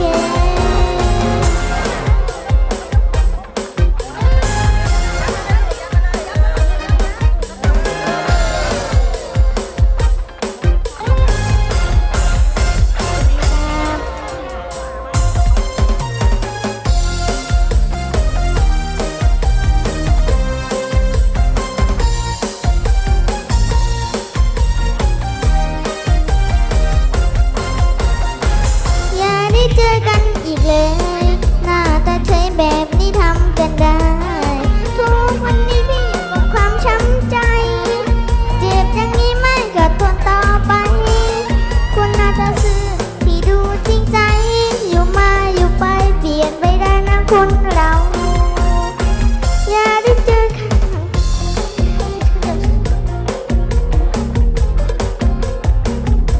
ต้องเจ็บตัวพี่เจอคนแบบนี้บอก มาเลยโฮ้ย เอาอ้อพญาอยู่ทั้งเพศเลย เพราะจำใส่เป็น กำมนต์น้ำส้มป่วยกับมีเพดิชะนีกะหลวงเว้ย เจ็บตัวพี่เจอคนแบบ ชะนีกะหลวงไทยเอกสารมาเป็นน้ำเลี้ยวพิมพ์เป็นตัวไทยมาเป็นน้ำเลี้ยวละ มันไม่ ครับ โอเค ต่อไปคนใดดีในน้ำเพิงเลี้ยว ไม่โอเค เดี๋ยวใครจะมุดแล้วนะ มุดแล้วเนอะตอนนี้ จะปิดแล้วเนอะร้านขายอ้อพญาจะปิดแล้วเนอะเพราะว่ามันจะหมดแล้วนะเหลือนี่แฮมกี่อ้อแล้วนะจำจิตโมจำใจพูดจำมาท้าจำอยู่อัคระสีโมก็คือจำมาแล้วเฮ้ย ขอบคุณครับ คนใดสนจิตสนใจเนอะน้ำมนต์สมป่วยหลวงมาเอาใบนี่เนอะเอาไปคนใบเนอะ ขอบคุณครับ นักหูนักตาไอ้แม่ไปใส่ให้ก่อนเนอะใส่บาทปนเนอะน้ำคู่นี่มันใจนะไผมายำหัวน้ำคู่เด็กนี่ไผมาใส่ยำหัวเปิดมาละนี่ บ้านใหม่ย้ายไม่ไปบ้านเปิดข่าว นักร้องจบไปได้กี่คือกำลังใจจิมเนอะโอ้ครับพระอาจารย์เรียกดูปูเสื่อม ตอนนี้อันจังฟ้อนของอันบุญเกิดเนาะจังฟ้อนบุญเกิดพร้อมแล้วเดี๋ยวจะเป็นรายการฟ้อนจังฟ้อนมีแหมกี่คณะเนอะเดี๋ยวเขาจะฟ้อนก่อนที่เขาจะได้ถวายตานครูบาอาจารย์เมื่อเตือแต่งตัวลูกบ้านมั่งเตะซีมได้ฟ้อนที่จะให้มะอันนี้กับตีซีนี่แต่งตัวนี่ทำได้ฟ้อนวันนี้ให้แน่มึงเอ้ยเนาะจะให้เปิดฟ้อนวันนี้2 ชุดเนอะสาวน้อยวันนี้2 ชุดนะอันนี้จะฟ้อนก่อนแล้วก็ศรัทธาญาติโยมเปิดโอกาสให้ได้ไปปักตอนนี้เนอะก็เดี๋ยวถ้าครูบาอาจารย์มาแล้วเขาจะแบบไปปักละต่อหน้าครูบาอาจารย์มันเกิดมันบุญว่านไว้ที่จะเดินเข้าไปใครจะปักเพิ่มเติมปักยอดเพิ่มเนอะคนละ10 ละเท้าก็ไปปักใดติดส้มบ่โอห้ามไปปักติบ่หนุนมันยางแต่ขี้ย้อยเต็มเข่งอีแม่ไปปักตัดมันหนุนปักบ่โอเนอะถ้าตู้อีปอเดี๋ยวเนอะเดี๋ยวจะมอบเวรประเคนไม้ให้กับตู้ลุงยองอันนี้จังฟ้อนวังเหนือฟ้อนแล้วเนาะฟ้อนแล้วเดี๋ยวฟ้อนโชว์แห่งกับเนอะตะกี้ได้รางวัลแล้วอย่างโอ้ได้แล้วมูนี่ได้แล้วไหนขี้จุอ่ะอ้อพญาก็ยังมีอยู่เนอะกราบนิมนต์ตุลุงมาทางเพศครับกราบนิมนต์ตุลุงได้เบตตามาศรัทธาใครได้ยินเสียงยืนเอาหน่อยตุลุงเนาะใครก็ใครหันหน้าตุลุงมายืนทางเพศเอามายืนทางเพศบ่อหน้าเพศบ่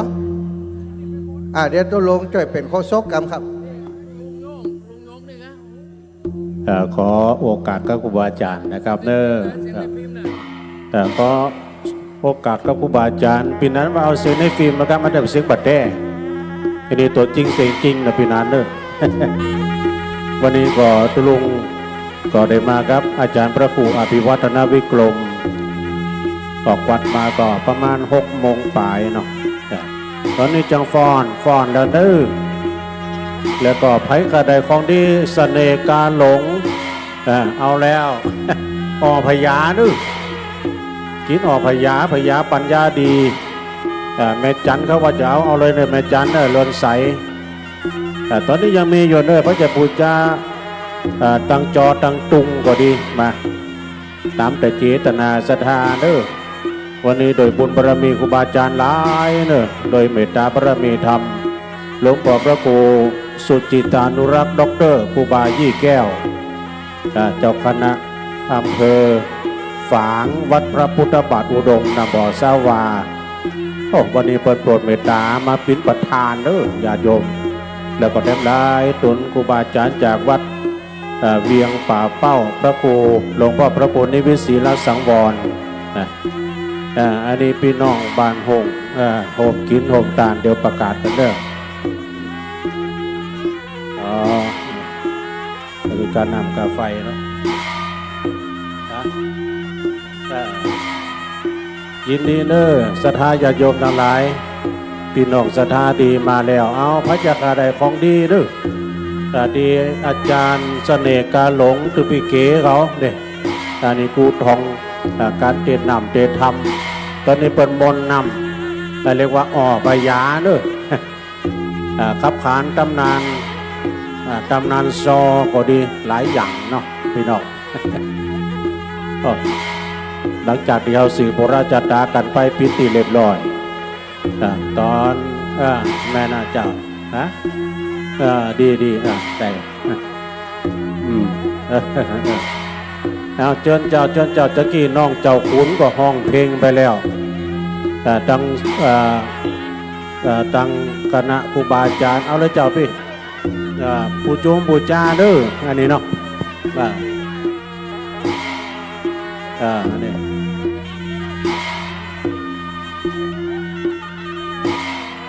เจิญกันใดเด้อปูจาตุงนี่ตับแต่เจตนา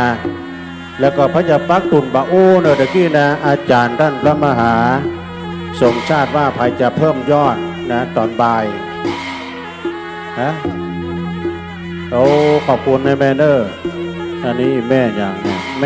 ม่แตงดอกแบนยะท้อไอ้เนาะก็ขอบคุณแม่เนออันนี้เป็นการน้ำกับไฟเจิญเจ้าเอาไปเลยแม่เอาไปเลย อันนี้เป็นกระนำกับไฟตุลุงไว้เนาะเอาจอมในหีบนี่ก็ได้ด้วยไปจะไปร่วมบุญนะมุทิตาสักการะแล้วก็ร่วมบุญสรรสลงสุมาการะว่าช่วงตอนบ่ายวันนี้ก็เจอได้เด้อปักต้นบะโอนี่เด้อปักต้นบะโอกันที่นี่ได้จอมเลยแม่จอมเลยบุญบารมีนะนี่เลิกบ่เตอเนอะเราจะปูจาตุงปูจาจ่อเอาเลยฮะด้วยพี่เก๋พร้อมแล้วเอาเลย เอาพญานี่ชุดเรียกได้จะฮือเนอะจะได้ไปตำสาวอันนี้เป็นกรรมมนต์น้ำเนอะสถานทั้งหลายน้ำส้มโปแอเจ็บหัวเมาเกาปีใหม่ปีนี้สังขารโตพญาวันตรงวันการนำกำหนึ่งนี่คนใดสบายเรียกว่าสบายอกว่าสบายใจเป็นกรรมเป็นช่วง ศรัทธาญาติโยมนะ เดินกลางคืนนอนหลับมาเอากรรมนี่ไปเนอะอันนี้ฟังนะจังฟ้อนนั้นวันนี้มากี่คณะเนอะแจงกรรมก็เดี๋ยวจะบอกรางวัลจังฟ้อนก่อนผมจะมอบรางวัล ท่านอาจารย์สาธิตธีรปัญโยนั่งพูดให้ไหมนั่งศาลาเนอะจังฟ้อนนั่งศาลาไปหับรางวัลนี่ทางอาจารย์มหาสมชาติฟ้อนแล้วเราจะแต่งหน้าอย่างไรเป็นตุงจะเอา2 รอบนะได้2มากี่คณะเดี๋ยวนี้หันจังฟ้อนกี่คณะอันนี้วังเหนือ1 คณะเนาะเอาไปมุนน้ำหัวเนอะอันนี้วังเหนือ500พอก่อนกาแป้งนะ500นะพญาเนอะเดี๋ยวไกลจะมุดแล้วนะได้ปักเลยยังไผ่มันเหลือไม่เยอะนะไผ่ได้ปักแต่มีโจกเลยตั้งในหันมีเหล็กติดถ้าไผ่ปักจะมีโจกแต่ว่าปูจาไปตะกี้เขาปูจาหันอันสาวอันนี้จะ50ความจริงแล้วเอาน้ำเพิ่มมันมุนเนี่ยก่อนบ่อันนี้มันจะมีเหล็กอยู่ในเนื้อพอคนเดียวเลยมุนเนี่ยก่อนเนอะเนี่ยอันนี้เสน่ห์กระหลงเหลือเมื่อเยอะเข้าใจอันนี้เสน่ห์กระหลงนะครับเสน่ห์กระหลงเนี่ยเนอะจื้อแท้เปิ้นสน้ำประกาศมันมีนักเดี๋ยวจะเอามาแหมใจจื้อแท้เปิ้นจื้อต้อม100 โลน้ำหนักไป100 ปลายใจเย็นนะมันมีนักเดี๋ยวจะเอามาแหมไอ้น้องฝากไปปักกำนะ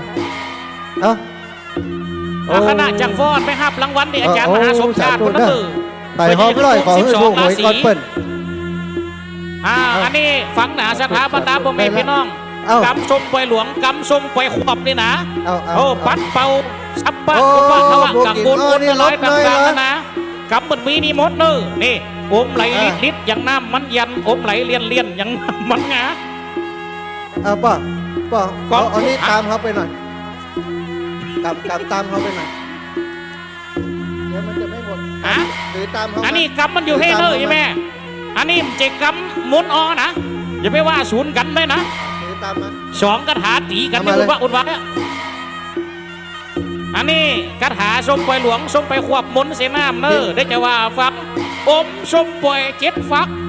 กที่1ชื่อยำว่านะนี่ฉลีนางหลอดฟักที่2ชื่อว่าถอดความทุกข์นี่สถาบันทั้งหลายขนาดชื่อคือมันนี่2 บังกับพระจัดปิดแล้วนะมันเหลือมันนักเนอะมันจะมีเหล็กอยู่ในนี้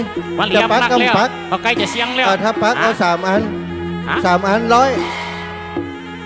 3 อัน100อันละสาวครับ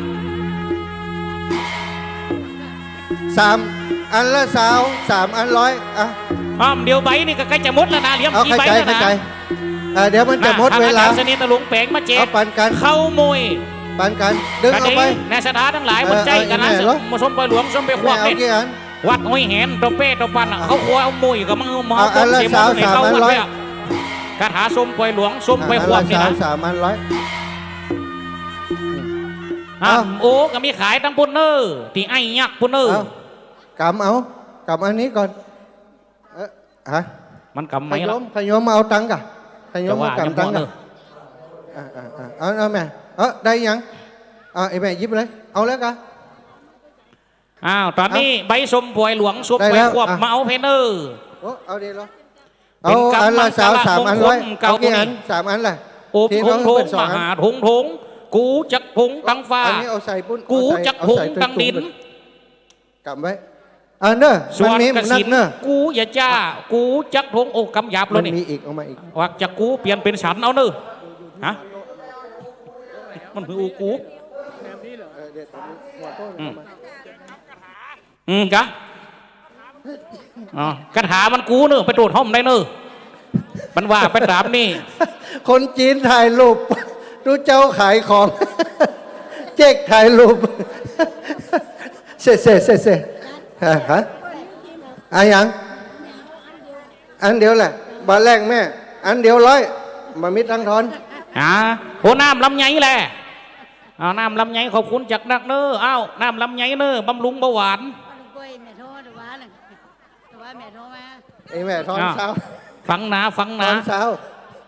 ฟังนี่เนอสถานทั้งหลายกำบนเนอ เดี๋ยวมาทอนเถอะเนอะเอา อันนี้ชมปล่อยหลวงเนอแม่เนอเนี่ย ทอนให้แม่เช้า เนี่ย เออ เอาไปอ่านคนเดียวเนอหมุนใส่น้ อันเดียวอย่า ำโอ้เมียเสียงเนี่ยเอาไปอ่านแล้วหมุนใส่น้ำเนอครับครับหมุนใส่น้ำชมปล่อยไปอาบเดือนจีปีใหม่เนอ เอาไปปัก ใบไม่อย่างนี้เนอะฟังนะกูเป็นพญาฮักฉาปลาบ่เฮือคนลาเที่ยวจุดไอ้แม่ครับเสียงเนอะเสน่ห์กระหลงเอามาหมดอ่ะเดี๋ยวเรียกกันอ้อพญาเนอะคนใดขี้หลงขี้ลืม คนไหนเอาเจ๊กเอาหมด พืชหายังออก คนจีนเอาหมดบอก เอา เปิ้นเอาไป หัว ปัก เป็น มัน ลืมละเป็นตีเป็นตังแล้วก็จำหักหัวเก่าใดก็คือมาเอานี่เด้ออ้อพญาแตก แม่ป้าเปิดไปปัก อ๋อว้าว ป้าเปิดไปปักเอาให้ไปดัน พุทธคุณบุญหนุนนำกูสิงกูยังที่เขาจะลืมจะหลงไหมนะสัญญาเก่าปิกมาหมดกูสิงกูยังชุดลุ้นนิ่มได้มุนนี่น้ำเฮิงเนอเพราะฉะนั้นคนได้เอามากับมาเฮือทานอาจารย์เสน่ห์กันลงมุนเนี่ยก่อนหน้าจำจิตโมจำใจพูดจำมาหาจำอยู่ อันนี้ได้ได้นี่ ขอ เพื่อเป็น จำ เดี๋ยวผมจะให้เอา อัคระที่ว่าสีมูก็มีอย่างกะงะจะสะจะเนี่ยใครล้ำอย่างเป็นก่อนล้ำได้เนอะเอาเลยดนตรีขึ้นแห่ไม้บอกเขาล้ำพิษจังวะดนตรีขึ้นแห่ไม้ล้ำพิษจังวะไอ้นัทดนตรีขึ้นแห่ไม้เป็นตั้งรักมันได้ด่ะไปกินอ้อพญาก่อนไปมันลืมถ่ามึงนี่นะนั่นอันอย่างก็ อีแม่บอกทุกเจ้ายุดไหมผมของงงน่ะไปฟังเสียงเขาอย่างนี่อันนี้นี่ปาดคออย่างเขาเนี่ยนี่ครับแม่เนี่ยน่ะใครหัวอยู่น่ะโอ้จะมาสุกเฮืออย่างเขานี่ล่ะเอาไปเด้อตุงหมดแล้วล่ะอันก็จบข่าวเนาะบ่ขายแล้วตุงนะ โอ้นี่แล้วเหลือมาเยอะนะแล้วจะไปให้เนอะเข้าไปเลยไปเนี่ยพญาก็จะมดแล้วเนอะอาจารย์ เข้าใจเพราะว่าก็เดียวเขาจัดการครูบาอาจารย์ละอันมันมีเหล็กอยู่ในหั่นอีแม่พอเอาคนเดียวเหล็กไผ่เหล็กมันอีละเอาก็ใจอาจารย์สาธิตว่าเลยนั่งหั่นเนี่ย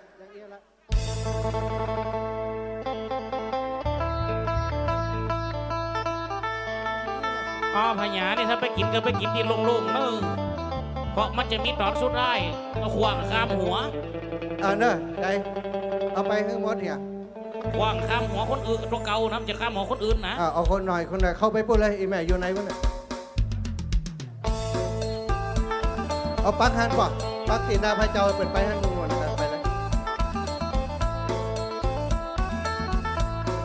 อันนี้ไปล้ำระเบิดตะกี้เขางงมั้ยน่ะตะกี้เขาล้ำพิษอย่างว่าเขาพอทั้งเพศเลยกัน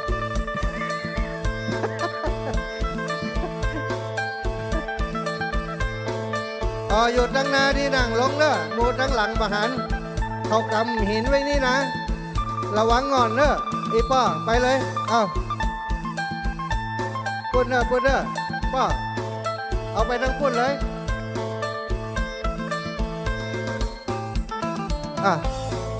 อะไรเนอะศรัทธาญาติโยมตอนนี้จังฟ้อนกับม่วนกันลุ่มไล่ลุแล้วดูลุมผู้ปืนเขาคอยก็จะล้ำได้ไปน่ะเพลงตัวก็ไปใจ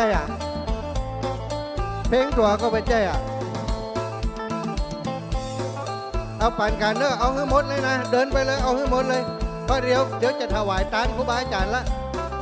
ฮะ20 3 อัน100โอเคอันละ20 3 อันลดเลย3 อัน100 3 อัน100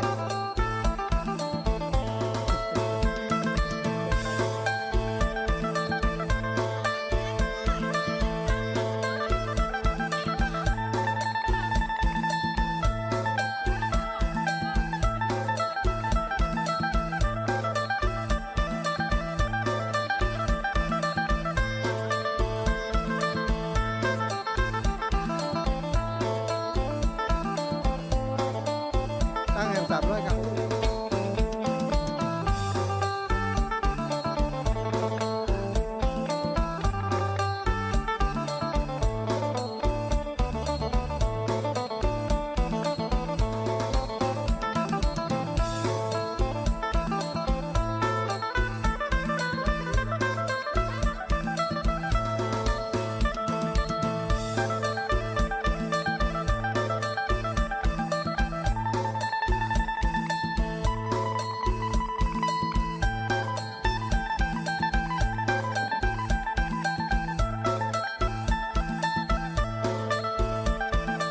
แต่คณะศรัทธาที่ไปกินข้าวน้ำข้าวตอนแล้วเนอะเดี๋ยวนี้ปะโอยังว่างนะไม่เสียบกับเคิร์นเนอะ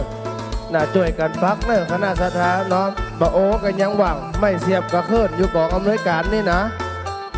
น่าไผ่ที่ไม่ได้หายได้หอมนะครับในการดำหัวครูบาอาจารย์พระนักจัดรายการคลื่นสีขาวเพื่อชาวประชา8จังหวัดภาคเหนือนะครับแล้วก็เจอนะครับเนอะ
สุราเหล้ากินแล้วเมาฟ้อนแอฟ้อนแอนดื่มแล้วเมาฟ้อนแอฟ้อนแอนเดินอย่างบอกเป็นไปหน้าถอยหลังโปรดระวังคนนั่งตกข้าง กันสิย่างฮือระวังแน่เด้ออย่าเผลอเลอฮือระวังจักหน่อย ดื่มค่อยๆย้อมใจไปก่อนงามงอนโอแม่คนเก่งมาฟังเพลงสุรารำเพลินดื่มให้สนุกสุขเสริญฟอนเตอร์ฟอนเติร์นเหมือนดื่มทีฟอนเตอร์ฟอนเติร์นเหมือนดื่มที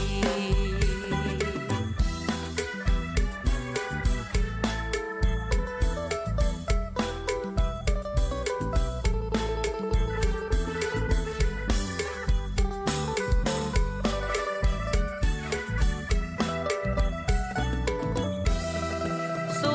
ราเหล้ากินแล้วเมาคนแป้งสองแป้งดื่มแล้วเมาคนแป้งสองแป้งโซดาน้ำแข็งเหล้าแดงผสมให้ติดลมมาเต้นข้างหน้า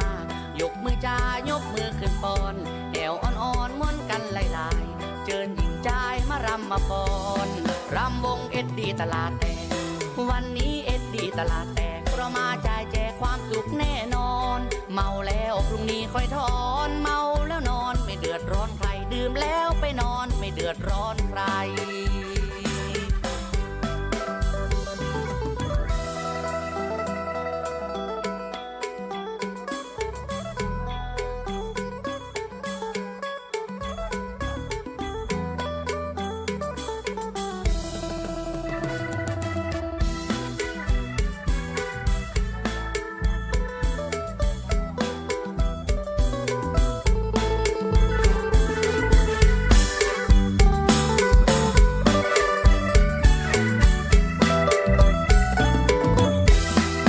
สุ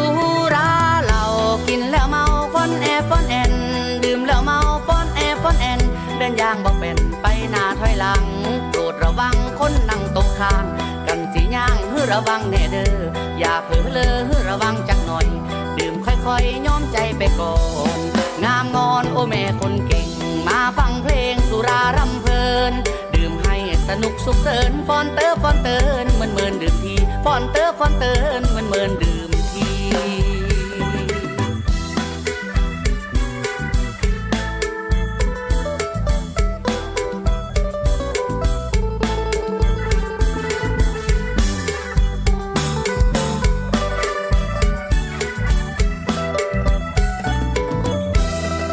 สุราเหล้ากินแล้วเมาคนแป้งสองแป้งดื่มแล้วเมาคนแป้งสองแป้งโซดาน้ำแข็งเหล้าแดงผสมให้ติดลมมาเต้นข้างหน้ายกมือจ้ายกมือขึ้นปอนแอวอ่อนๆม้วนกันหลายๆเจิญหญิงใจายมารำมาปอนรำวงเอ็ดดีตลาดแตกวันนี้เอ็ดดีตลาดแตกเพราะมาจ่ายแจกความสุขแน่นอนเมาแล้วพรุ่งนี้ค่อยถอนเมาแล้วนอนไม่เดือดร้อนใครดื่มแล้วไปนอนไม่เดือดร้อนใคร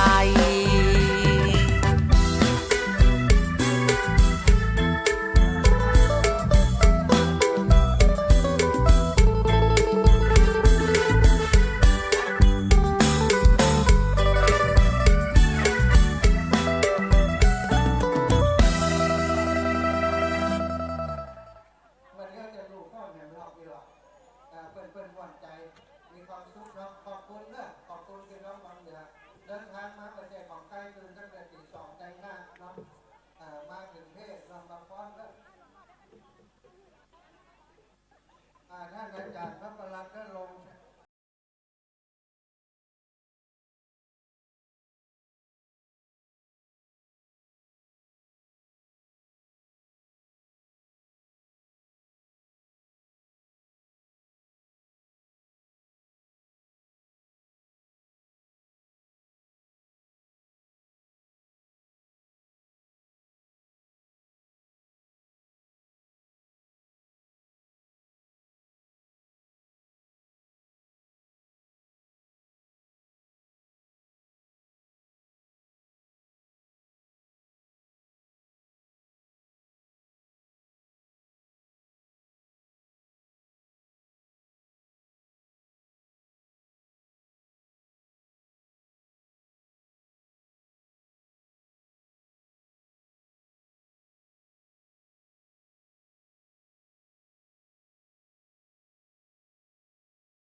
ตอนนี้จะให้ท่านอาจารย์แสดงการลงทีมเข้าเนี่ยครับลำดับวิธีการตอนนี้จะการที่มนต์ครูบาอาจารย์ได้บางที่แจ้งเลยน้ำอ้อยสดยังมีเหลือเนาะขายตีหิวน้ำยำน้ำอ้อยสดเนาะเอาน้ำอ้อยอินทรีย์อยู่ติดรถเดินตามโคนนี่เลือกประตูออกครับขอขอบพระคุณนะครับท่านอาจารย์พระมหาสมชาตินะครับเป็นเลขต่างคำนักจัดรายการวิทยุอะไรบ้างจังฟ้อนนะอาจารย์ฟ้อนมาเฮ่มาหับรางวัลเห็นที่เลยผ่านมาเขาจะเอาแล้วนะตัวแทนนะครับมารับรางวัลที่ดร.จุฬามาศเต็มปฐมมหาบาสิกาผู้ใดสนับสนุนอุปถัมภ์วัดวาอารามเอาอย่างนั้นเลยแม่มาสัก3 คนได้แม่มาหมดแล้วนะมาต่อมาเป็นบัตรจ่ายนะจะได้เยอะมาเลยมาฟังฟ้อนเนี่ยไปเนี่ยนะเดี๋ยวก่อนมาหับตังค์กันหับรางวัลเดี๋ยวก่อนผมต้องฟังกันจะได้เยอะเลยแล้วมาตายนะเอาจับต้องถ่ายรูปแล้วจับดร.กระตันยูถ่ายต้อง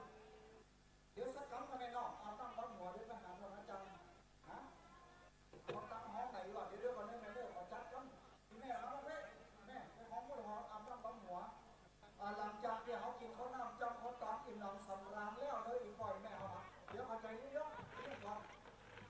เอาช่างภาพพร้อมอันนี้เดี๋ยวนักเดี๋ยวน้อยหนักเด้อคนน้อยเราก็ต้องคน2 คนก็ละแบ่งกันขออนุโมทนาจังก้อนจากอำเภอวังเหนือนะครับแต่งตัวที่พระรองเขาบอกกับปันนะครับงามแต่งามตักงามนักงามหนาเหมือนเทวดาลงมาหล่อเบาอุปถัวนี่งานกันนักกันหนานะครับได้รับเป็นตาที่จากท่านอาจารย์ดร.จุฬามาศเต็มปฐมนะครับหรือว่าชื่อติ่งของนี่แหละครับเป็นเมตตาอุปถัมภ์วัดวาอารามวัดปฐมสันติวิริบอมเจริญรุ่งเรืองบรรดาคนแทนพี่น้องเด้อครับเด้อที่ยังไม่ได้กินข้าวน้ำจับข้าวปังกันเตือนนะครับขอเพื่อกินข้าวน้ำจับข้าวปังหลังจากที่เขาก็จะได้ประกอบพิธีถวายเครื่องเทศทำได้ยังทำเสร็จเรียบร้อยแล้วหลวงพ่อจงระบุนะครับประธานสงฆ์นะครับการที่ได้รับเมตตาจากหลวงพ่อสุจินนะครับสุจิตรานุรักษ์หลวงพ่อดร.จะบอกว่าวัดพระธาตุพระบาทอุดมหรือว่าน้ำบ่อสวาของบางที่แก้วนะครับเมตตามานั่งนักเป็นประธานสุขุราชตา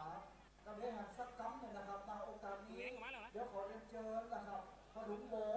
บางคนก็อาจจะยินจากเสียงมุกเดี๋ยวเชิญนะครับพระหลวงโบ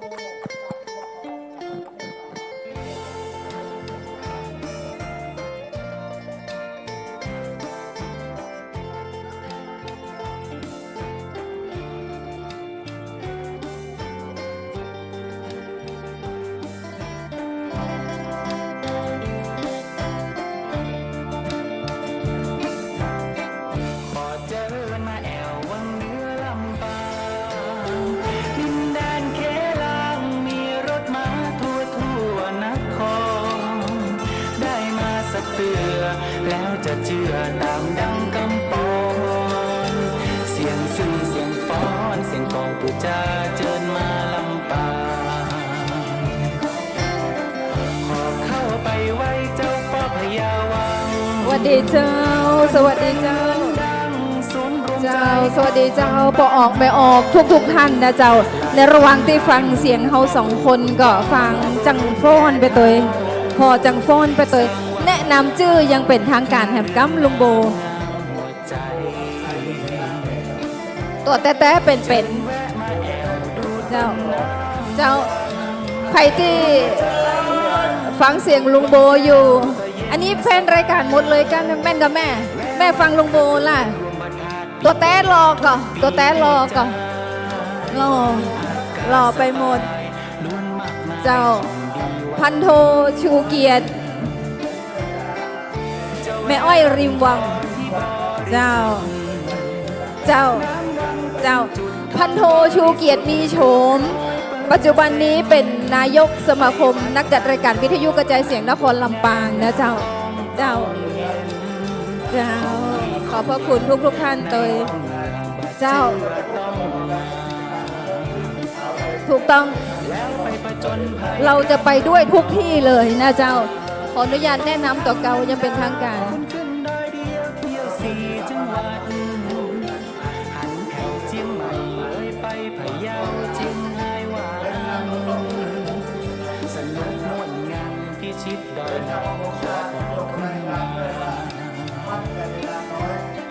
แล้วแวะเช็คอินพระพุทธรูปนูนตำจำลองมาทำใหญ่ที่สุดบางปะ คุณลุงคุณลุง แกติดหน้า เจ้ามีแฟนรายการแจ้งมาว่าทางสมาคมของเราเนี่ยมีจุดประสงค์ในการจะเยี่ยมผู้ป่วย โดยเฉพาะผู้ป่วยติดเตียง ผู้ป่วยที่ไม่มีกำลังใจ ผู้ป่วยที่ยากไร้คือเอามาแจ้งเขาได้เลยนะเจ้าได้เดี๋ยวจะได้แจ้งรายละเอียดแห่งกรรมหนึ่งเจ้าหนูบอกได้เดี๋ยวขอรายละเอียดเดี๋ยวเจ้ามีแฟนรายการหลายคนนะเจ้าที่ขยักหันอยู่ตังใดคนใดที่ฟังรายการอยู่ช่วยแสดงตัวตัวเพราะเขาก็ยังหันแฟนรายการตัวแต้ๆเหมือนกันนะเจ้าว่าเสียงของเปิ้ลน่ะเวลาออกทางโทรศัพท์เป็นจะอีตัวแต้ๆเป็นจะใดอันนี้อะไรอย่างอันนี้จื่ออย่างนี่จื่ออย่างเจ้าอีปีมาอยู่ตังแพร่สวัสดีเจ้าจื่ออย่างเจ้าแนะนำตัวน้อยหนึ่งเจ้าขวัญดาวเจ้าขวัญดาวเป็นแฟนรายการจากที่ไหนเขื่อนลำปางจากลุงโบอยู่บ้านหนองกล้วยอยู่บ้านตรงกล้วยเจ้าโอ้แล้วเจ้าล่ะอยู่คนเดียวยังบ่มีกู้มามีสามีเจ้าเจ้าอันแฟนมาได้เป็นโรคหัวใจโอ้เป็นโรคหัวใจเป็นกำลังใจเฮ้ยเป็นกำลังใจแปลว่าโอ้สาธุเจ้ายินดีเจ้ายินดีพระรัตดาบ่มาปฏิธุระเจ้าเจ้าขอบพระคุณแฟนรายการทุกท่านตัวนะเจ้าแนะนำลุงโบแล้วแนะนำตัวข้าเจ้ากรรมข้าเจ้าชื่อบัวตองนะเจ้าเป็นนักจัดรายการของสถานีวิทยุตำรวจภูธรภาค 5นะเจ้าหลายคนสงสัยทำไมมาจัดคลื่นสีขาวได้เนื่องจากว่าเนี่ยเจ้าอาจารย์จีรศักดิ์ปันลำเนี่ยบ่แม่นบ่ใช่เปิ้ลอนุเคราะห์เดี๋ยวอันนี้ผอนี่ผู้จัดการอาจารย์สวัสดีเจ้าดีเจน้องแอมเนอะเจ้าแต่เจ้าอีแม่หลายท่านตักผิดตักถูกน้องห้องน้องแอมให้แม่ครับไอ้วะลุงโบเอาไม้มาเปลี่ยนมาได้เปิ้ลนั่นไอ้ยังก็อนุเคราะห์เวลานะลุงโบเนาะคือตั้งสมาคมนักจัดรายการวิทยุกระจายเสียงนครลำปางเนี่ยได้มาจัดรายการเจ้ามันก็เลยเป็นต้นเหตุเป็นสาเหตุว่าเพราะอันอย่างข้าเจ้ากับลุงโบถึงได้มาจัดคลื่นสีขาวนะเจ้าวันนี้รู้สึกจะได้ลุงโบดีใจชื่นใจมากเลยได้มาพบแฟนเพลงครับเจ้ามีรายการตั้งแต่ตี 5จนถึง4 ทุ่มครับของ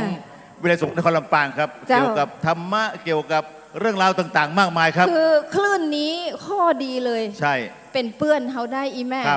เวลาเราไปวัดไปวาบางกรรมเนี่ยสุขภาพมันบ่เอื้ออำนวยเจ็บแข้งเจ็บขาไปหาหมอนัดหมอนี่ก็ได้น่ะนัดอยู่หันเนาะเพื่อนถ้าจะเมาเฮามูเนาะเรา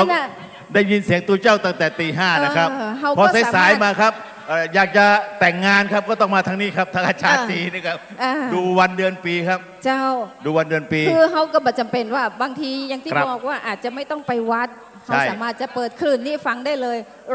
106.50 เมกะเฮิรตซ์นะเจ้าครับเจ้าจะได้ก็ฝากติดตามตัวกันแล้วกันนะเจ้าก็จะสัมพันธ์แถมกรรมเนาะงานสมาคมของเฮาเป็นจะได้ลุงโบเราจะจัดกิจกรรมอย่างต่อเนื่องครับในวันที่ 25 กุมภาพันธ์ของทุกปีครับเป็นการช่วยเหลือกลุ่มเปราะบางผู้ป่วยติดเตียงหรืออาจจะมีเพิ่มเติมที่ไหนเราก็จะไปเยี่ยมครับเจ้าหรือว่าบ่จำเป็นจะต้องรอเดือนกุมภาก็ได้เนาะจะเป็นช่วงนี้ก็ได้แจ้งเข้าไปที่สถานีวิทยุต่างสมาคมของเราก็จะเข้าไปอย่างน้อยในเรื่องกำลังใจแม่ ไม่จำเป็นว่าจะต้องรอวันนั้นวันนี้แจ้งเข้ามาได้เลยเนาะเราสองคนยินดีอยู่แล้วนะเจ้าสำหรับสาเหตุว่าเพราะอะไรเราถึงอยากจะช่วยในส่วนของกลุ่มเปราะบาง ครับเป็น กลุ่มผู้ยากไร้ เป็นกำลังใจกันนะครับ ใช่ โดยเฉพาะกลุ่มเปราะบางกลุ่มผู้ป่วยติดเตียงนะเป็นกำลังใจกันอย่างน้อยรายการของเราก็เกิดประโยชน์ครับ ขอบคุณ มากครับ ขอบพระคุณอัน แม่บัวไข่นะครับโอ้ จ้า ขอบคุณมากครับ แม่บัวไข่ โอ้แม่บัวไข่ยินดี ใช่ แม่ นี่แม่บัวไข่ฮะ ขอบพระคุณแม่บัวไข่ แม่บัวแก้วเหรอครับ เจ้า แม่กลับแก้วใช่ไหมครับ เจ้า ครับแม่บัวไข่นี่ก็โทรไปประจำเป็นแฟนเพลงที่เสียงหวานที่สุดเลยครับ เจ้า เสียงหวาน มีการมีงานอะไรอย่างพ่อแม่พี่น้องก็สามารถจะแจ้งมาได้ อันนี้ นะเจ้า นี่ห่าว เจ้าอย่าไปว่า นี่ นี่ ห่าวนี่ ห่า ห่าว ว ไม่ได้ ฮะ วัวไอ้นี่ โอ้น่ารักเกิน ต้องวัวไอ้นี่ ครับอาจารย์ครับ แม่ แม่ละออนเหรอหมอ อันนี้แม่ในพลครับแม่ในพล ขอบพระคุณ ครับ ทุกท่าน ขอบ ตัว คุณ ตี ทุกท่าน ตาม ครับ รับฟัง ขอบคุณทุกท่านครับ 106.50 เดี๋ยวเราเข้าพิธีการกันครับ เจ้ามอบไม้ให้อาจารย์จี ครับ นะ ขอ จ้า เสียงปรบมือให้ปอลุงโบกับน้องบัวตองกันะครับ โอ้เนี่ยครับได้ยินเสียงเตวิทยุจัดทุกวันนะครับ เวลา 10 นาฬิกาถึงเที่ยง มีเสียงเพลงออกให้พ่อแม่พี่น้อง ได้ได้จ๋าได้จ๋าแล้วก็สอบถามเรื่องราวแล้วก็เอิญมาปอลุงโบนี่เพิ่นจะมีการไปเยี่ยมนะครับคนที่ป่วยติดเตียงก็ดีนะครับกำลังตกทุกข์ได้ยากอีเนาะเปิ้นก็จะไปบอกไปกล่าวแล้วไปแนะนำเฮอว่า ลุงโบได้เปิดเคยติดเตียงมาแล้วประเดี๋ยวได้เปิดแข็งแรงนะครับพ่อโลเดินไปไหนมาไหนได้เปิดเลยอาสาไปดูเยี่ยมเยียนเฮอโมติดเตียงเนี่ยได้มีพลังนะครับต่อสู้กับร่างกายจิตใจเฮอได้อยู่ดีมีสุขตะกี้นี่พ่อแม่พี่น้องนะครับตั้งจังหวัดลำพูนเชียงใหม่ที่เปิดได้ติดตามรายการสถานีวิทยุคลื่นสีขาวเพื่อชาวประชานะครับเป็นลิงก์หากันตั้งแต่นะครับ106.5ของสถานีวิทยุกระจายเสียงนะครับวิทยุของวิไลสงฆ์นครลำปางเชื่อมโยงไปที่จังหวัดเชียงใหม่ลำปูนดังได้ถึงนะครับ8จังหวัดภาคเหนืออันนี้พ่อแม่พี่น้องเขาสามารถท่องถามรายการวิทยุตีตุเจ้าเปิดจัดรายการไขปัญหาข้องใจเรื่องธรรมะธรรมโมสอบถามได้นะครับหลังไม้ก็ได้หน้าไม้ก็ได้ผมจะบอกคือท่านนะครับอันนี้ก็เสน่ห์การหลงนี่นะกำลังฉันเขาแล้วละกันแล้วละนะครับเปิดเกี่ยวมากมาได้เนี่ยเปิ้นก็จะได้ออกบอกกล่าวคือว่าธรรมะข้อนี้เป็นจะไดบางคนนี่บ่เคยได้ฟังธรรมะบ่เคยสนทนาตกตุกได้ยากเป็นให้เป็นหุยอยู่ตามบ้านตามจองตกตุกได้ยากอากฏว่าโทรศัพท์มาปรึกษากับหลวงพ่อพระโคงองค์ข้าเจ้าดิจัดรายการมื่นตาขึ้นมาใจจืดขึ้นมาหู้ธรรมะขึ้นมาแถมนักเปิ้นถึงบอกว่าหนึ่งนะครับได้ฟังธรรมของพระพุทธเจ้าได้หู้ธรรมและได้เห็นธรรมตัวเองอีบ่อยแม่ทั้งหลายนะครับอันนี้ก็คือเป็นเนื้อนาบุญครับวันนี้พอหลวงโบกับน้องโบตองมาโชว์ตัวแล้วใครอยากสนทนามาโอมาจ๋าหลังไม้ได้นะครับเน้อเพิ่นจะนั่งอยู่นี่โยครับตอนนี้เวลาประมาณ 12 นาฬิกากับเสา3 นาทีเที่ยงเกิงนี่เขาก็จะได้ประกอบพิธีในการถวายควากินควาตานทั้งหมดทั้งเสียงพระสงฆ์องค์ข้าเจ้าเนื้อนาบุญติดไอมารวมทำบุญอายุวัฒนมงคลของท่านพระอาจารย์พระมหานพดลสุวรรณเวทีอายุพรรษานะครับอายุ55 ปีในปีนี้เขาจะเริ่มปฏิบัติการในการถวายเครื่องทายธรรมได้ทานต่อครับขอกราบนิมนต์ท่านอาจารย์ครับพระครูสังไปไหนละ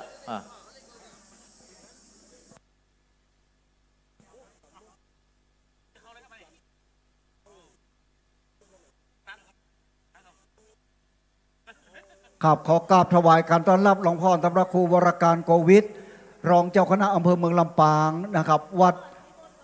นากวมใต้นากวมเหนือนะครับที่เมตตาได้มางานพิธีอายุวัฒนมงคลของท่านอาจารย์พระมหานพดลสุวรรณเมธีในวันนี้นะครับพ่อแม่พี่น้องทั้งหลายครับเจ้าอาจารย์ท่านนะครับดร.กตัญญูเรือนตูนข้าวจับครับครับบัดนี้ใกล้เวลาแล้วเก้ากับผมขอโอกาสกราบอาราธนาพระมหาเทรานุเถระเจ้าคณะพระสังฆาธิการพระสงฆ์ทรงสมณศักดิ์ที่เคารพทุกรูปนะครับได้เตรียมเข็มห้างนางดาขึ้นอาสนะเพื่อคณะศรัทธาจะได้เข้าเทียบถวายกัปปิยพันธ์ในงานอายุวัฒนมงคล อาจารย์พระมหานพดลสุวรรณเมธี เจ้าคณะอำเภอวังเหนือเจ้าอาวาสวัดบรรพตสถิตแห่งนี้ผู้อำนวยการวิทยาลัยสงฆ์นครลำปางซึ่งในวันนี้ได้รับเมตตาธรรมจากพระสงฆ์ผู้เป็นเนื้อนาบุญนักจัดรายการวิทยุคลื่นสีขาว8จังหวัดภาคเหนือลำปูนลำปางพะเยาน้ำกว้านเชียงรายแปรน่านแม่ฮ่องสอนสถานีวิทยุ FM 106.50 เมกะเฮิรตซ์เป็นสถานีวิทยุของวิทยาลัยสงฆ์นครลำปางและนักจัดรายการชื่อดังหลายท่านหลายคนขออนุญาตประชาสัมพันธ์ให้พี่น้องได้หู้จักรับทราบหนึ่งในนั้นก็มีนักจัดรายการท่านพระครูอุดมศิริทัตน์เจ้าคณะตำบลเจ้าอาวาสวัดตาดส้มปล่อยพระมหานพดลสุวรรณเมธีพระครูอภิวัตนิรันดร์พระอาจารย์ปั่นแก้วอินทปัญโยพระอาจารย์สาธิตธีรปัญโยพระมหาสมชาติชาตปัญโยพระครูสิริธรรมบัณฑิตผู้ช่วยศาสตราจารย์ด็อกเตอร์ในรายการสิริธรรมกำเมืองอาจารย์พระมหานฤดลมหาปัญโยพระการเสวตปัญญาวชิโลเสน่ห์กาหลงและก็ตุ๊กเก๋นะครับพระดนุพลมณิวังโสคู่เนื้อนาบุญคู่บุญนำพานักจัดรายการชื่อดังอนุรักษ์สืบสานวรรณกรรมปื้นบ้านข้าวห่ำกำเมืองข้าวห่ำกำซอพระครูพิบูลปริยัติยากรอันนี้ก็เป็นนักจัดรายการของคลื่นวิทยุสีขาว FM 106.50 เมกะเฮิรตซ์และก็ดีเจน้องบัวตองผู้พันของเฮาได้พบกับคณะสถาเมื่อกี้มันยังมีพระมหาอมรอมโรครับพระชนการจตุพิพัฒน์สุธิยาโนพระมหาดีศรอัคควุฒโธสามเณรธีรพลทาอาสาและนักจัดรายการวิทยุชื่อดังนะครับวันนี้มาจากจังหวัดเชียงใหม่โดยแกนนำของท่านพระครูปฏิภาณธรรมทินนะครับวัดม่อนจอมพ่อเชียงใหม่ละปูนเนื้ออาจารย์จิรศักดิ์ครับท่านพระครูสุเมธธรรมเสวีวัดม่อนฤาษีพระครูสังวรศรีลาภิรักษ์วัดไซมูลครับท่านพระครูกัลยาปราโมทวัดม่อนห้วยแก้วพระอาจารย์วรรณชัยชยานันโทวัดพุทธศรีพระครูอภิวัตวิกรมครับวัดปากทางเจริญพระครูสังฆรักษ์ธนอัตรัตนสิรินะครับพระสมุพงศกรธรรมทีโปอันนี้เปิดจะมีจื่อน้ำปากกาของเปิ้นอยู่ด้วยนะอันนี้เขาอู้ชื่อแต่เปิ้นมาได้หรออาจารย์ครับนี่จังหวัดเชียงรายไผ่พองครับอาจารย์ครับเวียงป่าเป้าครับหนักหนาป้านะครับอาจารย์ครับบอกพระครูปฏิภาณนะครับปฏิธรรมทินเนาะวัดอรัญญวิเวกคีรีหรือว่าม่อนจอมพอครับพระครูปริยัติชัยวัดนะครับวัดสันมณะนันพระครูบวรธรรมาพิรามวัดเคอะไรก็เปมารามนะครับหลวงพ่อพระอธิการสมานยานวโรวัดป่าเงะดอกพระประหลัดจำนันสุธีโรวัดสันกู่ทองพระมหาสมชาตินันทมิโกวัดหนองยาวพระครูประหลัดณัฐพงศ์ทิตวุฒิสิรินะครับวัดดอนจันทร์พระครูปริยัติรัตนโชติวัดร่องกู่วันนี้มากูตนเนอะอาจารย์ครับนักจัดรายการถึงนั่นเผยแพร่ธรรมะทางสถาวิทยุตะกี้ปองไม่พี่น้องทั้งเมืองปานกับมาหัวโลแล้วก็ไม่แต่งตะกี้หัวโลเปิ้นมาไก่แล้วครับเปิ้นบอกว่าติดตามรายการสถานีวิทยุคลื่นสีขาวเพื่อชาวประชาลิงมาแผ่วลำปางไปหัวโลเปิ้นมาเป็นรถตู้เป็นลำรถวันนี้ต้อรแน่นหนาฟังครับคือติดจอดรถนอกจากมีคนไทยคนเมืองแล้วยังมีคนต่างชาติด้วยนะอาจารย์ครับมีคนจีนมีคนจีนเกาหลีมากันนักแน่นหนาฟังครับอันนี้เปิ่นคือความเคารพนับถือพระอาจารย์นพดลสุวรรณเมธีมาศรัทธาท่านอาจารย์เฮามาสวดมนต์นะครับอีบ่อยไม่เขาเป็นคนเมืองคนไทยแท้ๆมาพอไม่แรงมานี่นะคนจีนเพื่อจะมานั่งสวดมนต์ภาวนากับพระอาจารย์นักเลยนะครับครับอันนี้ทุกวันครับคนจีนจะมาปฏิบัติธรรมที่นี่กันนักครับเพราะฉะนั้นคณะสัทธาบรรดาพ่อแม่พี่น้องเดี๋ยวเขาจะได้รดน้ำดำหัว นี่พ่อแม่ครูบาอาจารย์นักจัดรายการตั้งลำปูนลำปางพะเยาน้ำกว้านเชียงรายแปรน่านแม่ห้องสอน ครับมากันนักกันหลายเนอะอีพ่อยแม่ วันนี้เขาได้บุญนักนะครับ8จังหวัดก่อนนะอีพ่อยแม่ที่เขามากับวันนี้นะครับแฮมสักกัมเขาจะได้ถวายตาลเหี่ยวก่อนเนาะที่เขาได้ให้ได้หอมตั้งแต่เจ้าตะกาหรือว่าสังฆทานอันใหญ่ๆเนี่ยต่างคนมาให้มาหอมกันอาจารย์ครับ55 ตนต่ออายุท่านพระอาจารย์มหานพดลสุวรรณเมธีครับขอถวายการต้อนรับหลวงพ่อท่านพระครูโสพลพัฒนาวิกรมนะครับรองเจ้าคณะอำเภอเมืองปานวัดหัวตงเนาะได้เมตตามาละนี่นะนักเทศทั้งนั้นครับนักเทศมานั่งตังบัลลังก์ทำหลวงทั้งนั้นนะตู้ปีเก๋ตู้เอาเก๋ท่านนฤดลนะครับ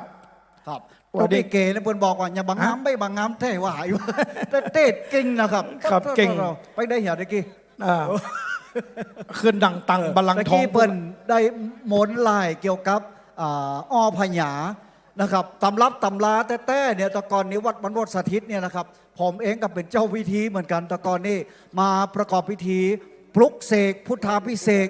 เรื่องเกี่ยวกับอ้อพญาไผ่บังเตือดตื้อตันนะครับลูกตันเต้าจำบัดได้เฮียนหนังสือบักเก่งมากินอ้อพญาแล้วแม่มันทะลุพุปังหมดนะจำได้ดีเนาะครับกินอ้อพญา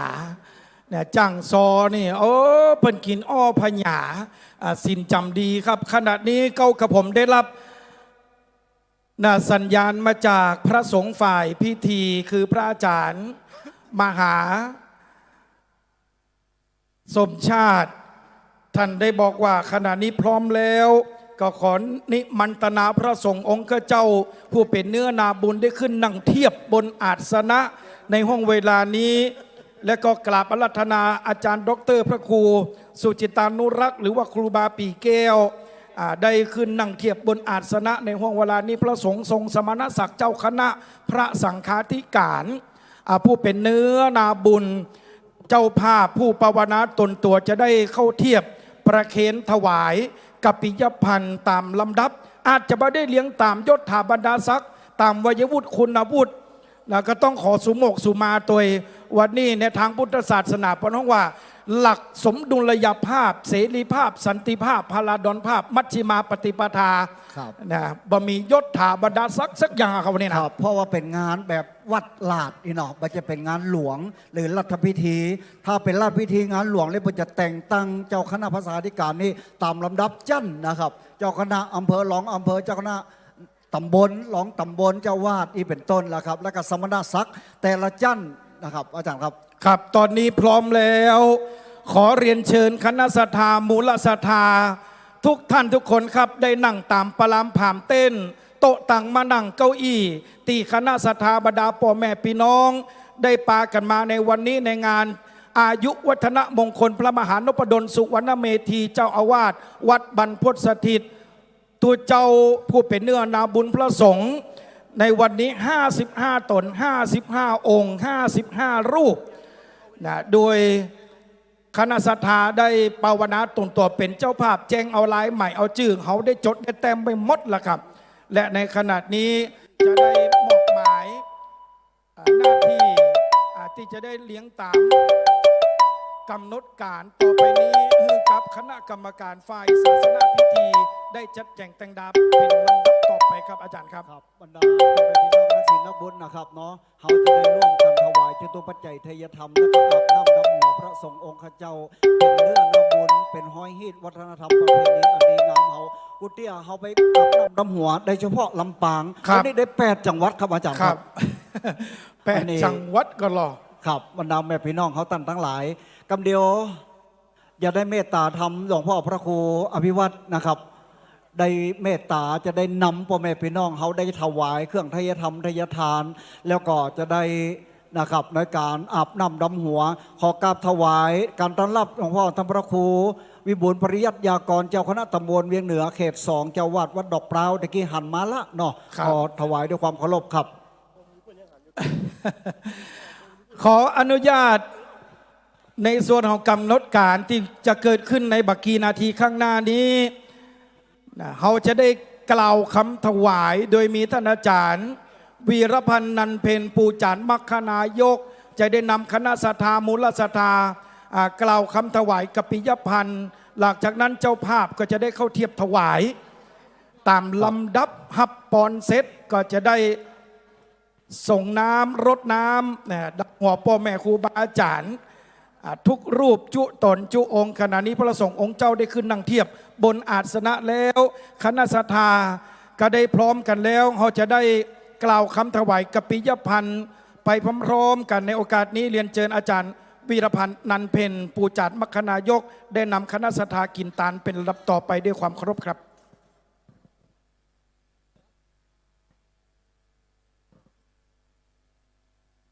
กราบนมัสการเจ้าคณะพระสังฆาธิการพระเทรานุเทระเจ้าทุกรูปที่เคารพ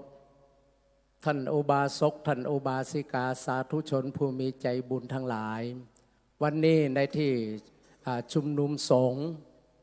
โดยเฉพาะอย่างยิ่งซึ่งเป็นพระนักเผยแผ่ได้ประชาสัมพันธ์ออกอากาศหลายคลื่นด้วยกันได้คลื่นสีขาวเสียงธรรมซึ่งนำเฮบรรดาพุทธบริษัทที่ได้ฟังอรรถรสของพระสงฆ์หลายรูปหลายองค์ได้มาเฮกำหู้วันนี้ได้มาพบปะกันเนื่องในวันอายุวัฒนมงคลของหลวงพ่อท่านพระมหานพดลสุวรรณเมธีซึ่งท่านก็เป็นพระนักจัดรายการรูปหนึ่งในด้านเผยแผ่ก่อนที่ทางหลวงพ่อท่านทั้งฝ่ายพิธีการจะได้ดำเนินการรดน้ำดำหัวตลอดจนถวายตานอย่างต่างๆผมได้รับมอบหมายจากคณะสงฆ์บอกว่าเฮอกล่าวกำถวายไปตีเรียบร้อยก่อนเพราะฉะนั้นอุบาสกอุบาสิกาขอได้สำรวมจิตประนมมือ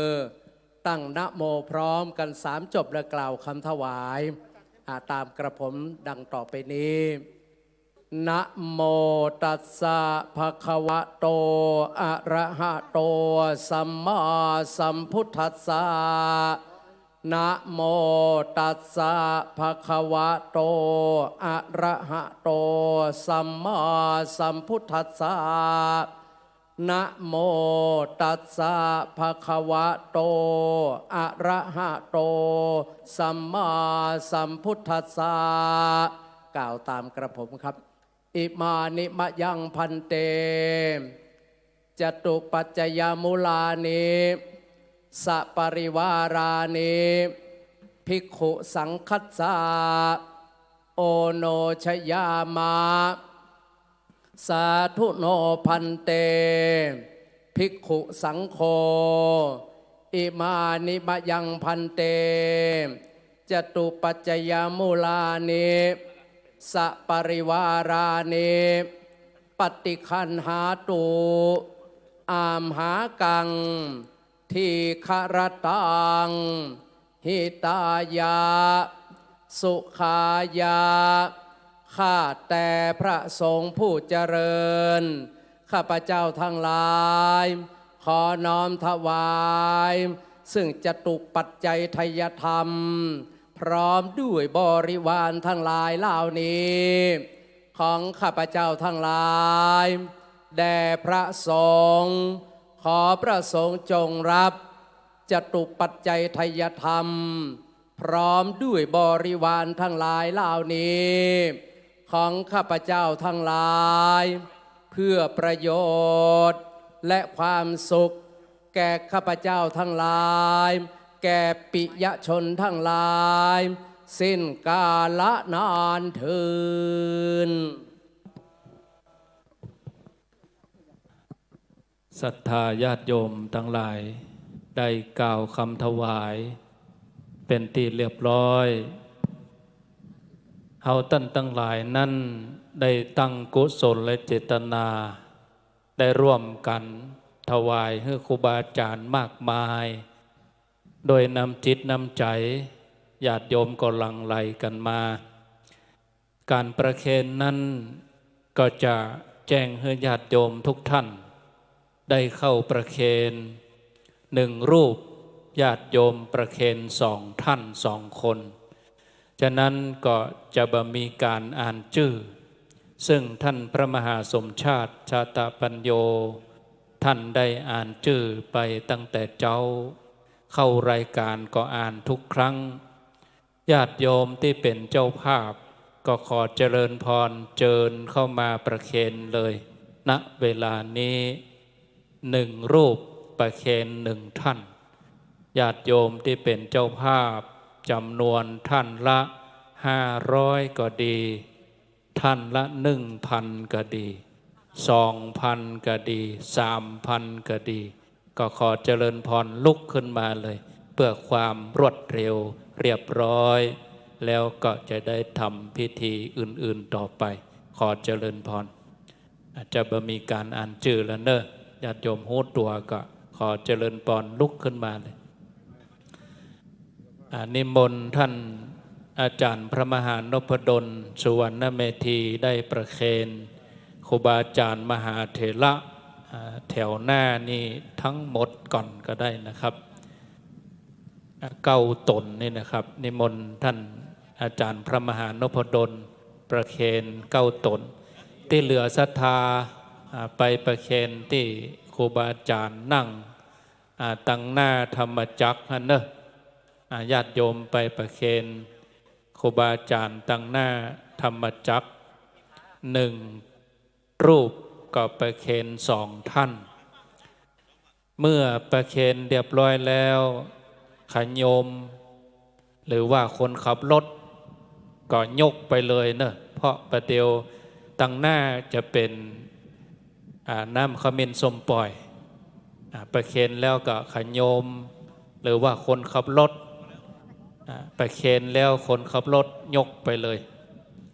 รวบรวมเก็บปัจจัยให้ครูบาอาจารย์แล้วก็ยกสังยกกลวยไปเลยขันโยมทำหน้าที่ได้เลยตอนนี้เพราะกำเดียวเราจะเตรียมสถานที่ตั้งหน้าเป็นน้ำขมิ้นส้มปล่อยแล้วก็ญาติโยมก็จะได้ทยอยหดน้ำให้ครูบาอาจารย์วิธีการก็คือว่าญาติโยมที่มีสลุงญาติโยมที่มีขันในขันในสลุงนั่นก็มีน้ำขมิ้นส้มปล่อยเขาก็ยื่นให้ครูบาอาจารย์แล้วก็นิมนต์ครูบาอาจารย์นั่นเอามือจุ่มที่สลุงเอาจุ่มที่ขันแล้วก็เอามาลูบที่หัวแล้วก็เอาน้ำนั่นให้ประปรายโปรยให้กับศรัทธาญาติโยมเพื่อเป็นสิริมงคลต่อไปไปเคนเรียบร้อยก็ขโยมยกไปเลยเนอะภัยที่ยังบ่ได้ประเคนก็ขอเจริญพรเจิญเข้ามาเลยท่านก็หูตัวแต่ละคนแต่ละท่านเข้าไปประเคน1 รูปก็ประเคน2 ท่านญาติโยมประเคน2 คนประเคนแล้วขโยมหรือว่าคนขับรถก็ยกไปเลยตั้งท้ายนี่ยังมีคนประเคนเถอะขอเจริญพรเลยขอเจริญพรเจิญญาติโยมที่เป็นเจ้าภาพหูตัวก็เข้าไปประเคนเลยครูบาอาจารย์จะฮือปอนเหียก่อนฮือปอนแล้วเขาถึงจะได้กล่าวคำขอขมาขอสุมาครูบาอาจารย์ก่อนที่ศรัทธาเขาจะขอขมาพระสงฆ์เพิ่นจะสุมากันก่อนเสร็จแล้วก็ศรัทธาเขาถึงจะสุมากันปี1ก็นัดหมายกันมาครั้ง1เจริญพรเลยเข้าไปประเคนประเคนแล้วคนขับรถโชเฟอร์เข้ามาต้องรู้หน้าที่โชเฟอร์นี่จะไปห่างทุเจ้าโชเฟอร์จะไปไก่จะไปอยู่ไก่เอาละเนาะสงบ เรียบร้อยแล้วเนาะเรียบร้อยแล้วต่อไป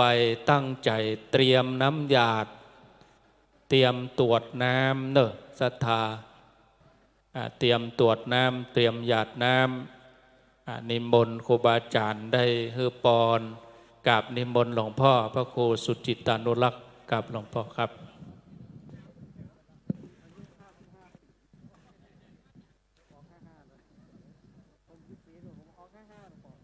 ตรวจน้ำรับปอน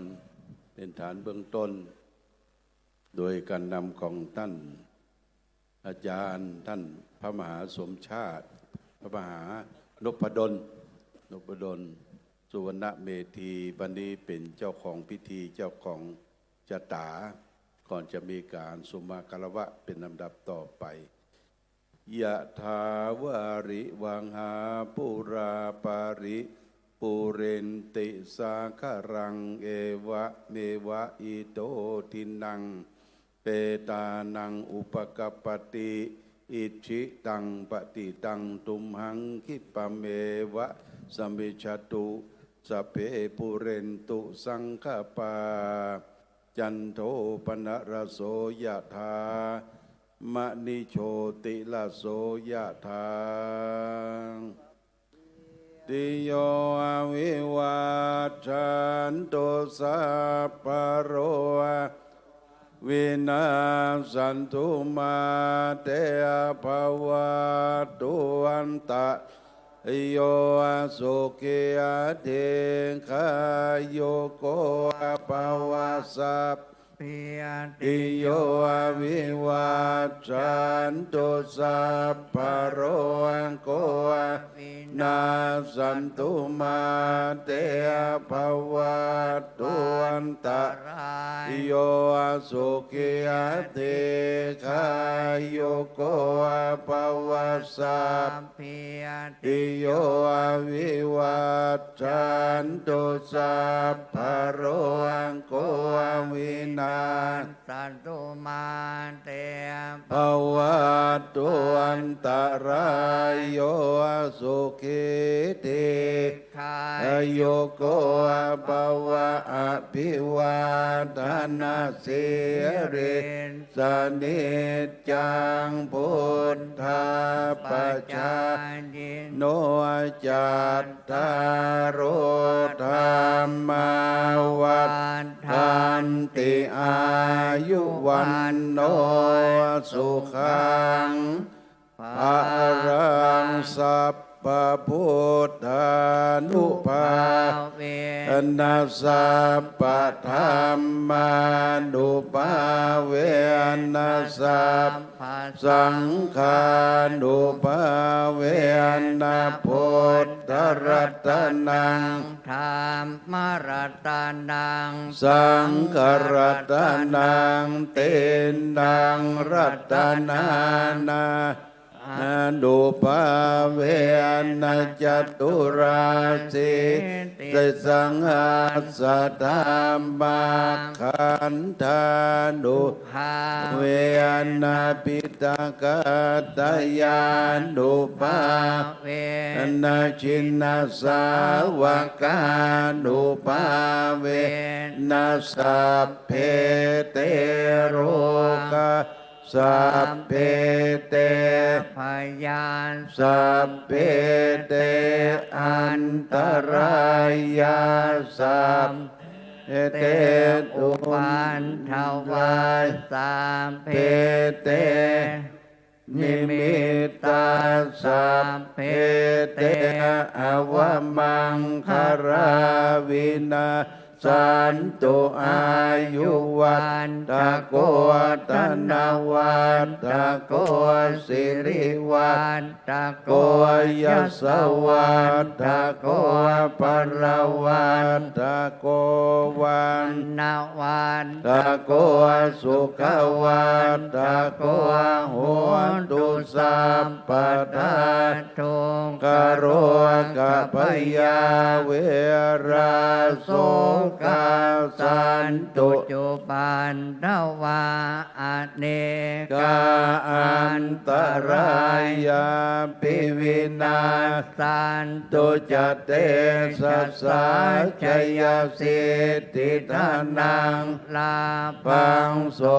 ทิงภะขยังสุขังภาลังสิริอายุจวันโนจะโภกังวุนทิยจยสวัสตตะวันสัจจะอายุจะเชียวสิทธิภวันตุเตภวันตุสัพพมังคารังรักขันตุสัพพเทวตาสัพพพุทธานุภาเวนัสสัทธาโสทิงภวันตุเตภวันตุสัพพมังคารังรักขันตุสัพพเทวตาสัพพธรรมานุภาเวนัสสัทธาโสทิงภวันตุเตภวันตุสัพพมังคารังรักขันตุสัพพเทวตาสัพพสังฆานุภาเวนัสสัทธาโสทิภวันตุเต สาธุสาธุสาธุก่อนที่จะมีพิธีสุมากลวะสะเก้าดำหัวครูบาอาจารย์นั้นเก้ากับผมในนามคณะสงฆ์และคณะศรัทธาญาติโยมขอนิมนต์ครูบาอาจารย์จำนวน3 รูปถือว่าเป็นตัวแทนของคณะสงฆ์ที่เผยแผ่ธรรมะจาก3 จังหวัดเชียงใหม่ขอกราบนิมนต์หลวงพ่อพระครูสุจิตานุรักษ์ด็อกเตอร์หลวงพ่อเจ้าคณะอำเภอฝางเจ้าวาดวัดพระพุทธบาทอุดมนำบ่อสาวารูปที่2คณะสงฆ์อำเภอเวียงป่าเป้าจังหวัดเชียงรายขอกราบนิมนต์หลวงพ่อพระครูปฏิภาณธรรมทินเจ้าวาดวัดพระธาตุม่อนจอมพ่ออำเภอเวียงป่าเป้าจังหวัดเชียงรายรูปที่3กราบนิมนต์อาจารย์ท่านพระมหานพดลสุวรรณเมธีเจ้าวาดวัดบรรพตสถิตเจ้าคณะอำเภอวังเหนือผู้อำนวยการวิทยาลัยสงฆ์นครลำปางกราบนิมนต์ทั้ง3 รูปได้เป็นตนเมตตาในนามตัวแทนคณะสงฆ์ทั้งหมดอวยพรอวยชัยปันโจกปันใจให้กับคณะศรัทธาญาติโยมลวดสัมโมทนียกถาอนุโมทนากราบนิมนต์ครับนิมนต์หลวงพ่อครับ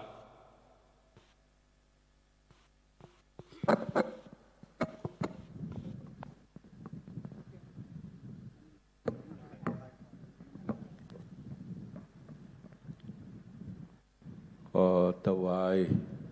ความเคารพหลวงพ่อครูบาอาจารย์ผู้จัดรายการขึ้นสีขาวทุกรูปทุกตนทุกองค์โดยเฉพาะอย่างยิ่งท่านอาจารย์มหานพดลสุวรรณเมธีท่านเจ้าอาวาสวัดบรรพตคีรีเจ้าคณะอำเภอวังเหนือ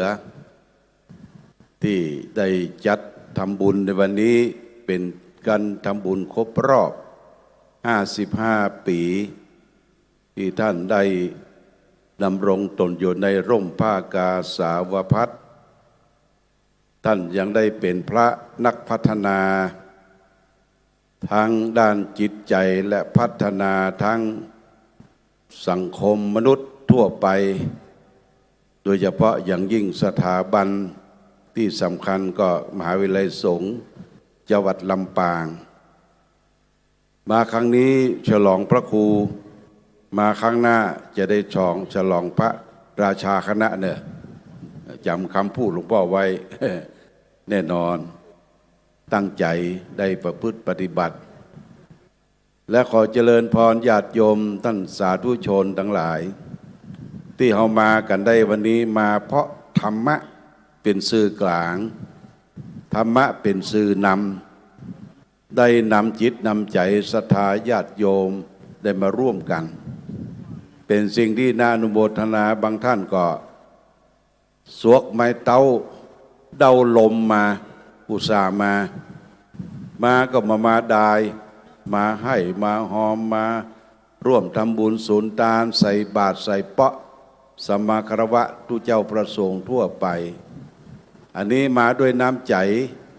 ครูบาอาจารย์ทุกตนทุกองค์นั้นที่จัดรายการก็จัดด้วยน้ำใจ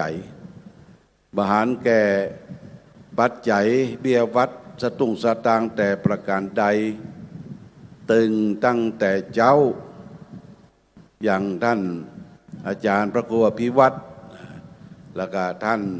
ตุลุงยองนี่ตื่นตั้งแต่เจ้าตีสามตีสี่มาเป็นกู้เป็นกิมกับศรัทธาพี่น้องอยู่กาดอยู่ลีไปขายครัวขายกาดก็ฟังเปิดวิทยุญาติโยมที่ไปที่ไหนไปเดินทางสัญจรบ่ได้ก็นอนฟังวิทยุเอาวิทยุเป็นเปื้อนเอาธรรมะเป็นที่ปรุงจิตใหญ่นะว่าวิทยุคลื่นทุกคลื่นที่ออกไปเนี่ยเป็นประโยชน์มากแก่ศรัทธาพุทธบริษัทเท่าทั้งหลายเป็นการซื้อนำน้อมนำคือเป็นเปื้อนเป็นกู้เป็นกิมกันอันที่จริงทุเจ้าพระสงฆ์ที่จัดรายการในกระบะใจจบจอดมาจากที่ใดอาศัยว่ามีน้ำใจมาอู้เป็นกู้เป็นกิมทักทาปราศัยกับญาติโยมแต่ภาระหน้าที่ของทุตตุงรู้องค์นั้นก็มีนักภาระที่จะต้องทำนักทั้งในวัดของตนเองทั้งในของตำบลอำเภอแต่ก็ยังมีเวลาที่จะจัดธรรมะเป็นเครื่องบรรณาการนึกแก่ศรัทธาญาติโยมศรัทธาญาติโยมก็เป็นนักเผยแผ่เช่นเดียวกันบางท่านบางคนรับฟังแล้วก็บอกต่อกันไปแนะนำให้ซื้อวิทยุ FM อย่างน้อยก็400 500เอาไปเปิดฟังฟังทุเจ้าเป็นสิริมงคลตะกี้ปะญาติโยมหลายท่านตุลุงบ่ได้หันหน้าหันตาว่าตุลุงแป่งน้ำมนต์วันศุกร์ออนไลน์ก็ได้น้ำมนต์กันไปบางคนมีอุปทานว่าเอาน้ำมนต์ตุลุงเนี่ยไปโทหัวเข่าหายเจ็บหัวเข่าน่าโมทนาเป็นอย่างยิ่งนี่ก็ขออนุโมทนากับครูบาอาจารย์ทุกตนทุกองค์เป็นนักเสียสละที่ได้ร่วมกันพัฒนาเผยแพร่ธรรมะโดยบ่มีเบี้ยวัดเงินเดือนเงินปัจจัยแต่ประการใดทำด้วยใจและขออนุโมทนาท่านผู้ฟังทุกท่านที่ได้รับฟังพระธรรมเทศนาข้อคิดข้อเห็นข้ออ่านต่างๆได้โทรศัพท์ตอบย้อนไปหาทุกเจ้าพระสงฆ์เป็นสิ่งที่นำมาถึงความสุขส่วนหนึ่งที่เราพึงได้รับและโดยเฉพาะอย่างยิ่งขออนุโมทนากับท่านอาจารย์มหานพดลสุวรรณเมธีวันนี้เรามาเยี่ยมสถานที่ของท่านเป็นรมนิยสถานอันสำคัญร่มรื่นมี70 กว่าให้อันนี้จะเป็นเซ็นเตอร์ศูนย์กลางของการเผยแพร่ธรรมะคือแก่อาณาประชาชนตลอดถึงทั้งในประเทศและต่างประเทศต่อไปสุดท้ายหลวงพ่อก็ต้องขออ้างเอาคุณพระศรีรัตนตรัยมีคุณพระพุทธพระธรรมพระสงฆ์บุญบารมีของครูบาอาจารย์ทุกตนทุกองค์บุญบารมีของครูบาเจ้าศรีวิจัยบุญบารมีของหลวงพ่อเกษมเขมโกจงปกปักรักษาครูบาอาจารย์ท่านอาจารย์มานพดลตลอดถึงศิษยานุศิษย์ศรัทธาสาธุชนญาติโยมทุกท่านได้มีความสุขความเจริญความรุ่งเรืองความวัฒนาถาวรสมดังปอน4 ประการคือมีอายุวันนะสุขะภระเหมือนกันทุกรูปทุกท่านทุกคนด้วยเถิดสาธุ ที่ท่านทั้งหลายได้รับฟังจบไปนั้นคือหลวงพ่อพระครูสุจิตานุรักษ์หลวงพ่อเจ้าคณะอำเภอฝาง เจ้าวาดวัดพระพุทธบาทอุดมนำบ่อสาวาในนามพระสงฆ์เผยแผ่ธรรมะจังหวัดเชียงใหม่ลำดับต่อไปเป็นจังหวัดเชียงรายขอกราบนิมนต์หลวงพ่อพระครูปฏิภาณธรรมทินเจ้าวาดวัดพระธาตุม่อนจอมทองอำเภอเวียงป่าเป้าจังหวัดเชียงรายขอกราบนิมนต์ครับ ขอกราบคารวะครูบาอาจารย์พระสงฆ์สังฆเจ้าทุกรูปทุกตนทุกองค์ครับกระผมก็รู้สึกดีอกดีใจแทนคณะพระเผยแผ่โดยเฉพาะอย่างยิ่งในเขตอำเภอเวียงป่าเป้าจังหวัดเชียงรายมีด้วยกัน8 รูป9 รูปด้วยกันครับที่ออกอากาศอยู่บางท่านก็ได้ยินทางสถานีวิทยุ 94.5 เมกะจานโมเดิร์นอันนี้ก็จะมีออกอากาศตั้งแต่6 โมงแมลงไปจนถึง4 ทุ่มด้วยความเมตตาของทางเจ้าของสถานีคุณทิติราชภูมินทร์นอกนั้นก็มีสถานีได้หมอกเรดิโอที่เวียงป่าเป้าสถานีคนฟ้าเดียวกันที่เวียงป่าเป้ามี3 สถานีที่รับสัญญาณจากคลื่นสีขาวเพื่อชาวประชาแล้วก็นอกนั้นก็มีศรัทธาญาติโยมที่ฟังรายการทุกๆวันโดยเฉพาะอย่างยิ่งที่ฟังรายการเมื่อคืนวันจันทร์มาเจ้าวันพฤหัสขาดไปหลายมื้อหลายวันก็คือเติงง่อมหาศรัทธาญาติโยมเหมือนกันมันสุขภาพก็บ่ค่อยดีอย่างเวลาที่กำลังอู้อยู่นี่เสียงคงจะบ่เหมือนกับตอนที่ออกอากาศ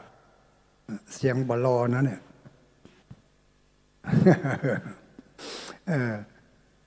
ก็ทุกคนทุกท่านมีจิตใจเป็นกุศลแล้วก็ตั้งอกตั้งใจเอาสถานีวิทยุเอาธรรมะเป็นเพื่อน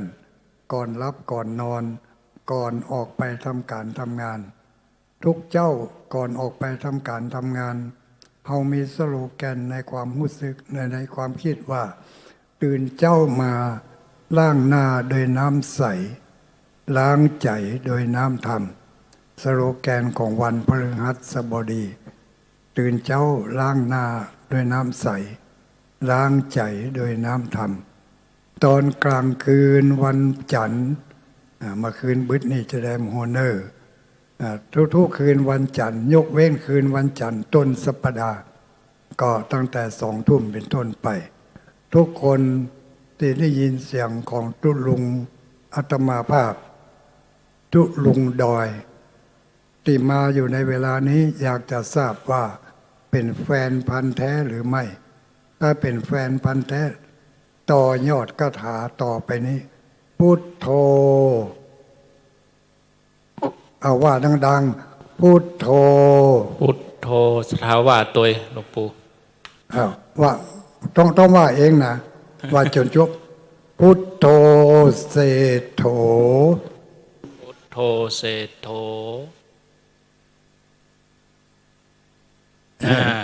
แสดงว่าจำได้มันพอใครดี เอาใหม่เอาคาถาใหม่ติดแจกทุกคืนวันจันทร์นะโมพุทธายะสิทธังนะโลดโมถอนพุทถอดทาลุดยะตกสวาหายคาถาถอนพิษถอนภัยถอนกำจุ่มกำแช่มถอนกำเล่าขวัญนินทาถอนได้หมดนอกจากสตางค์ถอนบ่ได้ อิติปิโสวิเศเสอิเสเสพุทธนาเมอิเมนาพุทธตังโสอิโสตังพุทธปิติไผได้ปฏิทินแล้วถ้าบ่ได้เอาไปท่อง ปฏิทินนั่นบ่มีความหมายก็เหมือนกับรูปการ์ตูนธรรมดานี้ ปีนี้ปฏิทินออกในนามของพระเผยแผ่มีอยู่ในหั่นทุกรูปทุกตนแต่บะเสี่ยงเพราะว่าในพื้นเนื้อที่มันจำกัดพื้นที่ของกระดาษมันมีเท่านั้นปีต่อไปก็จะพยายามถ้าหากว่าเป็นไปได้ก็จะพยายามอยู่นะพระนักจัดรายการของเราโมโหว่าจะเอารูปของท่านพระคุณเจ้าไปลงได้อย่างใดปีที่แล้วนี่ก็ขอขอบคุณครูบาอาจารย์ทุกตนทุกองค์ที่เมตตาได้อนุญาตเมื่อเอารูปไปลงในปฏิทินญาติโยมสงสัยตนใดชื่ออย่างไปพอในปฏิทินแล้วก็อ่านชื่อได้เนอะในโอกาสวันนี้ขอกราบขอบพระคุณพระเดชพระคุณท่านอาจารย์ธรรมพระมหานพดลสุวรรณเมธีที่ได้เอื้อเฟื้อสถานที่และได้เมตตาแจ้งบอกเพื่อได้มาร่วมงานแสดงมุทิตาจิตมุทิตาสักการะจะได้มาปัญจกปัญใจเพื่อแก่ท่านอาจารย์ธรรมพระมหานพดลสุวรรณเมธีเนื่องในโอกาสครบรอบอายุ5 ปีในปีพุทธศักราช 2567 นี้ก็ขอให้มีอายุมั่นยืนยาวปราศจากทุกโศกโรคภัยมีความปรารถนาสิ่งหนึ่งอันใดขอความปรารถนานั้นจงสำเร็จด้วยพุทธานุภาพธรรมานุภาพสังฆานุภาพทุกสิ่งทุกประการด้วยเทินสาธุสาธุสาธุลำดับสุดท้ายก็ขอกราบนิมนต์ท่านอาจารย์พระมหานพดลสุวรรณเมธีเจ้าวาดวัดบรรพตสถิตผู้อำนวยการวิทยาลัยสงฆ์นครลำปางเจ้าคณะอำเภอวังเหนือซึ่งวันนี้หมู่เฮาตัดตั้งหลายได้มาเยี่ยมมาให้กำลังใจท่านก็ขอกราบนิมนต์ท่านอาจารย์ได้ได้จากล่าวขอบคุณกล่าวความรู้สึกในวันนี้ขอกราบนิมนต์ครับ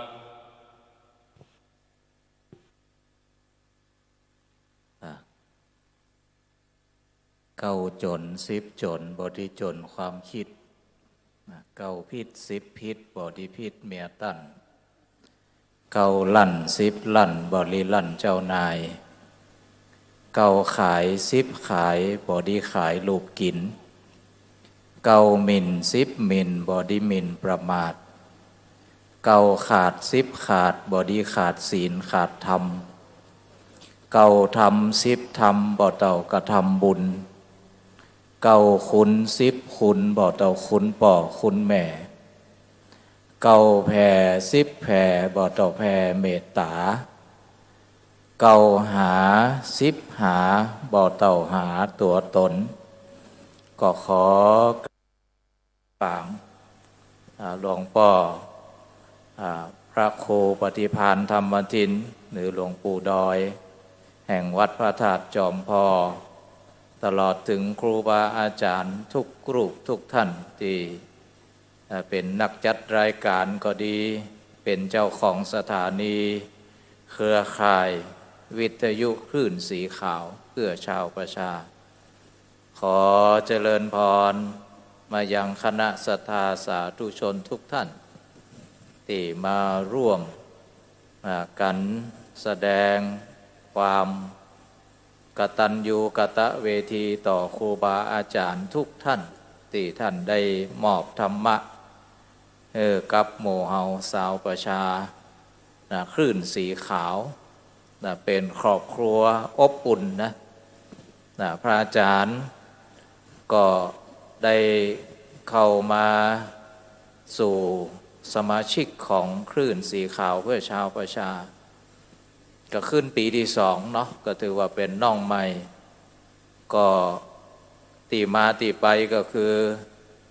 ท่านอาจารย์พระครูอภิวัฒนวิกรมได้ไปเมตตากับกัลยาณมิตร ไปกินไปตานงานปอยหลวงที่เขตอำเภอวังเหนือก็โดยการแนะนำของพระอาจารย์มหาสมชาติได้ฉันเพลด้วยกันก็ได้ปรารภถึงว่ากับผมได้ทำหน้าที่มีบทบาทเป็นพระประธานพระนักเผยแผ่ของจังหวัดลำปางก็ได้ได้จ่ากันเนาะได้ได้จ่าว่าเดี๋ยวจะได้กอบท่านพระครูอภิวัฒนาวิกรมเปิ่นก็ได้ปรารภกับพระมหาสมชาติว่าเดี๋ยวจะได้กอบได้มาได้ออกทางคลื่นสีขาวเนาะนี่นะพอจบจังหวะที่ได้มาเป็น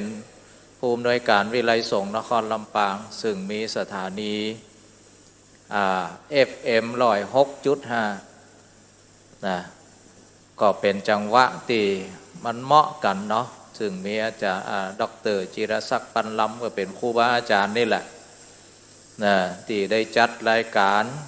อาจารย์มหาบวรวิทย์รัตนโชโตก็ดูแลคลื่นอยู่ตอนนั้นก็มีแฟนคลับในของลำปางได้ฟังคลื่นนี้อยู่แล้ว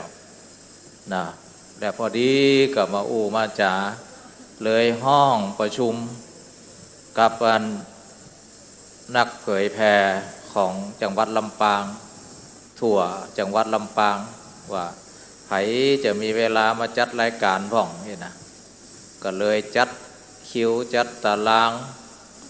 ได้มาฮือกันจัดจ่วยกันแล้วก็เกาะสัญญาณส่งสัญญาณไปคลื่นสีขาวเป็นช่วงๆเนาะก็กลายเป็นว่าของ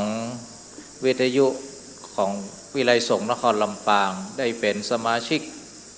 ของเครือข่ายวิทยุคลื่นสีขาวซึ่งทำงานมานานอย่างพี่น้องบ้านเกิดของกับผมเนี่ยชาวอำเภอวังเหนือเนี่ยก็ได้รับใบบุญจากคลื่นสีขาวเครือข่ายของคลื่นสีขาวที่ส่งสัญญาณมาจากอำเภอเวียงป่าเป้าเป็นภาษานี่ก็เรียกว่าติดงอมแงมเนาะ พี่น้องอำเภอวังเหนือติดคลื่นสีขาวงอมแงมแล้วล่ะโดยเฉพาะแม่อาตมาน่ะอยู่คนเดียวก็ตีบงอมก็คือนี่แหละก็สื่อวิทยุทานนินฮือเปิ่นเนี่ยเปิ่นก็อยู่คนเดียวของเปิ่นใดก็เพราะอาศัยธรรมะเนาะก็เป็นตีมาตีไปได้ก่อได้มาสัมผัสกับครูบาอาจารย์คลื่นสีขาวบอกว่ากิจกรรมรดน้ำดำหัวปีแล้วที่อำเภอดอยหล่อวัดหนองมนทาแล้วก็ไปเรื่องเทียนพรรษาหล่อเทียนพรรษาก็เป็นตีจื่นอกจื่นใจเป็นอบอุ่นเนาะก็เหมือนกับเวลาไปกราบไปไหว้กับครูบาอาจารย์ก็เหมือนกับเฮาก็เหมือนพระลูกพระหลานรู้สึกอุ่นอกอุ่นใจนี่แหละศรัทธาสาธุชนทั้งหลายแล้วพอไปร่วมงานปีแล้วที่ดอยหล่อวัดหนองมนทาก็ท่านพระครูไปวัดว่าวันหน้าไปลำปางเนาะปีหน้าไปลำปางนะก็ดีอกดีใจก็ได้เตรียมตีตามลำดับโดย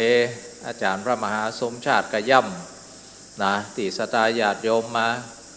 ก็ได้เตรียมตีเตรียมตางตอนที่ได้จัดงานฉลองเมื่อ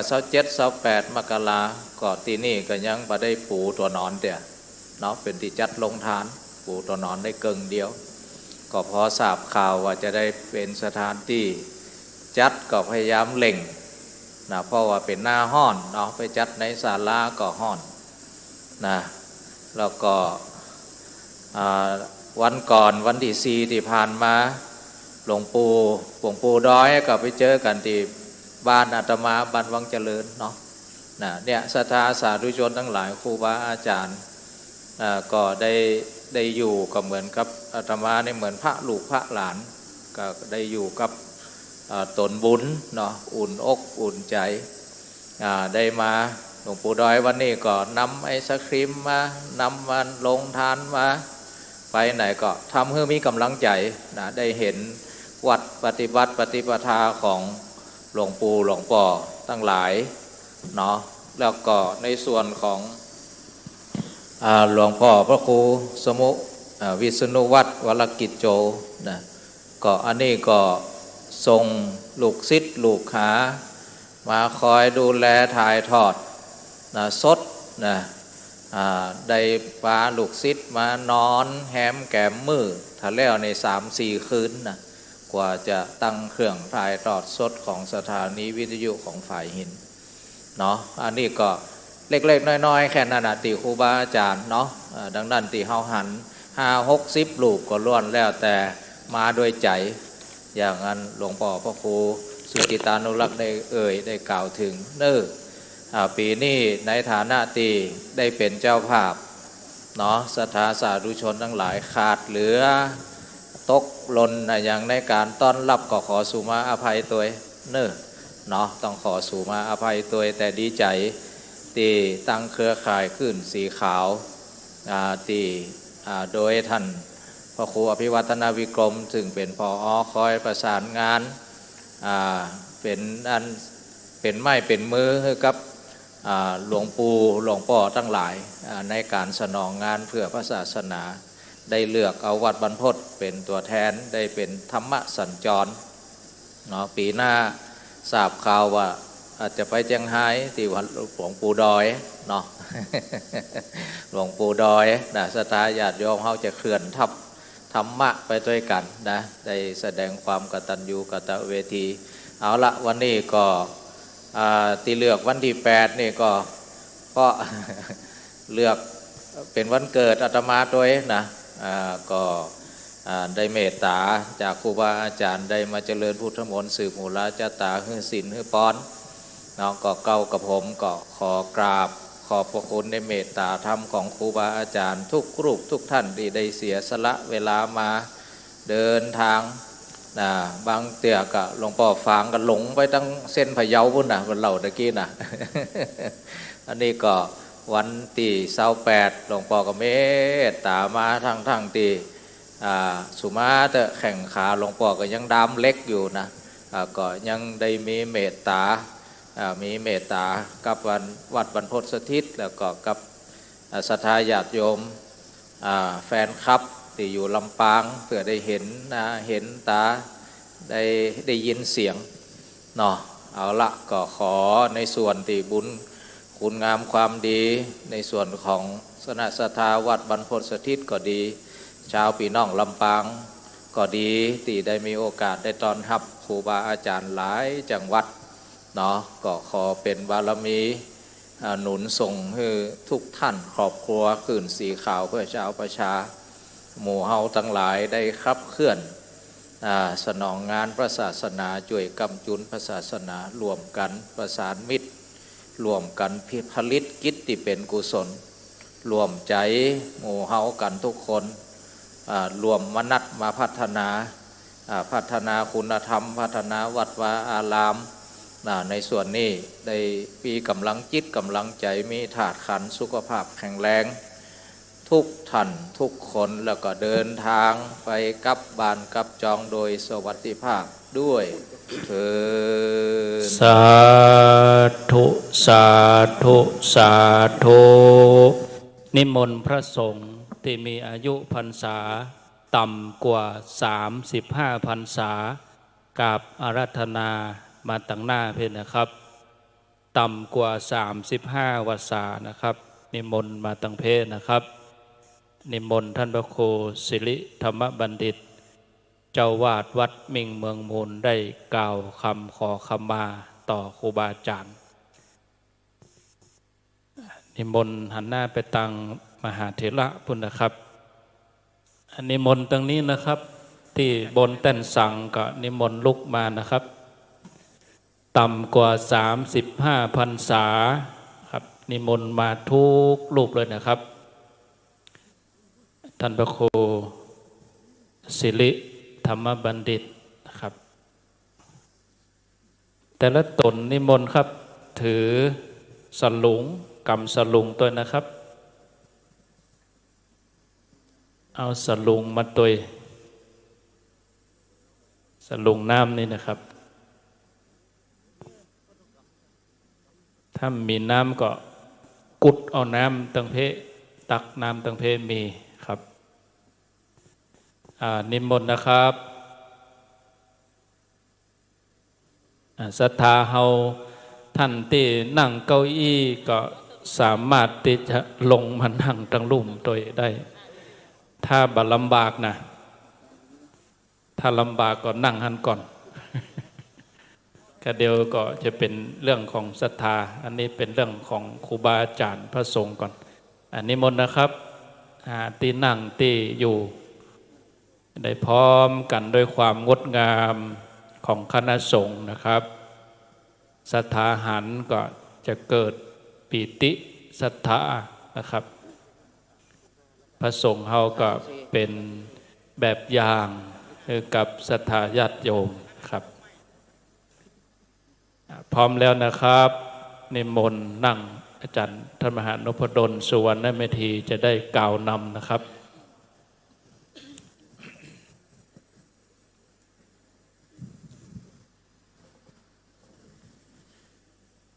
ปหาเทเลปมาเทนะทวารตะเยนะกตังสัพพังอปาราทังกามัตโนพันเตมหาเทเลปมาเทนะทวารตะเยนะกตังสัพพังอปาราทังกามัตุโนพันเตมหาเทเลปมาเทนะทวารตะเยนะกตังสัพพังอปาราทังกามัตุโนพันเตวันตามิพันเตสัพพังอปาราทังธาเมพันเตมยากตังปุญญังสามินาอนุโมทิตปังสากาตังปุญญังไมหังทาตปังสาธุสาอนุโมทามิวันทามิพันเตสัพพังอปาราทังธาเมพันเตมยากตังปุญญังสามินาอนุโมสามินากตังปุญญังไมหังทาทปังสาสาธุอนุโมทามิวันทามิพันเตสัพพังอปาราทังธาเมพันเตมยากตังปุญญังสามินาอนุโมทิตปังมินากตังปุญญังไมหังทาทปังสาธุสาอนุโมทามิอหังกัมมามิตุโนอหังกัมมามิตุมเหหิปิโมปิเมขมิตาพังสาธุกาสะกามามิพันเตอโรคยาปรมาราภาสันทุติปรมังทานังวิสาสะปรมายาตินิปานังปรมังสุขังสาธุสาธุสาธุ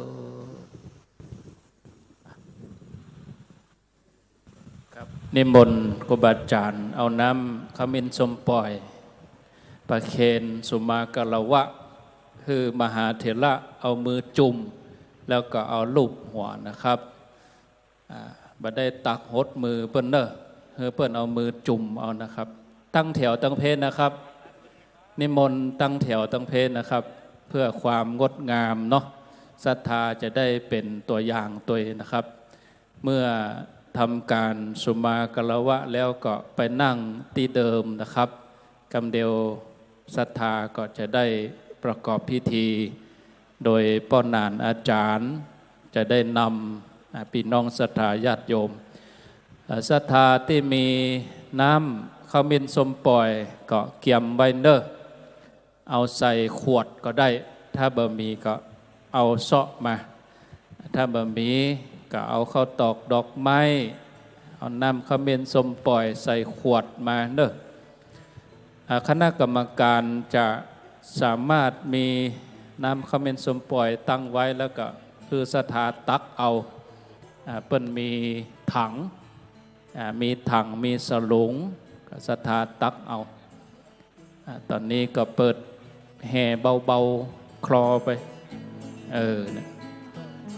ก็เดี๋ยวรอก่อนเนอะครูบาอาจารย์เรียบร้อยก็นิมนต์ไปนั่งที่เดิมนะครับเรียบร้อยแล้วก็นิมนต์พระเจ้าประสงค์ไปนั่งที่เดิมเดี๋ยวศรัทธาจะได้ว่าต่อนะครับนิมนต์ท่านพระครูศิริธรรมบัณฑิตได้ได้จ่าขั้นเวลานิมนต์ครับครับก็ขอกราบขอบพระคุณท่านอาจารย์พระครูอภิวัฒนวิกรมผู้อำนวยการสถานีวิทยุคลื่นสีขาวเพื่อชาวประชา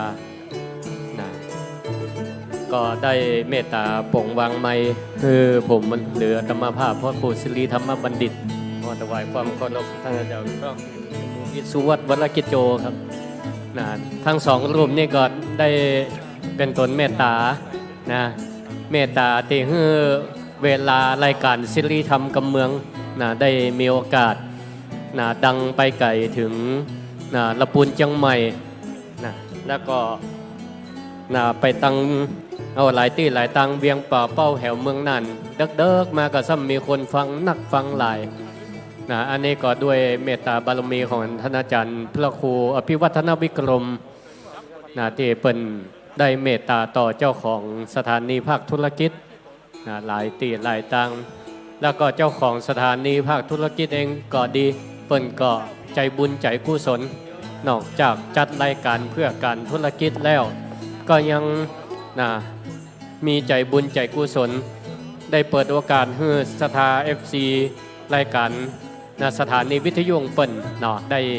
มีโอกาสฟังเทศน์ฟังธรรมะบรรยายธรรมะหลากหลายจากหลวงพ่อหลวงปู่ครูบาอาจารย์หลายตนหลายองค์ที่เปิ้นได้ออกรายการผ่านคลื่นสถานีวิทยุไปหลายที่หลายตังแล้วก็หลวงพ่อที่เป็นเจ้าของสถานีวิทยุเปิ้นก็ยังได้ลิงก์รายการจากคลื่นสีขาวไปแฮมยกตัวอย่างเป็นต้นว่าคลื่นสถานีวิทยุของน้ำบ่อเซาวาของวัดพระบาทอุดมเมตตาธรรมของพระเดชพระคุณหลวงพ่อพระครูสุจิตานุรักษ์ด็อกเตอร์ก็ได้เกาะลิงสัญญาณฮือสถาคนเมืองฝางก็ได้ฟังวิทยุไปด้วยกันก็ตอนนี้พระสงฆ์พระมหาเถระพระเถรานุเถระกำลังเข้าแถวเพื่อถวายสามิจิกรรมสุมาการวะดำหัวพระมหาเถระที่เปิ้นได้เมตตามาผลมาภัยวันนี้เราต้องเดินทางไปหลายที่มาจุมาหอมมารวมกันที่วัดบรรพตสถิตติเดียววันสต็อปเซอร์วิสวันนี้ครูบาอาจารย์พระนักเทศน์พระมหาเถระเจ้าคณะผู้ปกครองหลายตนก็ตั้ง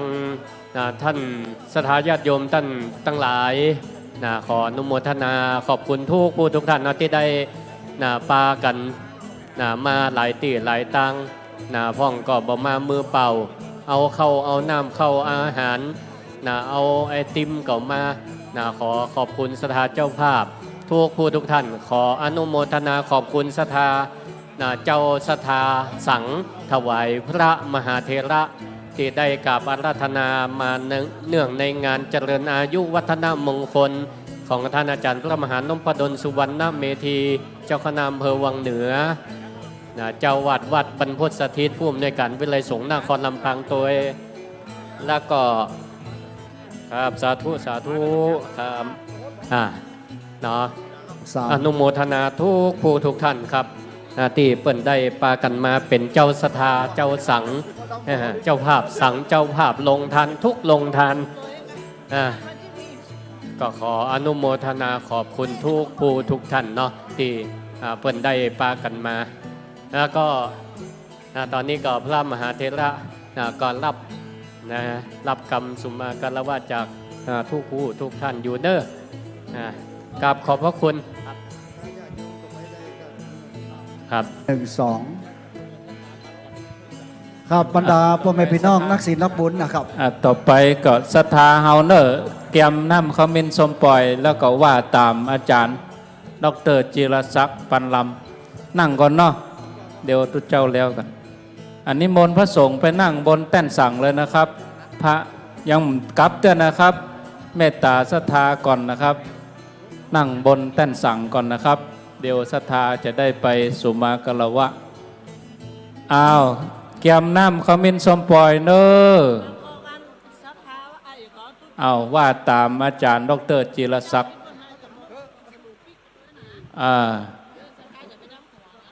ท่านสาธุชนทั้งหลายขอได้ประนมมือนอบน้อมด้วยความเคารพเขาจะวันตา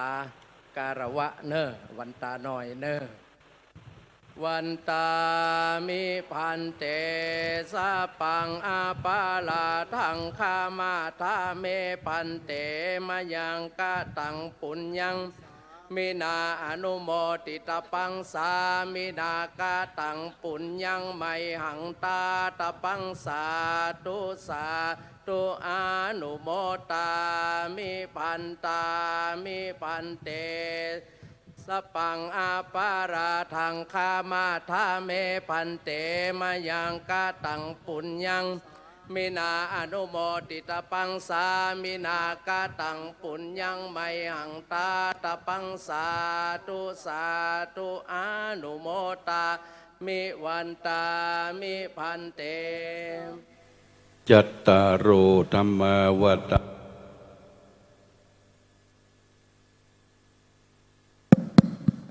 ไปดับโดนเอาหลวงพ่อว่าทำไมรีไซเคิลจัตตารโอธัมมาวัฏันติอายุวันโนสุขังพะลัง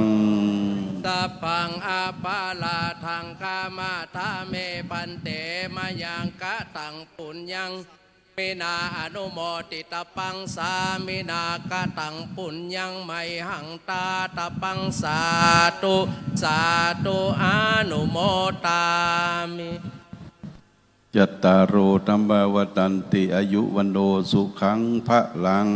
สาธุ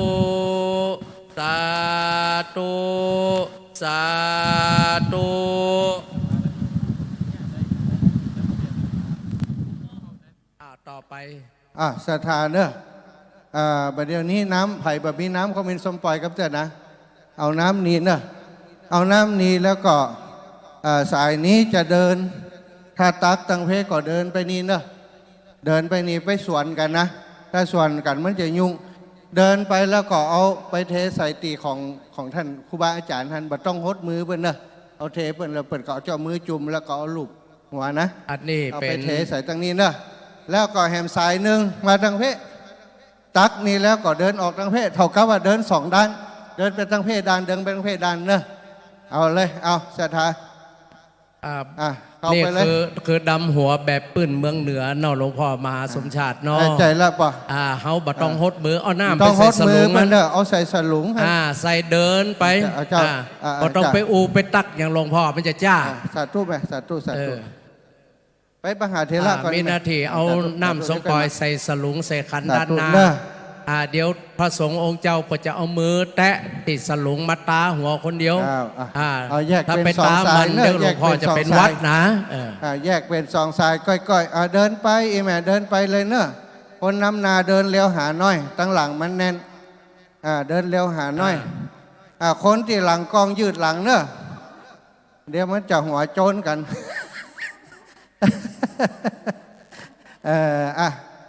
เดินเอาอีแม่2 แถวมันจะนี่เอาเยินแถวเดียวนะมันต้องฟังแถวเดียวนะมันจะยัดกันเดี๋ยวมันจะเต่าเอาแถวเดียวนะแต่ว่าตั้งหน้าเดินเลี้ยวน้อยขยับน้อยต้องโลดนะเดินบอกพอดีเนี่ย ด้านนั้นแออัดกันละขยับหน่อยให้คนเท่าไปก่อนเนอะอีแม่ก่อยกันก่อยไปมัดทั้งซ้ายพ่องมัดทั้งขวาพ่องเจ้าพระสงฆ์พระเถระที่อยู่ในเวเนอร์นะเจ้าตั้งฝ่ายสถานีวิทยุได้เตรียมสลงไว้ให้นะเจ้าตะกี้ที่เอามาที่นี่เปิดห้องว่าฮดน้ำนอกฮดน้ำใส่ยางอยู่หิมฮันเนอร์ดำหัวปีนี้ปักกระตือนปีใหม่เมืองพุทธศักราช 2567 เป็นปีมะลงงูใหญ่จุลศักราช 1386 ปีนี้เป็นปีสีปีกาบสีพระอาทิตย์ย้ายจากร้อยสีหลวงพ่อถ้ามันล้นก็ตักหดนะเข้าสู่ร้อยสีเมตรถ้าล้นตักหดเลยจังขานล่องวันที่13 เมษายนตรงกับวันเสาร์คืน5 ค่ำเดือน 7เหนือเนอะระวิสังขารแต่งองค์ทรงเครื่องสีเขียวเครื่องประดับมรกตมือขวาบนถือหอกมือขวาล่างถือลูกศรมือซ้ายบนถือธนูมือซ้ายลุ่มถือดาบนอนตะแคงมาบนหลังแรด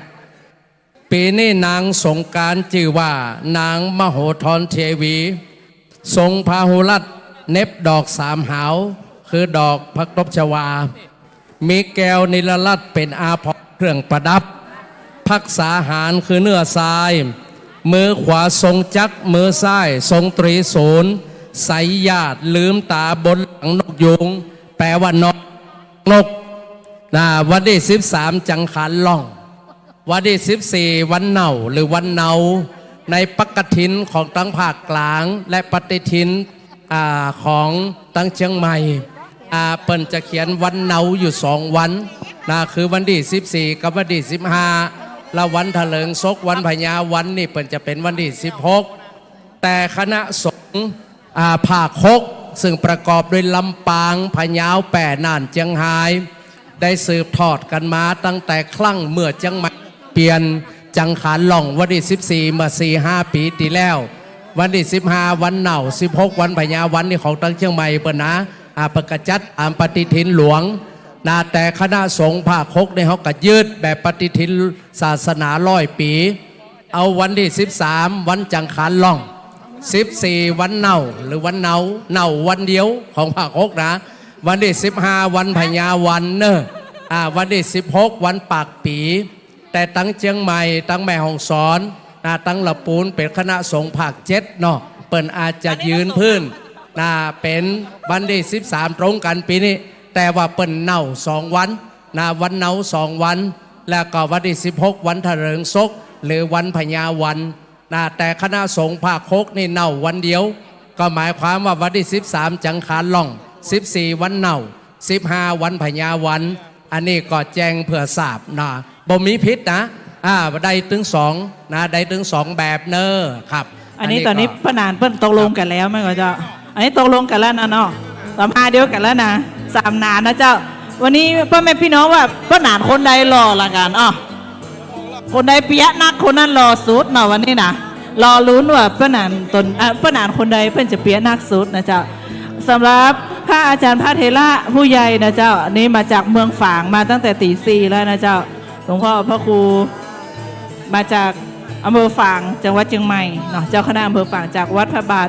อุดมนะเจ้าแล้วก็นี่หลวงพ่อรองเจ้าคณะจังหวัดลำปางนะเจ้าพระครูวรการโกวิทเนอร์แม่เนอร์นะเจ้าอันนี้เนอร์หลวงปู่ดอยนี่นะตู้ลุงดอยอีวะเพิ่นบอกว่าเป็นตู้ลุงอีนี่เดี๋ยวขอหน่อยนะลูกศรัทธาญาติโยมพอดีตะกี้บ่ได้บอกเนาะบางพ่องก็กลับไปแล้วบ่ได้ของดีสักกำเพราะฉะนั้นไผจะกลับนะก็เดี๋ยวแล้วพิธีนี่รอกำเดี๋ยวมีของดีคือแต่ว่ามีบันักเจ้าเพราะฉะนั้นจะเอาคือคนที่เปิ่นตั้งใจรอเนาะพอคนใดที่บ่าพังบ่าห้อนแก๊บบ้านนี่จะมีของดีแจกเนาะ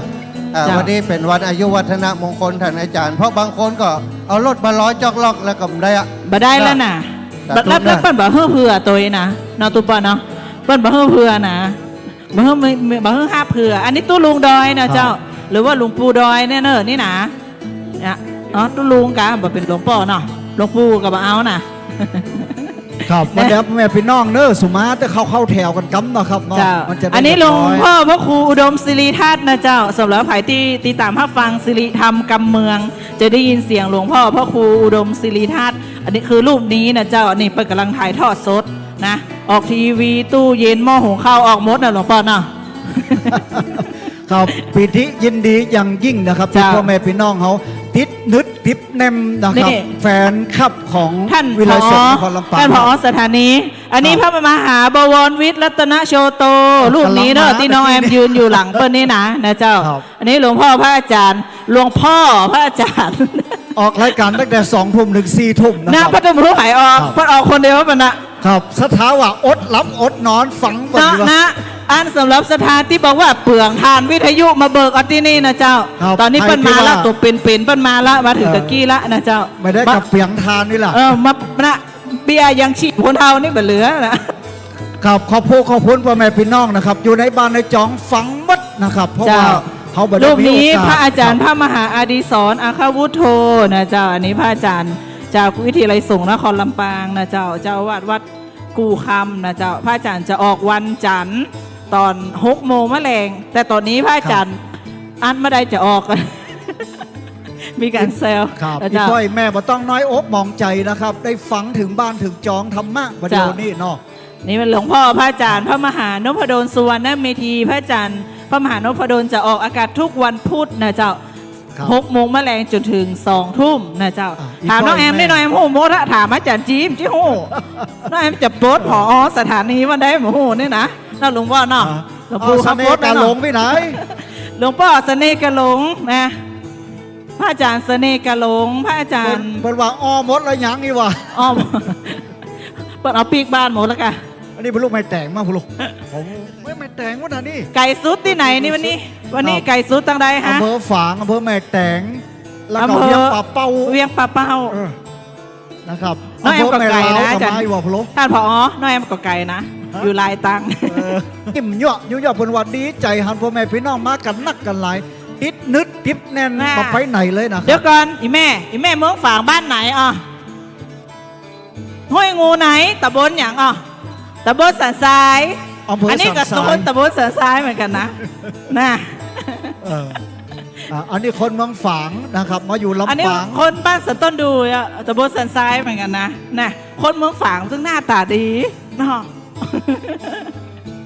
พอพี่สาวกับนกพี่ชัยนามีตังใดเหียมันเมื่อน้อยมันจะได้ออกอากาศเตื้อหนึ่งแต่กี้พี่หนานวีรพันธ์นันเพนมันบอกว่าโอ้มันน่าเจื่อยวะ มันเคยได้ยินมันเคยได้ยินเสียงออกวิทยุสักเตื้อนะอยู่เบื้องหลัง ครับพ่อแม่พี่น้องเขานะครับเขาติดตามรายการวิทยุเนอร์ครับขึ้นสีขาวเพื่อชาวประชา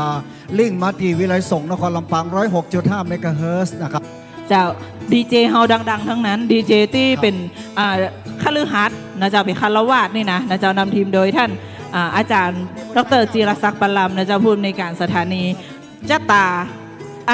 อุจจาชะตาชีวิต แต่ช่วงนี้สหาปะเตี่ยก็เริ่มได้ออกเตี่ย เดี๋ยวจัดตาไปจัดตามมันก่อน ชะตาชะตามันก่อนเนาะนะพี่ไอ้ดรกตัญญูเรือนตุลหรือว่าพี่ไอ้นานคนบะเก่าเข้าบะตานนี่คนนี้เนอะนี่นะหนุ่มกว่ากันน้อย 3 สถานีครับ นุ่มละกันน้อยเปิ้ลมี3 สถานีแต่เปิ้ลดังสู้ฐานนี้เขาผมได้นะแน่วันนี้เขาเก๋ทับเปิ้ลหน่อย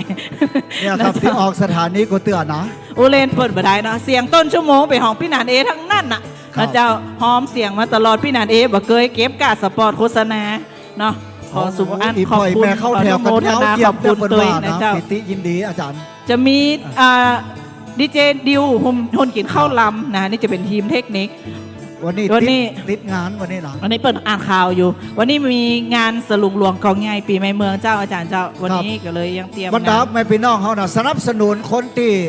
เชื่อมโยงรายการก็คือน้องแอมหรือว่าที่ดรพัชริยาฟองจันตากับ โอ้ น้องนัทเนี่ย จะ ครับ จะมาจากแกนก็นะฮะ มาแกนนะ ว่าที่ด็อกเตอร์น้องแอมเป็นด็อกเตอร์ได้เพราะตุ๊ป่อเนอะตุ๊ป่อมหาสมชาติจะทรงเฮียนประเด็นนี้รอจากอันพระอาจารย์พระมหานพดลเนี่ยผมได้โจ๊กกับเตี้ย โอเล่นมาได้นะเจ้าน่าจะปิกไปอยู่เมืองฝางตัวหลวงพ่อละเนาะหลวงพ่อหน้ามาโฮดกันเห็นแล้วนะ จะปิกไปอยู่เมืองฝางแล้วนะ นี่นะเจ้าสำหรับคนนี้หนุ่มรอเสื้อขาวคนนี้นะเจ้าเสื้อขาวที่ใส่เสื้ออากาศสถานีวิทยุนี้ดีเจน้องนัดนะเจ้าอันนี้ถ้าใครได้ฟังพระอาจารย์แต่ละท่านแต่ละรูปเป็นได้ออกอาการเป็นจะอู้ถึงบ่อยๆน้องนัดสถาพรเวลาเสียงโซโซซ่าๆนี่โทรมาด่าคนนี้เลย เบื้องหลังการถ่ายทำการถ่ายทอดเชื่อมโยงก็คือน้องนัดกับน้องแอมเนี่ยแหละครับดีเจทั้งสองน้องดีเจนัดดีเจแอมอาจารย์ท่านผอแต่เจ้าพี่เพิ่นบอกน้องห้องน้องแอมเฮ้ยพี่ครับมีป่ะห้องน้องบอกห้องน้องแอมเฮ้ยพี่ครับอันเนี้ยน้องแอมเหมือนตุ๊ปอก็ลูกสาวพระมหาสมชาติเจ้าเอ็มลูกสาวคนเดียวอันนี้น้องแอมอันนั้นน้องเอ็มนะครับอันนั้นน้องเจมดรเจมอาจารย์จีน้องต้องพิจารณาตัวเก่าไหมครับโอ้หน้านุ่มอยู่กันนี่หน้านุ่มอยู่อันนี้ตัวใดอ่ะแม่ว่านี่อยู่ตัวใดอ่ะอันตักกระหือตัวใดอ่ะเดี๋ยวจะจกขึ้นเลยอันจะจกขึ้นเลยฮะ2,500อยู่2,500อ๋อโถผมบอกครับเดี๋ยวผมจะไปตีเลขขโมยเนาะครับขอเชิญพ่อแม่พี่น้องนะครับเนอะแล้วก็ลูกหลานตันเต้าหรือว่าศรัทธาหมู่คนจีนทั้งหลายด้วยนะครับเอาน้ำดำหัวตัวเด้อภาษาจีนคือกับน้องแอมว่าไอ้นี่นะคะว่าไอ้นี่กันว่าไอ้นี่น่า I love you วันนี้พี่น้องเมืองฝางน่าจื่นบุญกันขนาดเลยเนาะมาตั้งแต่ตี 4 ตี 5โอ้ยอมภาพเลยเดี๋ยวกับปิ๊กตัวเนอะเดี๋ยวแอมปิ๊กตัวคนนะเจ้าหลายจงกว่าหลายป้ายเซียนเซินน่ะคนบอกว่าเขามาอาบน้ำดำหัวด้วยกันเนอะอีว่าพี่น้องชาวจีนฮะมาอาบน้ำดำหัวอาจารย์ครูบาอาจารย์นะกะดูเจ้าเนาะเจ้าวันนี้พระสงฆ์พระอาจารย์พระนักเผยแผ่มาหลายตีนะเจ้าแต่เขาตื่นมาเฮือไม้นะเจ้าน้องแอมอันนี้เวียงป่าเป้าน่ะนี่นะน่ากะเป็นมาตัวหลวงปู่ดอยหลวงปู่ดอยเอาของมาฝากตัวหนาอาจารย์เคยฟังอาจารย์มหาบดวิทย์ก่อนไม่คืนอะฟังผมก่อนฟังอยู่ล่ะปุ่นนะเปิ้นพอหาไม้แต่เขาบอกเฮ้อวันนี้เขาห้ามเฮ้อนะเจ้าพอเปิ้นจัดก็คือแล้วเขาห้ามเฮ้อเปิ้นยิ้มได้อย่างเดียว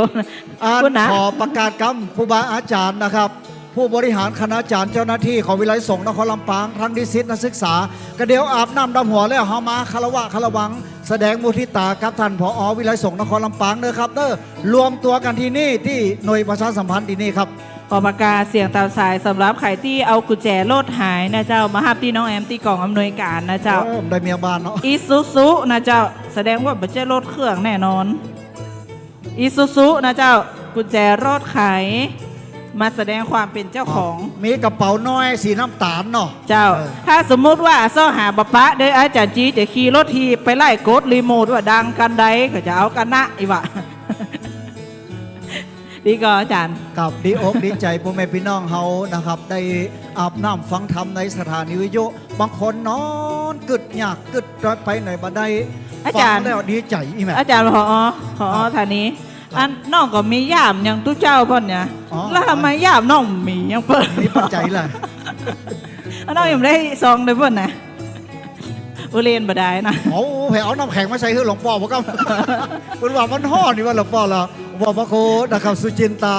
นุรักษ์นะครับวันนั้นน้ำแข็งฮดสถาไปคือบ่ใช่เย็นจุ่มใจประเดี๋ยวนี้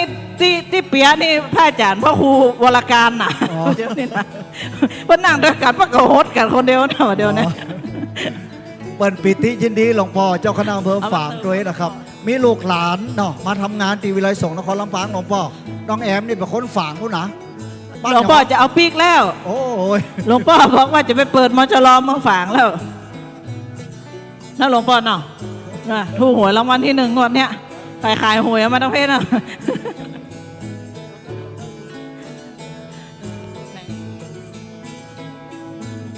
ศรัทธาของดีมาแล้วเนอะอย่างที่บอกมีบ่นักเนอะอันนี้ไผ่กินข้าวตะกิมอิ่มนะอันนี้เจ้าอร่อยที่สุดในลำปางสั่งตั้งแต่8 โมงกำลังมาถึงเนอะอันนี้ก็เดียวเอาคนอ่านจะให้เปิ่นเอามาตั้งนี่เนอะตั้งตีอันตั้งนานี่นะตั้งตีอันปออาจารย์นั้นอยู่นี่ศรัทธาดำหัวแล้วมาเอาเนอะน้ำดื่มที่เป็นน้ำเย็น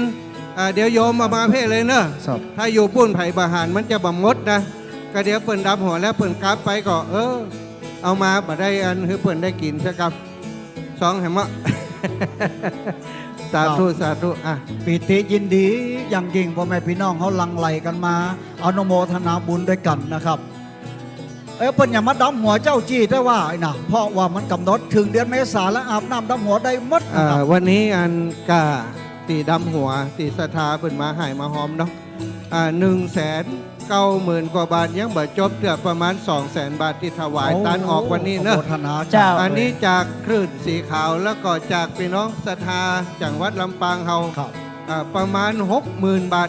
เฉพาะลำปางที่เป็นเจ้าภาพสั่งแล้วก็พี่น้องตังเชียงใหม่พี่น้องตังเชียงไฮ้รวมกันแล้วก็ของท่านอาจารย์พระมหานพดลรวมกันที่เขาถวายตานออกวันนี้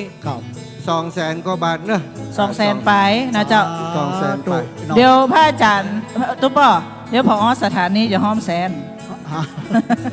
ครับอาจารย์จีเจ้าของเฮานี่นะสถานีเฮานะส่วนมากจะเป็นพระสงฆ์พระเถระจะมีเนนสดมาเหตุนก็น้อยเดี๋ยวนะเลี้ย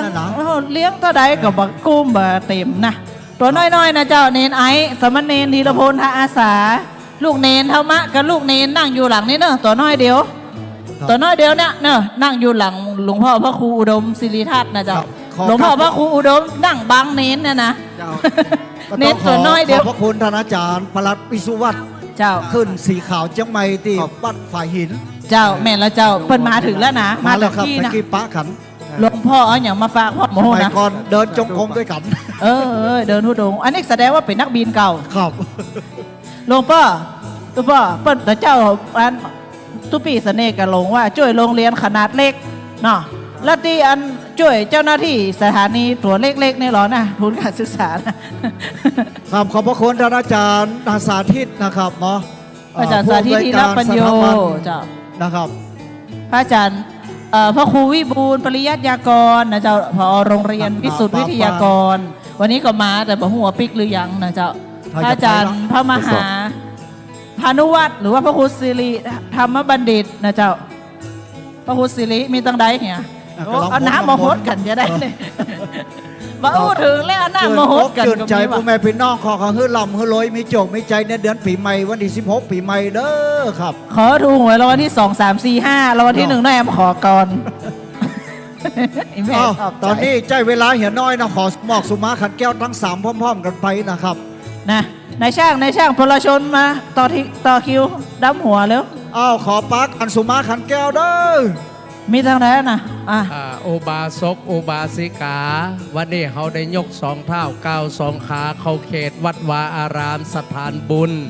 สถานลานธรรมแห่งวัดบรรพตสถิตที่นี่บ่ฮือปอออกแม่ออกศรัทธาได้เป็นบาปเป็นกรรมได้เป็นโตดเป็นตาสังอันใดเขาจะได้สู่มาแก้วตั้ง3บางทีได้ประมาทพลาดพลั้งด้วยกายกรรมวจีกรรมมโนกรรมอย่างหนึ่งอย่างใดก็ดีเจตนาบ่เจตนาอย่างหนึ่งอย่างใดก็ดีเขาก็จะได้มาขอสุมาลาโทษ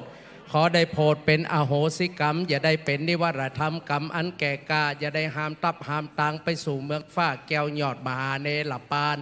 ณโอกาสบัดนี้สุมาแก้วตั้ง3เนิ่งโย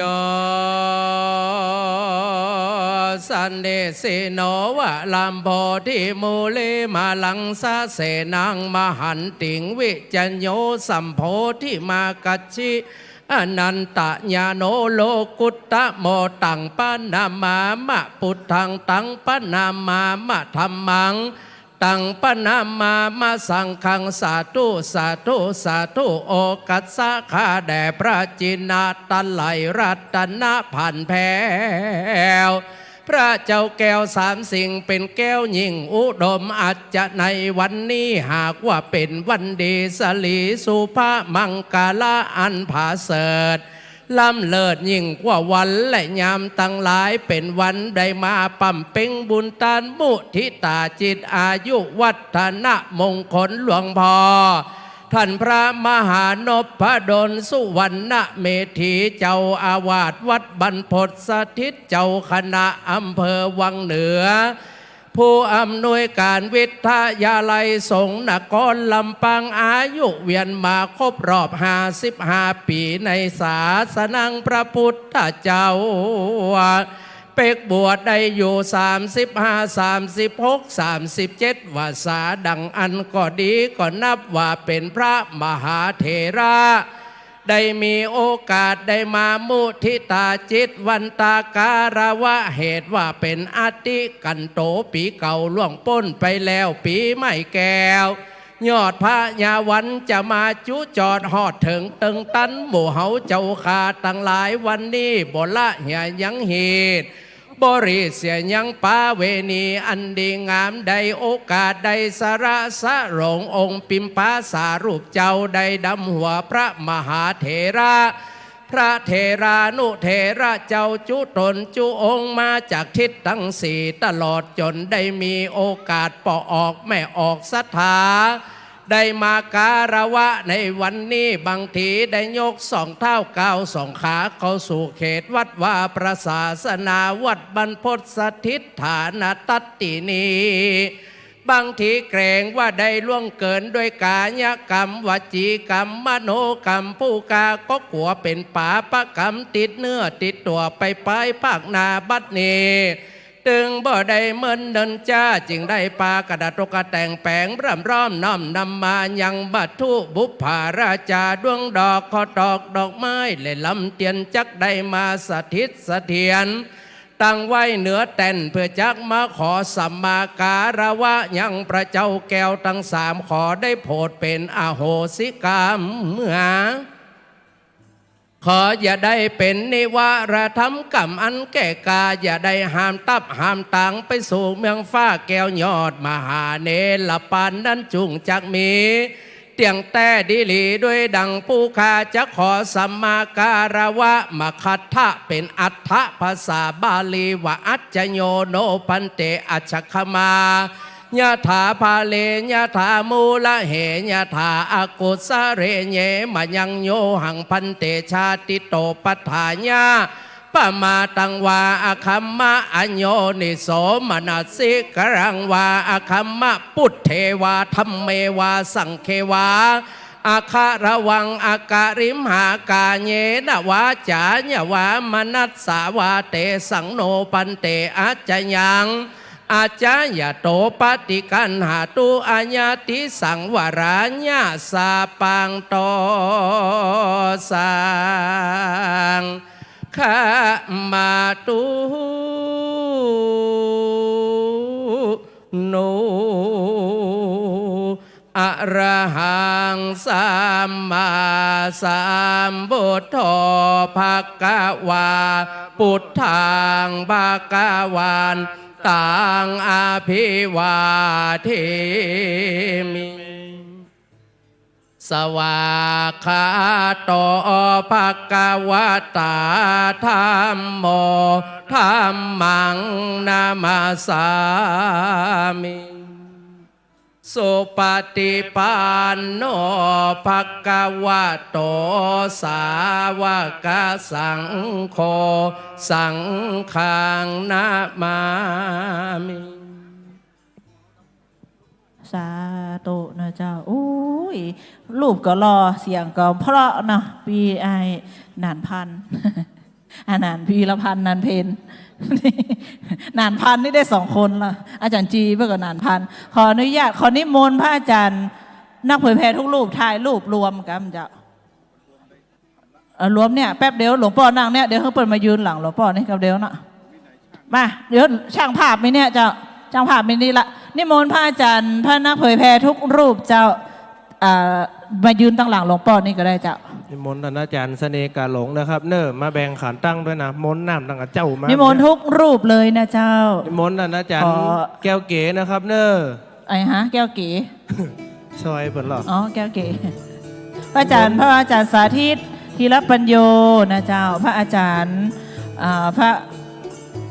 พระมหา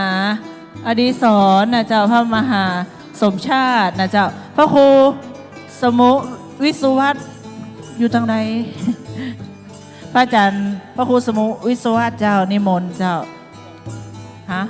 ยืนเนี่ยยืนหลังนี่ เพื่อก็จะถ่ายตัวนะคะพระอาจารย์เจ้าเดี๋ยวหลวงพ่อจะฟังปิกเมืองฝางขอถ่ายรูปรวมกันว่ะเนี่ยกะเนี่ยมานั่งนี่กันเจ้ากำเดียวนะเจ้านิมนต์นะเจ้านิมนต์กำเพราะว่าหลวงพ่อจะปิกเมืองฝางแล้วนิมนต์หลวงพ่อพระมหาสมชาติเจ้าถ่ายเลยเจ้าถ่ายเลยถ่ายได้เลยอยู่ใกล้ๆกันยืนตั้งหลังก็ได้นะขอสุมาอภัยตัวนะเจ้านิมนต์ขอถ่ายรูปโมกัมเนาะตั้งพระอาจารย์ตั้งวัดฝ่ายหินเจ้านิมนต์เจ้าทุกรูปเลยนะเจ้าพระอาจารย์พ่อครูอภิวัฒนวิกรมไปทางใดล่ะปิ๊กเห็นแล้วค่ะ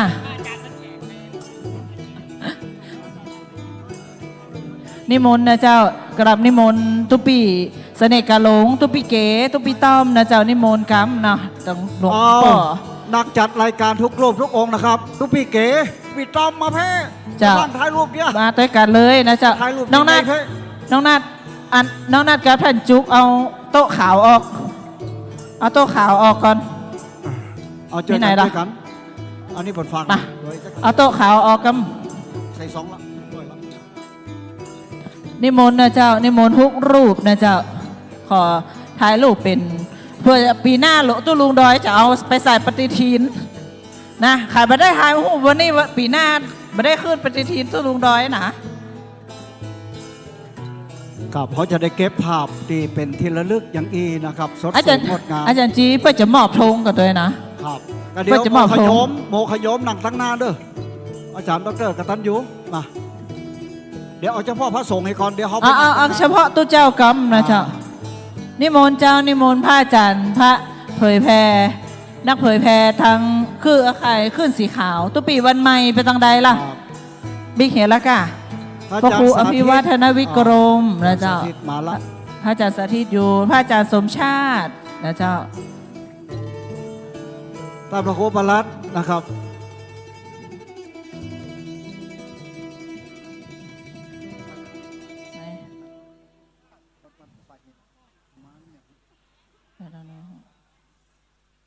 หลวงพ่อพระครูดำปลัดวิสุวรรณเนอนิมนต์ครับอยู่ทางไหนพระครูสมุอีเนาะเอาลดตำแหน่งเปิดตำแหน่งยกไปเอาขยมเข้าตัวล่ะตอนนี้ขยมป่ะเอาปอาจารย์นั้นอันนี้ถ้าบ่ได้อยู่ตัวเปิดนี่นอกจากคัดอ้าวลงน้องนัดมาอาจารย์จีมาอาจารย์นานเอมาถ้าบอกคือน้องเข้าตัวน้องอย่าคัดอ้าวลงเบิร์ดอุเล่นมาได้นะนาดปุ่นเอาเข้าเอาลงอ่ะ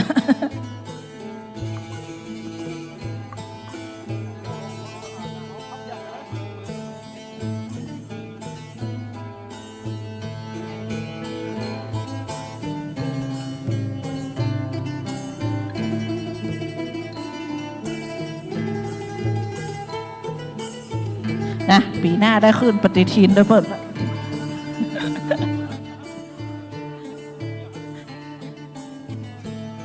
ขับขอบคุณนะครับขอบนมัสการพระเถรเราทุกรูปด้วยความเคารพอย่างสูงยิ่งนะครับหลวงพ่อพระครูสุจินตานุรักษ์นำเมตตาเจ้าคณะอำเภอฝางผู้บริหารคณาจารย์นะครับวิไลสงฆ์นครลำปางมาต้อมกันที่นี่แห่งกำหนึ่งนะครับขอบพระคุณท่านอาจารย์สาธิตผู้อำนวยการสถาบันธรรมาภิวัตรวัดศพเตินนะครับแม่เมาะได้เมตตาช่วยกันนะครับวันนี้ทุกครูทุกคนทุกลูกทุกองค์หลวงพ่อพระครูนะครับวรการโควิดขอบคุณจัดนักขอบคุณจัดหลายตึงหญิงตึงจ่ายมากันตีนี้พี่น้องเจ้านครลำปางหมดใสใจดีโบน้อยหันแต่ทรงองค์คำตันพระมากันล่วงลายวันนี้ได้มาที่นี้ที่วัดบรรพตสถิตก็ขออนุโมเนครับตอนนี้เนื้อผู้บริหารคณาจารย์เจ้าหน้าที่นิสิตของวิไลสงฆ์นครลำปางนะครับขอรวมตัวกันนี้แสดงมุทิตาต่อท่านพระอาจารย์นะครับพระมหานพดลสุวรรณเมธีผู้อำนวยการวิไลสงฆ์นครลำปางเชิญนะครับ นะครับโดยการนำของท่านอาจารย์ ดร.พระมหาวรวิทย์รัตนโชโตรองผู้อำนวยการฝ่ายบริหารครับ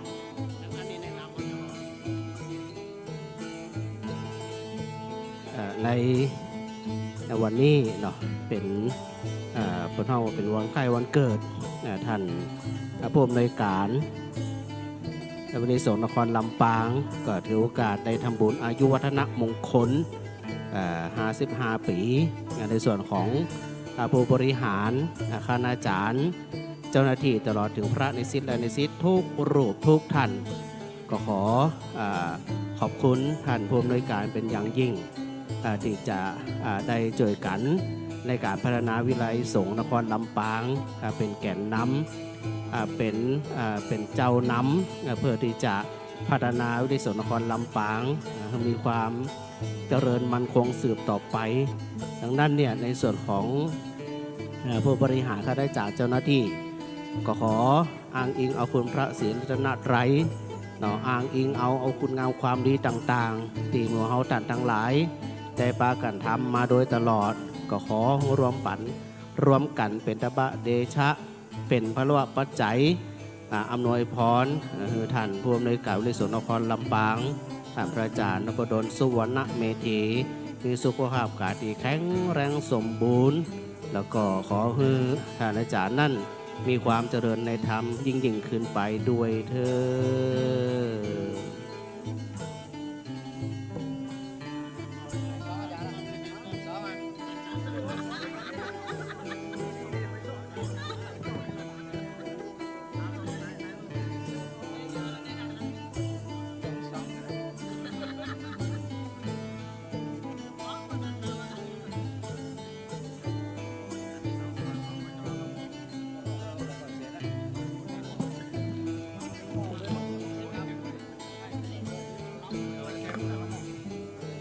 ครับ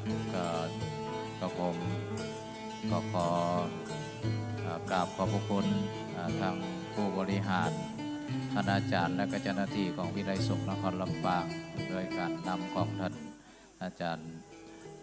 พระมหาบวรวิทย์รัตนโชโตรองผู้อำนวยการฝ่ายผู้บริหารท่านอาจารย์พระครูศิริธรรมบัณฑิตรองผู้อำนวยการฝ่ายวิชาการตลอดถึงคณาจารย์แล้วก็อาจารย์พระครูสุตะชัยพรน้องทีมแล้วก็ในส่วนของสถานีก็มีท่านอาจารย์ดร.จิรศักดิ์ปันลำอาจารย์ดร.กตัญญูเรือนตุลแล้วก็อาจารย์แอมปัจจริยาที่คอยประสานงานเรื่องการถ่ายทอดสดแล้วก็มาเป็นพิธีกรทุกท่านเนาะดังนั้นก็ในส่วนนี้ก็ขอบุญกุศลที่ได้ทำในวันนี้ได้ขอให้ทุกท่านได้มีส่วนบุญส่วนกุศลได้เจริญก้าวหน้าในหน้าที่การงานภารกิจในว่าในเรื่องของครอบครัวหน้าที่การงานและก็สังคมเพื่อราบรื่นเรียบร้อยดีงามทุกประการอันจุงจักมีแต่ดีหลีสมกับอัตถคถาบาทบาลีว่าอิชิตังปฏิตังตุมหังกิปะเมวะสเมชตุสัพเพปุเรนตุสังกปาจันโทปนะระโสยะถามณิโชติระโสยะถาสปิติโยวิวัชชันตุสัพพะโลโควินัสตุมาเตภวัตวันตรายโยสุขีติกายุโกภวะอภิวาทนาสีลิสะนิจังวุตาปจายโนจัตตารโอธรรมาวัฏันติอายุวันโนสุขังปะลา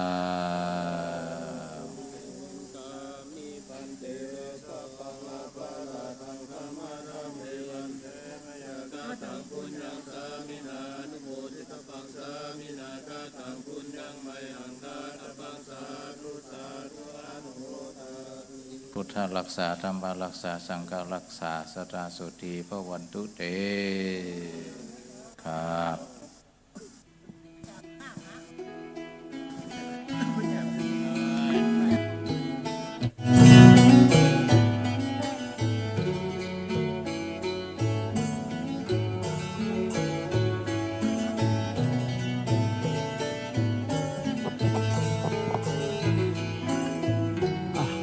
ขอบคุณทุกส่วนงานทุกพ่อแม่พี่น้องทุกคู่ทุกคนเนอะนะครับ ไปตั้งใดมีแต่รอยยิ้มนะครับวันนี้ปิติยินดีกับท่านอาจารย์พระมหาดลสุวรรณเมธีหลวงพ่อพระครูธรรมทินยังบ่เมียเทวโลโลมันบอกว่าดีอกดีใจหลวงพ่อเขาหลวงปู่เขานะครับนั่งโอ้นั่งจากครับคณะสัทธาสาธุชนเป็นอย่างดียิ่งอนุโมทนาบุญเด้อเนอะเอาพ่อแม่พี่น้องตั้งหงฐานนี่หมดเรื่องเราเฮ้ยตัวนี้นะดีอกดีใจกันนอกกินเขาอิ่มหนำสำรานบุญก็ได้ใส่กระเต็มนี่หนาวันนี้สปะสเปดนะครับประเทศมะละกอเขาป่าอาหารเขาได้มาร่วมกินร่วมทานกันนะครับอิ่มหนำสำรานทั้งกายทั้งใจตัวปีหน้าฟ้าใหม่มีการมีงานจะได้บอกกล่าวไปตั้งสถานีวิทยุนะคลื่นของ 106.5 เมกะเฮิรตซ์นะครับแล้วก็คลื่นสีขาวเพื่อชาวประชาที่เชียงใหม่ลำพูนต่างๆนานาโดยสปะสปันนะครับอายุโนสุขังพระหลังทุกคู่ทุกคนมีสตังค์ใจวันที่16เนี่ยขอให้ร่ำรวยกันทุกคู่ทุกคนเด้อครับเอาน้องแอมอย่าอู้อย่างเขาอู้นะครับเนี่ยผมขันตั้งแล้ว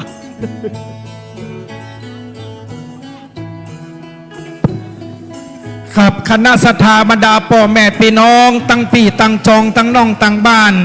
ที่ได้มาร่วมในงานอายุวัฒนมงคลของพระอาจารย์มหานพดลสุวรรณเมธีตอนนี้พระอาจารย์ครับอยู่ที่บริเวณด้านหน้ามณฑลพิธีคณะศรัทธาที่จะมามุทิตากับพระอาจารย์น้อมเชิญได้เลยเนอะตะกี้คนแน่นหนาฟังครับเดี๋ยวนี้นะครับได้มาถวายมุทิตากับพระอาจารย์น้อมเชิญได้เลยครับเนอะพระอาจารย์มีวัตถุมงคลมีของตีระลึกฮือตัวนะใครยังไม่ได้อ้อพญามาห้ามเอาเนอ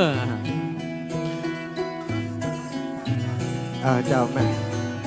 ตอนนี้เขามีถ่ายทอดสดช่องทางไหนบ้างครับอาจารย์มหาสมชาติครับครับสาธุเนอสุรชาติวาสนาอุปนเนาะไปฮับปอนวันอังคารเพิ่นเนอะ เดี๋ยวขอมได้ยินสาธุแม่บุญรักษารัศทาญาติโยมการถ่ายทอดเสียงเนาะโอ้ครูบาอาจารย์มาเนอะเดี๋ยวเอาสั่งมาจิมครูบาอาจารย์มาตอนนี้ตั้งสัญญาณเสียงที่ได้ถ่ายทอดไปแล้วเนาะก็ต้องขอบคุณในสถานีวิทยุในเครือข่ายคลื่นสีขาวทุกสถานีวิทยุวัดฝ่ายหิน 104.50 เมกะเฮิรตซ์อันเป็นสถานีที่ออกอากาศไปตั้งจังใหม่และสถานีที่ตั้งเจียงไฮ้เวียงปะเป้าสถานีที่เมืองฝาง 100.25 เมกะเฮิรตซ์และวันทุ่งเรดิโอของปอดมเขาเนาะที่ตั้งสายใต้และสถานีวิทยุ 106.50 เมกะเฮิรตซ์ได้ถ่ายทอดเสียงมาตลอดรายการอาตมาภาพในฐานะทีมงานผู้ประสานงานเป็นตัวแทนครูบาอาจารย์คลื่นสีขาวและเป็นตัวแทนของท่านอาจารย์พระมหานพดลสุวรรณเมธีได้รับเมตตาจากครูบาอาจารย์คลื่นสีขาวได้มาจัดกิจกรรมที่นี่ได้รับเมตตาจากญาติโยมทั้งหลายได้สงเคราะห์อนุเคราะห์ช่วยเหลือเป็นสั่งถวายครูบาอาจารย์ในวันนี้มีการใช้จ่ายทั้งหมด 200,000 กว่าบาททั้งหมดทั้งมวลนั้นล้วนแต่เป็นน้ำจิตน้ำใจจากศรัทธาญาติโยมท่านสาธุชนทั้งหลาย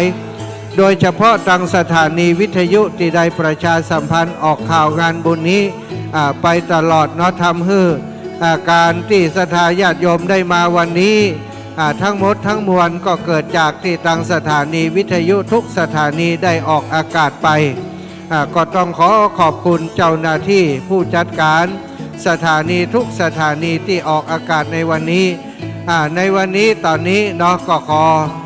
ให้ศรัทธานาบุญทุกท่านทุกคนที่เดินทางอยู่ติดฟังอยู่ตั้งบ้านทุกท่านทุกคนให้มีความสุขให้มีความเจริญครูบาอาจารย์การจัดกิจกรรมครั้งนี้ได้บุญได้กุศลอย่างใดก็ขอให้ศรัทธาท่านเจ้าทั้งหลายได้บุญได้กุศลเช่นเดียวกับครูบาอาจารย์ที่ได้นั้นทุกอย่างทุกประการสำหรับการถ่ายทอดเสียงในวันนี้อาตมาภาพขอขอบคุณทุกท่านทุกคนที่มีส่วนร่วมแล้วก็ขอยุติการถ่ายทอดสดกิจกรรมรดน้ำดำหัวประจำปี 2567 ณ วัดบรรพตสถิตจังหวัดลำปางไว้เพียงเท่านี้